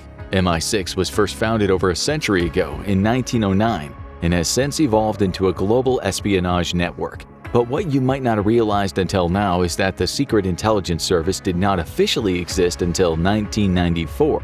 Not only that, but the British Secret Service has existed in various forms since the first Secret Service was established in 1569 by Sir Francis Walsingham, later Secretary of State to Queen Elizabeth I.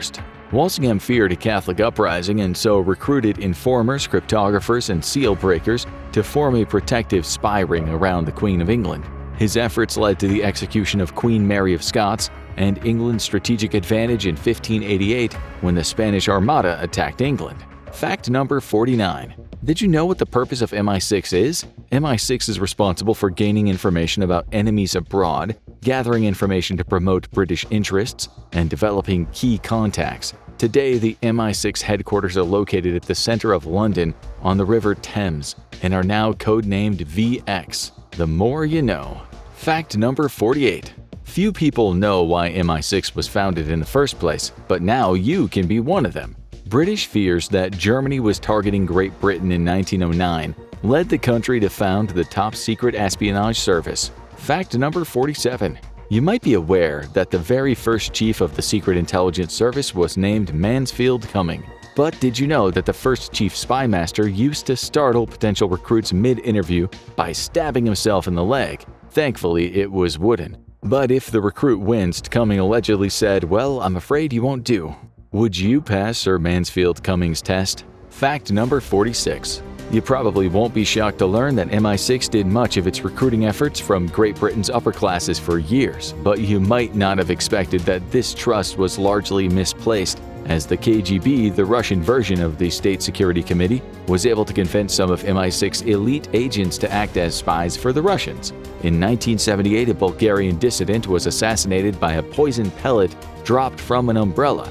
Though the KGB was suspected of the assassination, the killer was never caught. However, MI6 was able to obtain their own KGB informant, Oleg Gordievsky, who divulged Russian intelligence to John Scarlett, an MI6 agent, while working at the Russian embassy in London. It's crazy to think how great a role espionage has played in our world today. Fact number 45. Staying on the topic of the infamous KGB, did you know that during World War II and the early Cold War, 5 KGB spies, who were also former Cambridge University students, nicknamed the Cambridge Five, infiltrated MI5 and MI6, passing classified information to the Soviet Union? The Cambridge Five's existence was confirmed when, in 1951, Donald MacLean and Guy Burgess fled to the Soviet Union, followed by Harold Kim Philby 12 years later. Eventually, Anthony Blunt and John Carencross confessed to their espionage, causing major international paranoia about Soviet spies, but none were ever prosecuted. Fact number 44.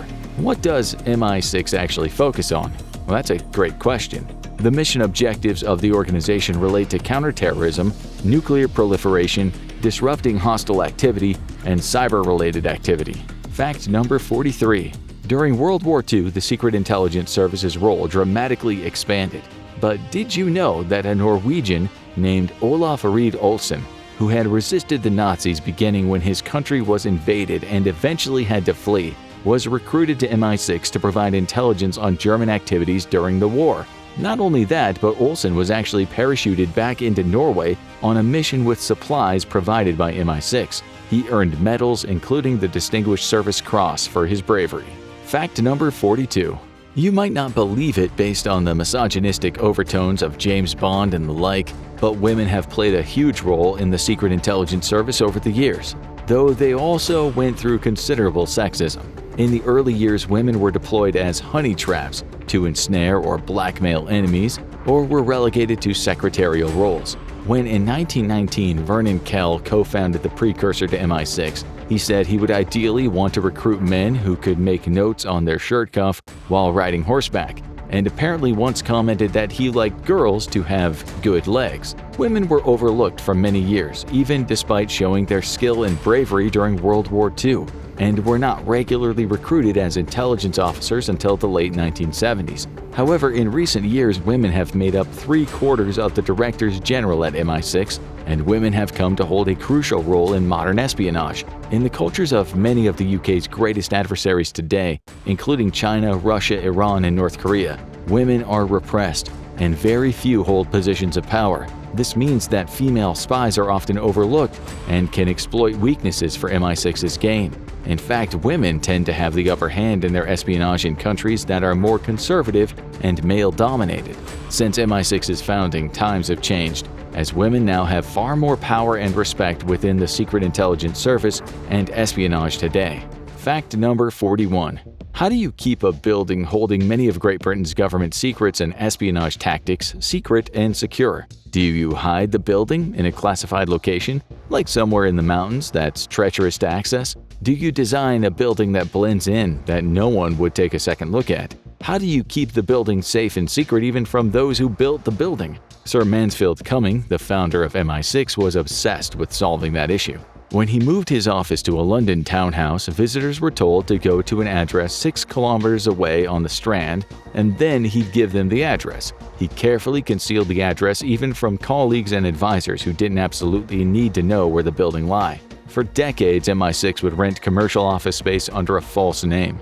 When MI6 was moving out of the office rented under the name Minimax Fire Extinguisher Company, the landlord actually showed the building before they had fully left, a huge security risk. Naturally, something had to change. In the 1980s, the Century House, a later MI6 office, became completely compromised and labeled irredeemably insecure by one 1985 report. In 1987, the modern-day headquarters was built with permission from the government. The intended occupants of the building were kept a secret, even from the other branches of the government. Yet today, it's widely known that the MI6 headquarters is located on the Thames, and no one can mistake the luxurious, insanely elaborate building for being a fire extinguisher company or something of the like.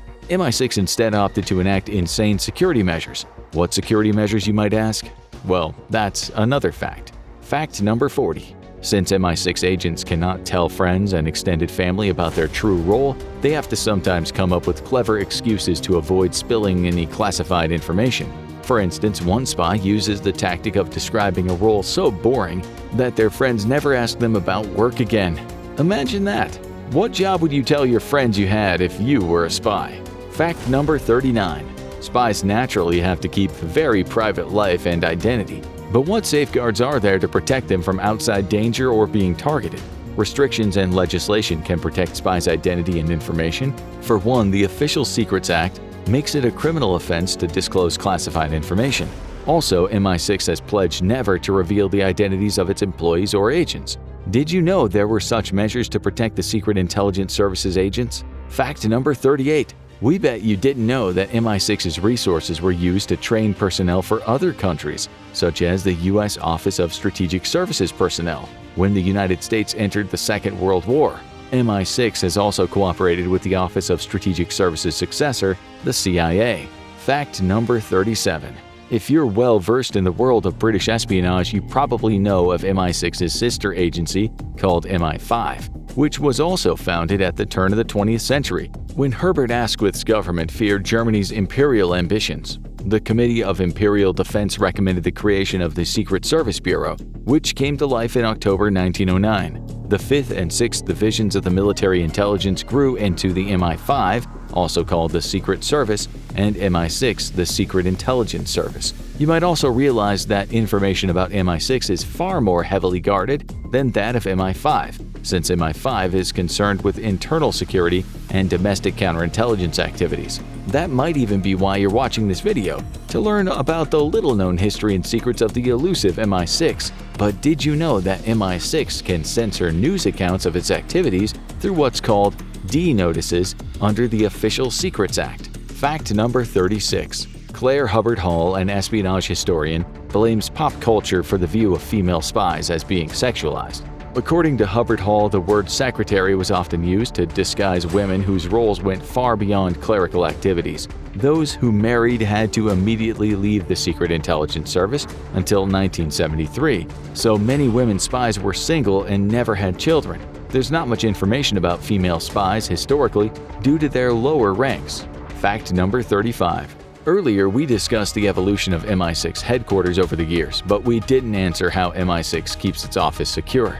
Lucky for you, Fact 35 is here to answer just that. Calling the MI6 headquarters a building might actually be a bit of an understatement. In reality, it's more of a fortress, with 25 distinct types of glass, triple-glazed windows, and a bomb and bulletproof exterior. The headquarters is quite secure. Its extra thick doors were also installed to promote the security of the building's perimeter. But that's not all. Inside, there are rumored to be several state-of-the-art technologies to increase the safety of the building, including a shooting range, ultra-secure areas where eavesdropping is impossible, and even a Faraday cage, a type of technology that blocks incoming radio waves. Fact number 34. This fact is sure to blow your mind, though many people believe that MI6 had a license to kill, a phrase made famous by the action thriller James Bond movies.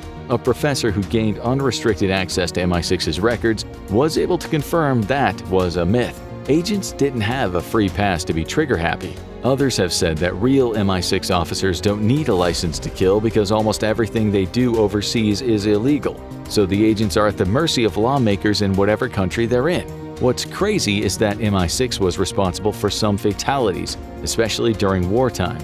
But that's not the only myth about the British Secret Intelligence Service, though. Some storytellers have perpetrated the tale that the chief of the MI6, Mansfield Cumming, used a penknife to hack off his leg when he was trapped in a car crash that killed his son. Records report, however, that the leg was amputated. Fact number 33. You won't believe what caused the public to become aware of MI6. For a long time, MI6 was a secret, but when a former officer, Peter Wright, wrote a memoir called Spycatcher, the candid autobiography of a senior intelligence officer, in 1987, everything changed. The British government blocked Spycatcher's publication twice, but the memoir sold over 2 million copies. Allegedly, the book claimed that former MI5 Director General Sir Roger Hollis was a Soviet mole and that the MI6, with the help of MI5, planned to overthrow Prime Minister Harold Wilson. Margaret Thatcher's government first publicly acknowledged the Secret Intelligence Service in the 1989 Secret Services Act. Fact number 32.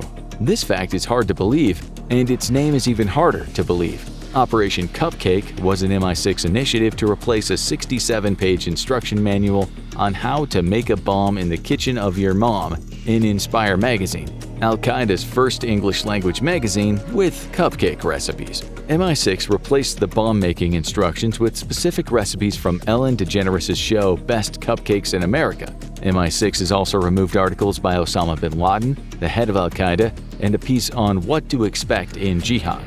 Fact number 31. This one is sure to be surprising. The retirement age for senior MI6 staff is kept secret, though one committee that knows the age has expressed concerns that the policy doesn't seem to fully meet its business requirements. Fact number 30. This one's also hard to believe. Fact 30 is that a spoof recording made by the anarchist punk band known as Crass, which was made in the artist's bedroom, led MI6 to inform the English Prime Minister Margaret Thatcher that they might have uncovered a new Soviet propaganda campaign.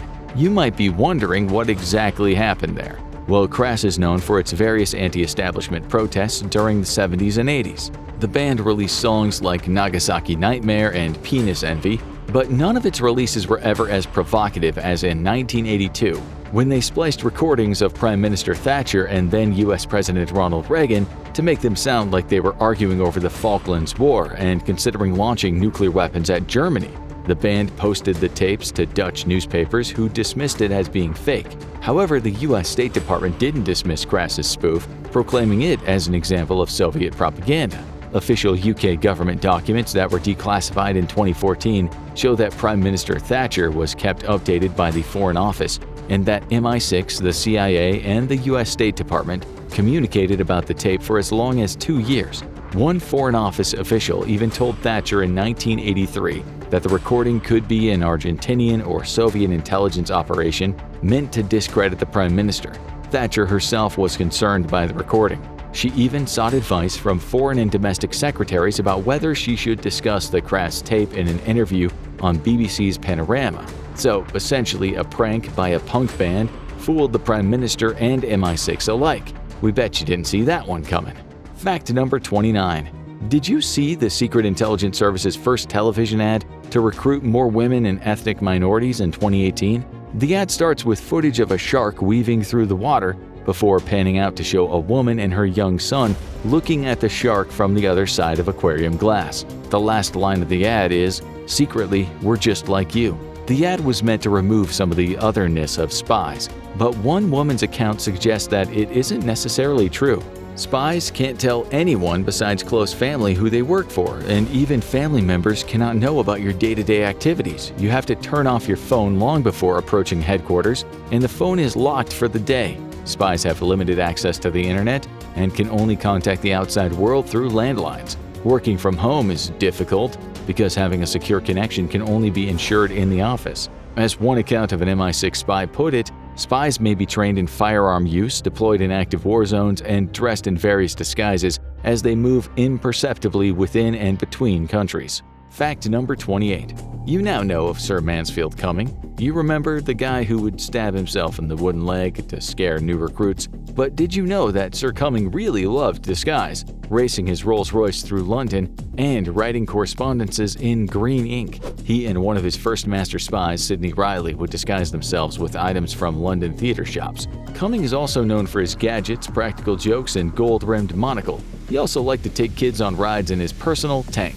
And get this, the man joined the Royal Navy at just 12 years old. Can you imagine? He even rose to the rank of flag lieutenant. Cumming had a strict, particular view of how an agent of MI6 should act. He once said, he should be a gentleman, a capable one, absolutely honest with considerable tact, and at the same time force of character. Experience shows that any amount of brilliance or low cunning will not make up for a lack of scrupulous personal honesty. In the long run, it is only the honest man who can defeat the ruffian. What a fascinating man. Fact number 27. You might have thought we were done with Sir Cumming, but that wasn't the last you'll hear of him. Historically, invisible ink was used since the time of the Romans and the Greeks and was perfected in Europe by the 16th century. The challenge was to find an ink where ingredients could easily be obtained by a field agent and that would be practical enough to not arouse suspicion if found on the agent's person. Different recipes emerged, like one with 8 parts white vinegar and 1 part alum powder, which would be used to write a message on the shell of an egg. When the egg was hard-boiled, the writing would appear on the egg white upon removing the shell. During World War I, lemon juice was used as a straightforward and effective invisible ink by the Allies, which was exposed only to iodine. However, the approach didn't last long because the messages could only be written on paper, and the recipient needed access to iodine in order to see the message. Enemies also learned quickly to watch for lemon-scented letters. Vinegar was also paired with red cabbage solution, but like lemons, the smell of vinegar gave away the secret message. To keep a step ahead of England's enemies, Sir Cummings realized that semen made a good invisible ink. Yeah, you heard that right. Even though it was obscure and bizarre, MI6 was searching for ways to pass secret messages without the Germans using iodine to reveal them. As they learned how to detect Allied secret messages, MI6 considered using semen for invisible ink but abandoned the idea, allegedly due to the foul odor, and possibly because female spies might be disadvantaged in sourcing a supply. The agents even used the motto, "Every man his own stylo." But who would have thought that Sir Mansfield Cumming and the MI6 would contemplate such a bizarre idea? We guess desperate times call for desperate measures. Fact number 26. MI6's innovation didn't stop at invisible ink. The Secret Intelligence Service has been known for a number of inventions, including a knockout tablet designed to work on people with different metabolisms in a reasonably predictable manner, an electronic device for opening combination safes, and a gun suppressor that did not become less silent with use like most gun suppressors. Other MI6 projects included cameras hidden in matchboxes, a pen that fired mini tear gas pellets at pursuers, and drugged cigarettes meant to hypnotize or drug someone being interrogated. The Secret Intelligence Service also developed plastic lenses meant to simulate cataracts to avoid conscription for forced labor. Another invention was an exploding safe that could destroy secret documents very quickly. They worked on hiding messages in shaving kits and thermos flasks as well. Maybe that worked out better than the invisible ink. Fact number 25. MI6 had trouble warding off tracking dogs that were following agents. They tried to find ways to distract the dogs, including aniseed, which was thought to be totally irresistible to dogs. Not only that, but they tried bear or cheetah fat, but that too had no luck. Dogs would hurriedly scarf down the meat and continue tracking. How would you avoid dogs if you were an infiltrating agent being tracked? Fact number 24. What's the symbol of the Secret Intelligence Service? The agency's name, Secret Intelligence Service, written with the abbreviation MI6, is to the right side of the symbol. On the left, a British coat of arms with a lion representing England and a unicorn depicting Scotland, and protecting the crown of the United Kingdom. This is fitting, seeing as the purpose of the Secret Intelligence Service is to protect both king and country. Fact number 23. Did you know that Ian Fleming, the creator of James Bond, was not actually an MI6 spy in real life? Though it has been debated. Fleming was actually a naval intelligence officer. What a small world. Fact number 22. Have you ever heard of George Blake? Blake was a former MI6 spy sentenced to 42 years in prison in 1961 after he was found to be a Soviet double agent. Just 5 years into his sentence, Blake escaped from Wormwood Scrubs prison in West London with another 2 inmates and spent 2 months in hiding before getting a ride across Europe to East Berlin inside a wooden box that was attached under a car. Blake moved to Russia and lived there until he was 98 years old in a state-owned flat in central Moscow. Fact number 21. Did you know that an MI6 officer named Norman Derbyshire played a large role in a coup that permanently changed the Middle East? Derbyshire ran a covert, violent operation to reinstate the Shah of Iran as the ruler of the nation in 1953. An Observer news story exposed this crazy truth in 1985, but any record of the interview with Derbyshire was totally removed from the article. Some think the British government sought to cover up the information about MI6's role in Iran. Recent documents found in an archive in Washington show that Queen Elizabeth II's name was mistakenly used to convince the Shah to stay in Iran before the coup. Something called Coup 53 makes the case that the British orchestrated an uprising through kidnapping, torturing, and paying protesters to storm Tehran's streets. Derbyshire explained that he spent a lot of money, well over £1.5 million, and gave orders to direct the street uprising. Fact number 20. Sir Mansfield Cumming, MI6's founder, prioritized secrecy. His initial office building bore the title Messrs. Rasson Falcon Limited, Shippers and Exporters. He thought the mundane facade of the buildings could allow the organization to operate in plain sight while engaging in covert operations. Cummings was so obsessed with secrecy that he even went as far as concealing the office's location from his superior. the director of military intelligence. Imagine that. Fact number 19. Though many people believe MI6 was involved in the assassination of Rasputin in 1916, one researcher found this was likely not the case. One Moscow man named Sir Samuel Hoare, who was part of MI6 and later became a government minister, wrote a sensationalized account of Rasputin's death. Hoare wrote that, true to his nickname, the Rake, it was at an orgy that Rasputin met his death. Fact 18. You'll be shocked to hear the rumored cost of MI6's headquarters. The headquarters were rumored to cost around £130 million. Most of the building is actually underground to protect sensitive materials. Not only that, but the layout of the building is protected by the Official Secrets Act, as mentioned earlier. Fact number 17.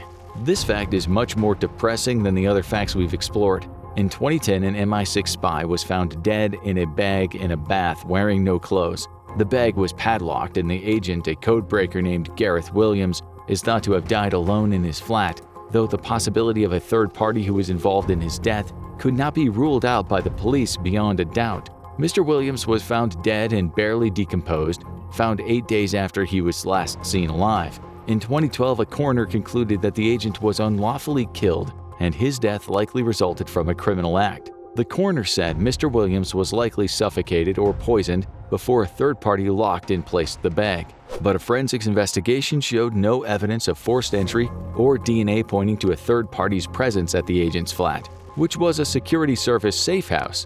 But there was no evidence of Williams's fingerprints on the padlock, the bag, or the rim of the bath. The coroner also had 2 experts try 400 times to lock themselves in the bag without success, saying even Harry Houdini would struggle. Agent Williams was a math prodigy and a fitness enthusiast described as conscientious and decent by colleagues. Apparently, he also had an interest in escapology, but police called it a speculation to call his death a result of a failed attempt to escape from the locked bag. A 2024 report showed still no clear evidence pointing to a third party's presence, and tests showed no trace of alcohol, drugs, or poison in his system. Today, Mr. Williams' mysterious death remains a mystery to us all, possibly connected to his work in MI6. May he rest in peace. Fact number 16. You might be shocked to learn that a real-life James Bond might have existed. Author Ian Fleming was acquaintances with a former naval chief, Commander Wilfred Dunderdale, who late in his life said some of the stories in Fleming's work were more than familiar to him. Like James Bond, Dunderdale loved fast cars and beautiful women, but reports say that Dunderdale lacked the dashing good looks, Bond's trademark feature. Fact number 15. While James Bond's creator Ian Fleming reportedly did not work for the Secret Intelligence Service, many famous authors reportedly did.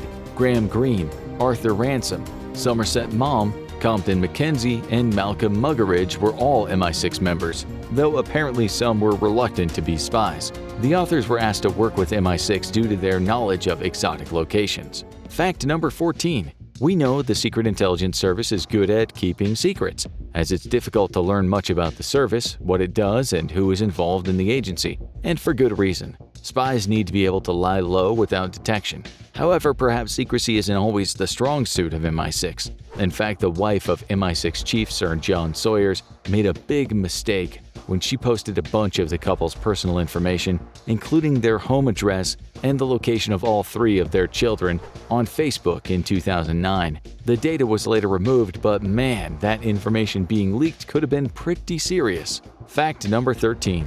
You might be surprised to learn of this crazy case in which an MI6 agent got caught. Agent Dudley Clark got arrested in Madrid in 1941 while dressed as a woman. Clark told authorities that the clothes belonged to a friend and that he was trying them on as a joke. But because the clothes fit him, Clark was caught in the lie. He was released by the Spanish police just 4 days later and was able to resume his successful career as a spy. Fact number 12. With so many crazy inventions and such a luxurious agency headquarters, it's natural to assume the Secret Intelligence Service has always been a wealthy, well-off organization, but that is far from the truth. The agency was actually so poor in its early days, it had to make do on a tiny budget and had trouble finding and affording office space. Fact number 11. Did you know that MI6 did not want the James Bond film The World Is Not Enough to be filmed in front of its headquarters? MI6 banned filming because you're technically not allowed to film in front of the Secret Intelligence Service headquarters. Luckily, things worked out, or we wouldn't have the epic river scene that takes place in front of the building today. Fact number 10. Have you ever heard of Howard Marks, a drug smuggler who graduated from Oxford and was arrested in 1988? By that time, Marks was part of an elite group of traffickers moving drugs tons at a time. His largest single shipment was 30 tons of cannabis from Thailand to Canada, which was worth $100 million. Marks also shipped massive amounts of Colombian gold marijuana through Florida, Moroccan black hash through Spain, and red Lebanese through England. Marks became something of a folk hero after his first arrest, having claimed never to use violence. Howard Marks used his cover as an MI6 informer to get out of jail. He got connected with the Secret Intelligence Service through an Irish Republican Army gunrunner and affiliates of the Palestinian Liberation Organization. He ended up informing MI6 as a part-time gig when he wasn't smuggling massive amounts of drugs. Fact number 9. You probably know by now that MI6 is prominently featured in the world-famous James Bond movies. But did you know that the Secret Intelligence Services building is featured in 4 James Bond films? Not only that, but the building's architecture draws on inspiration from industrial modernism and Aztec temples alike, earning it nicknames like Legoland and Babylon on Thames. The structure was a location in the 1995 Bond film GoldenEye, was a bomb target in The World Is Not Enough in 1999, and in the famous 2012 film Skyfall, and was also subjected to a controlled demolition in the 2015 movie Spectre. Fact number 8. This one is pretty surprising. Earlier we mentioned the MI6 headquarters was supposed to be secret, and that the government first recognized the agency in the late 20th century. But were you aware that the unveiling of the building, constructed by one of Britain's most famed architects overlooking the River Thames, was actually the first time the government ever officially acknowledged the existence of the Secret Intelligence Service? Fact number 7. Did you know MI6's motto? Well, now you will. The agency uses the motto Semper Occultus, which in English means always secret. That seems fitting given the agency's ardor for secrecy. Fact number 6. You've likely heard of Roald Dahl, the famous children's author known for James and the Giant Peach, Matilda, and Charlie and the Chocolate Factory. But did you know that the author joined the Royal Air Force in 1939 after the outbreak of World War II? He even piloted a Hawker Hurricane fighter for some time. His plane crashed in 1940 in Libya's western desert, and he spent 6 months in the hospital for head, nose, and back injuries. At age 25, Roald Dahl became a spy working in a division of MI6. While working in the US as an assistant air attaché, he met British novelist C.S. Forester, who encouraged Dahl to write about his time in Libya. Fact number 5. You might already know that the MI6 standard for military intelligence, Section 6, is similar to that of the CIA in the United States. But did you know where the idea of having the head of MI6 in James Bond films always be referred to as M came from? It originated in reality as the first MI6 head of service, Sir Mansfield Cumming. Always signed everything as C in green ink. Ever since, all subsequent heads of MI6 have been referred to as C, regardless of their name, and they all sign documents with green ink. Fact number 4. What does it take to apply to be an MI6 agent? To start, candidates must endure a long and time-consuming vetting process called developed vetting, which can take 6 months. There will be extensive checks on your history, friends, family, finances, and other parts of your life. Not only that, but you must hold British citizenship. If you have dual citizenship, you might be able to get an exception, but may also need to relinquish your prior nationality. Fact number 3. You're likely wondering what training looks like for MI6 agents. Well, agents supposedly go to a facility in Hampshire called Fort Monkton to train. There may be other facilities as well. Once a candidate has passed their vetting and met all requirements, they'll train for 6 months in the Intelligent Officer's New Entry course. The course teaches valuable tradecraft skills like managing dead drops, counter-surveillance techniques, codes, and cover identities. The course also teaches how to recruit and handle agents while on an overseas mission. It's hard to learn much more given the program's secrecy, but it's an intense experience. Fact number 2. Did you know that the Secret Intelligence Service was involved in an unsuccessful plot to assassinate Vietnam's Prime Minister Ho Chi Minh in 1955? Pretty wild, huh? Fact number 1. You might be wondering what some of MI6's top priorities are today. Needless to say, there's a lot going on in the world. As of 2021, MI6 has been involved in green spying, or watching the world's largest polluters to monitor their compliance with public climate pledges. In 2023, the former head of MI6 also raised concerns about China's threats to global security. It also monitors global conflicts, including those in African countries, the Global South, Ukraine, and Palestine, it remains to be seen what impact MI6's involvement in these conflicts will have. If these Secret Service facts surprised you, why not check out this video? Or watch this one instead.